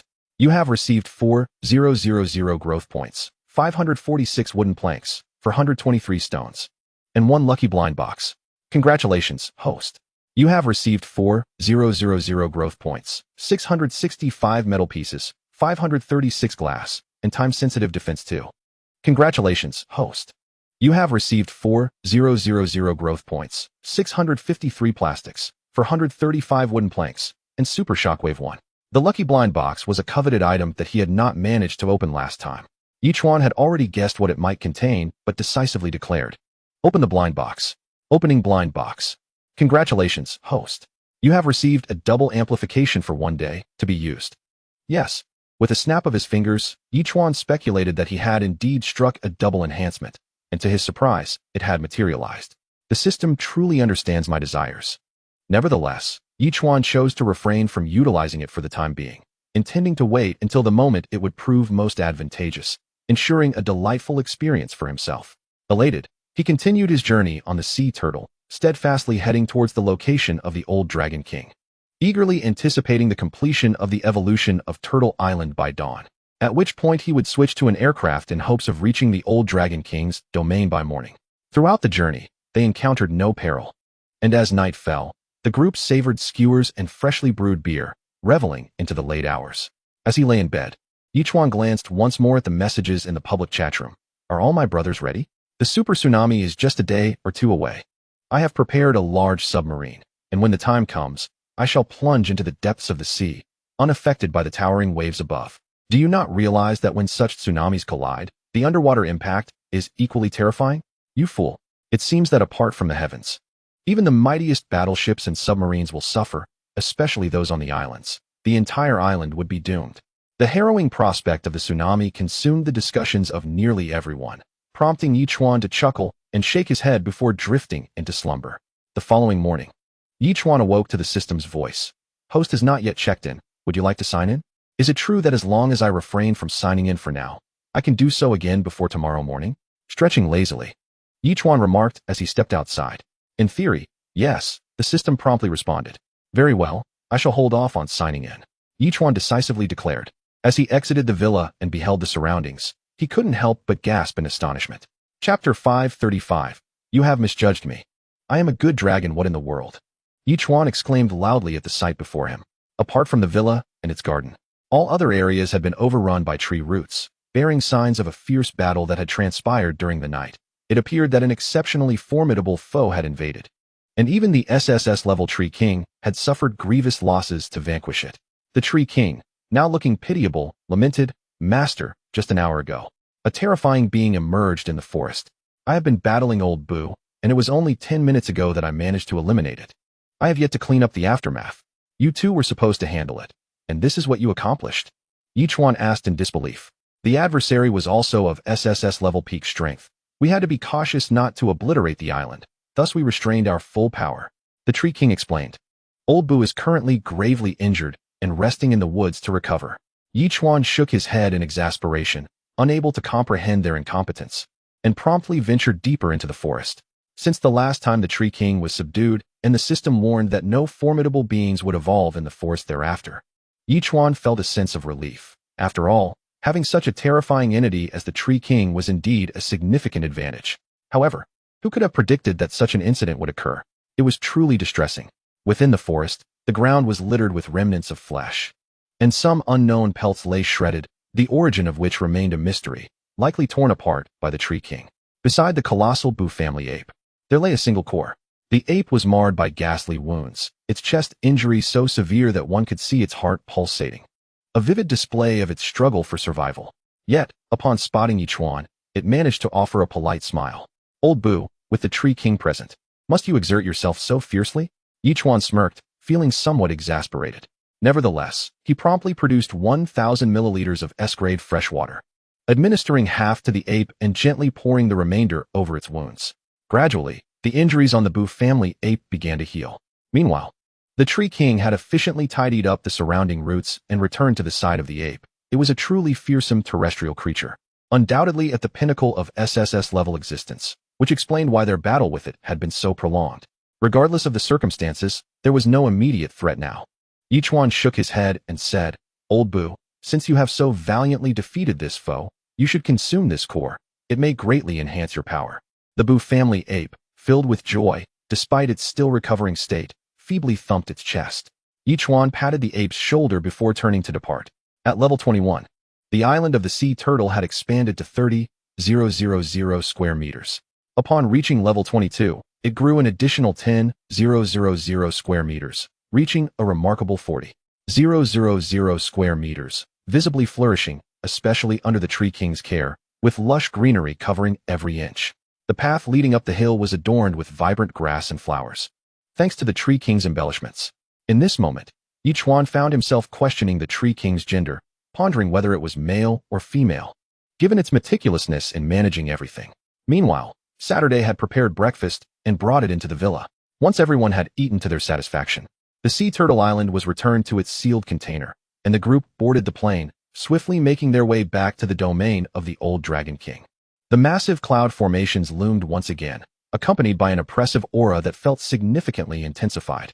As the seven of them stowed the plane, the enormous dragon head emerged from the clouds, gazing down at Yichuan and the others with a tone of gratitude. Thank you all for helping me eliminate my inner demons, allowing me to ascend to the forbidden level.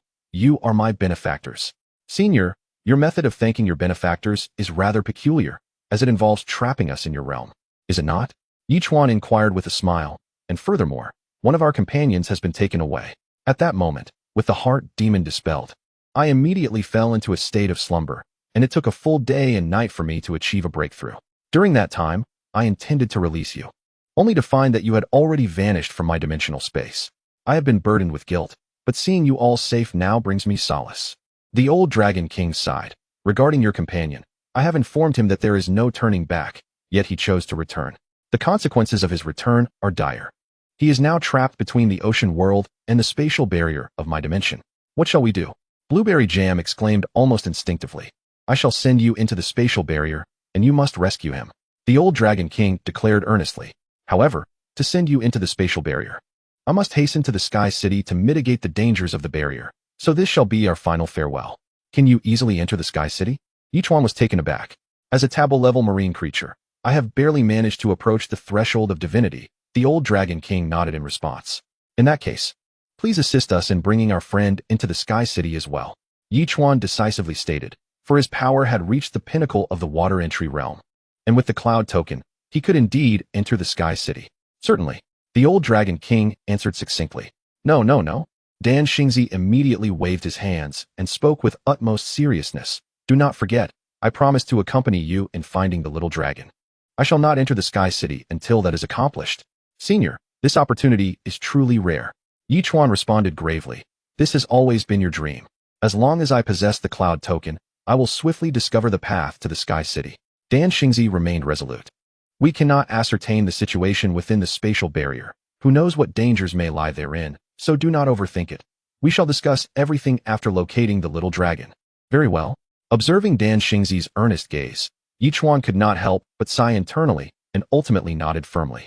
If you are prepared, I shall open the spatial barrier and send you forth. The old Dragon King interjected. Come. Yichuan glanced at the others and nodded emphatically. At that moment, the old Dragon King exerted his strength, causing the entire space to tremble like ripples, and the sea erupted with a roar akin to a tsunami. With a series of cracking sounds, beneath the fragments of space, a black void slowly materialized in the sky. Chapter 536. To depart, one must first shatter the space. Old Dragon King, are you certain this is the spatial barrier? Blueberry Jam timidly asked. Why does it seem that fragments of space are still falling? My lady, this is indeed the spatial barrier. You need not hesitate to enter. The old Dragon King nodded slightly, stating that the moment you enter, he would ascend to the Sky City, hoping that one day they might reunite there. Yet another query emerged. Yichuan promptly inquired, since forbidden-level entities can access the Sky City, why do some of them venture into the life-forbidden zone instead of the Sky City? Each individual's choices are distinct. My child. The old Dragon King chuckled, explaining that the forbidden-level beings in the Sky City merely represent a starting point, while in the life-forbidden zone, they could also be deemed as sovereigns. This merely reflects the difference between choosing to be the head of a chicken or the tail of a phoenix. Let us proceed. Realizing the truth, Yichuan ceased to speak further, and the group swiftly advanced towards the black hole, ultimately vanishing within it. Following this, the black hole dissipated, and with a fierce roar, the old Dragon King unleashed the surrounding clouds, revealing its colossal golden dragon form, spanning dozens of kilometers as it soared into the sky, disappearing beyond the horizon. Meanwhile, Yichuan and his 6 companions had entered this so-called spatial barrier. In this realm, spatial fissures were ubiquitous, and it seemed as though the very fabric of space could shatter at any moment. Aside from a few kilometers resembling a canyon strewn with rubble, the surroundings were enveloped in complete darkness, rendering visibility non-existent. Can this place truly be called a spatial barrier? Why does it feel like an abandoned, forsaken dimension? Blueberry Jam pouted, expressing her fear. What is there to fear? We have endured so much. Has any of it been less perilous than this? Liang Hongying retorted with a disapproving glance at Blueberry Jam, urging her to remain composed. Blueberry Jam instinctively shrank her neck, chuckling softly without further comment. Elder brother, did you hear that? After walking for several minutes, Lu Yue suddenly furrowed her brow and whispered, the sound of a battle? Yichuan also discerned the noise and suggested they investigate. As they hastened forward, they spotted the little flying dragon engaged in combat with several stone beings. Upon noticing their approach, the little flying dragon exclaimed, Elder brother, why did it take you so long to arrive? I'm utterly exhausted. Zhao Feiyu quickly interjected, rushing alongside Lu Shuai to assist the little flying dragon in fending off the attacks, allowing it to retreat a few steps and collapse onto the ground, panting heavily. Handing the little flying dragon a 100 milliliters supply of SS-grade freshwater, Yichuan inquired with a serious tone, what transpired? After quenching its thirst, the little flying dragon gasped for air and recounted, when I turned around, I was drawn into the stone wall, and subsequently found myself in this place. It seems to be a long-abandoned spatial dimension. Initially, it was unremarkable. I merely ventured forward, seeking an exit, and encountered these stone beings, leading to a scuffle. Do not tell me you have been battling for the past 2 days. Yichuan remarked incredulously. Haven't I been fighting the entire time? Would I be this exhausted otherwise? The little flying dragon nearly wept at this point, lamenting, Elder brother, why did it take you so long to come? Wah! We encountered an Ultra S-class dragon, after which we found ourselves unable to locate an exit. Subsequently, we leaped into another dimension, arriving at the labyrinth of the Pan-God. And only after that did we finally return to the ocean world. Yichuan elucidated, stating that there was no immediate pursuit of the old Dragon King before coming here. However, what is the situation now? Blueberry Jam inquired, unable to restrain her curiosity. Are these stone beings truly invincible? To be frank, they indeed seem indestructible. The little dragon retorted with irritation, their combat prowess is simply formidable, and their hardness is such that they cannot be shattered. Then let us bombard them. Blueberry Jam exclaimed, raising her hands in exasperation. What kind of place is this where bombardment is feasible? Yichuan interjected, asserting that absolute force should triumph over all. With a fierce shout, Yichuan charged forward alongside Dan Xingzi, unleashing a sword and spear against 2 of the stone beings. Boom! In an instant, a terrifying force rapidly spread outward. However, as the little dragon had previously stated, the bodies of these stone beings were exceedingly resilient. Even with Dan Xingzi's peak strength in the water realm, he could only leave cracks in their forms, but could not shatter them. These stone beings have endured the pressures of the spatial barrier for countless years, which has rendered them incredibly hard over time. Dan Xingzi explained, yet with my strength, each stone being should succumb after at least 3 strikes. As he spoke, Dan Xingzi made another move. Hearing this, Zhao Feiyu and Lu Shuai immediately restrained their power, intending to temporarily hold off the stone beings until Dan Xingzi could resolve the situation on his end. Nearly 10 minutes passed before Dan Xingzi finally eradicated all the stone beings, shaking his head slightly. Indeed, it was no easy feat. While these stone beings possessed only early-stage capabilities in the mirror realm, their defenses rivaled those of the early-stage water realm, a sheer anomaly. Fortunately, they have been vanquished.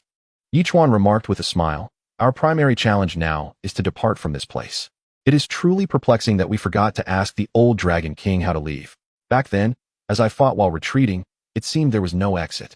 The little dragon said solemnly, "This appears to be merely an exceedingly unstable abandoned space. Perhaps if we shatter this space, we could return to the ocean world? System, what do you think?" Yichuan pondered and then inquired of the system. "Shattering this space will lead us into the spatial barrier," the system replied unequivocally. "This does not qualify as a spatial barrier?" Yichuan was taken aback. "This is a dimension that has long been abandoned, forsaken by powerful beings," the system clarified. "Then how can we return to the ocean world from the spatial barrier?" Yichuan asked once more.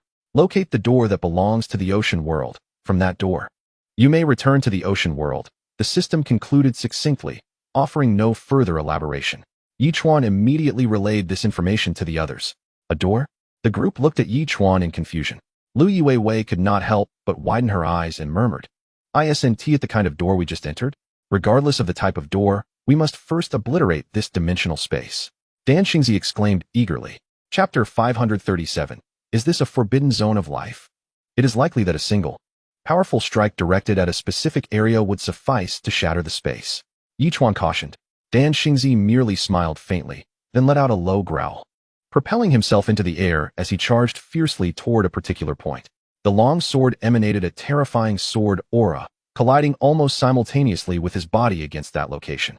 In an instant, a deafening sound erupted, and that section of space was blasted open, creating a gaping hole. The entire realm began to tremble violently, fragments of space cascading down like a rain of debris, evoking an apocalyptic sensation. The thunderous roar persisted, and Blueberry Jam instinctively recoiled, turning to Nestle in Yichuan's embrace. After several seconds, the shards of space finally dissipated entirely, revealing a void world, enveloped in shades of gray, creating a profoundly oppressive atmosphere. Soon, countless circles, each more than a meter in diameter, appeared before the group, leading onward and leaving them bewildered. They understood these to be entrances to various dimensional spaces. Yet the dilemma remained. Which dimension would they enter? Isn't this utterly perplexing? Little Flying Dragon exclaimed, "There are just too many entrances. It's overwhelming. If we mistakenly enter the wrong spatial dimension, it seems quite challenging to return." Dan Xingzi stated solemnly, "We must locate the dimension belonging to the ocean world." System, what is your perspective? Yichuan nodded slightly, posing the question to the system. "I shall merely observe." The system replied nonchalantly, showing no intention of divulging information to Yichuan. Zhao Feiyu then remarked seriously, "Do you think if we tie a rope around ourselves and try one by one, we might find the entrance to the ocean world? There are thousands of portals here. With your approach, it would likely take 10 days to half a month to discover anything." Dan Xingzi shook his head. "While this clumsy method is somewhat feasible, the time required is far too extensive. Then there truly seems to be no solution." Zhao Feiyu shrugged. "I have an idea." At that moment, Yichuan stated with newfound seriousness, "If we succeed, we could easily resolve the issue of filtering the exits." With that, Yichuan tossed a bomb toward one of the entrances. A thunderous explosion resonated, and the group witnessed a violent blast, followed by a cloud of dust erupting from the exit. Yichuan conducted several consecutive experiments, and each time, dust erupted from the exit. He immediately spoke with gravity. In an oceanic realm, predominantly composed of seawater, the likelihood of a bomb striking an island is minuscule, just a fraction of 10,000. We merely need to execute ground-to-ground attacks, marking the exits that expel water, and subsequently employ Brother-Yu's method for exploration. Wouldn't that be splendid? This approach indeed seemed feasible. Dan Xingzi nodded, suggesting, "Let us give it a try first." Without delay, Yichuan gathered all ground-to-ground missiles from Turtle Island, operating alongside Lu Shuai and Xiao Feilong, who aimed at 180 entrances and fired directly. In an instant, the missiles soared into the sky, transforming into 180 warheads that bombarded the exits. The air was filled with a cacophony of explosions, and dust swirled violently around them. However, Zhao Feiyu and his companions remained steadfast, their eyes unblinking as they quickly marked the dimensions from which water was ejected, 3 in total. The duo resumed their operations and launched another round of attacks. Time flew by, and in a matter of hours, they had thoroughly tested all exits, with over 40 of them erupting in splashes of water. Zhao Feiyu volunteered, securing a rope around his waist, and made his way towards one of the openings. Almost completely submerging himself in the exit, he abruptly retreated, exclaiming, "No, no, we've breached into a lake. This dimension appears devoid of humanity, and I've spotted numerous dinosaurs." "How astonishing!" Xiao Feilong marveled. All right then. I shall venture into the next opening and see if fortune smiles upon us by uncovering the exit to the oceanic realm. Thus, Xiao Feilong became the envoy in search of their way home, exploring one exit after another. After 7 or 8 hours, during which he narrowly escaped an encounter with a terrifying creature, he finally discovered a dimension filled entirely with seawater and endless expanse. Is this the exit? Xiao Feilong spread his hands. Should we give it a try? We have no other options. We can only gamble on a dead horse as if it were alive. Yichuan replied nonchalantly. We are indifferent, but senior, you are about to embark on a journey to the Sky City. If you accompany us on this adventure and find we have not reached the oceanic realm, then... Dan Xingzi laughed heartily, waving his hand. If I were the coward you presume me to be, I wouldn't have needed to come here to take risks with you, would I? So let us proceed without hesitation. Very well, let us choose this entrance. Upon hearing this, Yichuan hesitated no longer. The group promptly leapt into the exit, ultimately releasing the turtle as they descended toward the ocean's surface, arriving back at Turtle Island. However, one must ponder, what is this place? Surveying the surroundings, Xiao Feilong queried with some skepticism, why is the seawater black? Isn't the water of the Forbidden Sea supposed to be red? This is the ocean world. We have not gone astray, Dan Xingzi declared solemnly. Yet this is not the Forbidden Sea. We find ourselves in the Life Forbidden Zone. What? Xiao Feilong's expression changed drastically. The Life Forbidden Zone is a realm teeming with SSS-level creatures and Ultra-S beings wandering about. Zhao Feiyu, equally astonished, remarked, given our current capabilities, establishing a foothold in the Life Forbidden Zone is akin to chasing a delusion. Yichuan promptly produced a treasure map of the Forbidden Sea, glancing at it. The distance was over 50,000 nautical miles, while the expanse belonging to the Life Forbidden Zone spanned more than 20,000 nautical miles. Although we have arrived at the periphery of the Life Forbidden Zone, it is undeniably fraught with peril.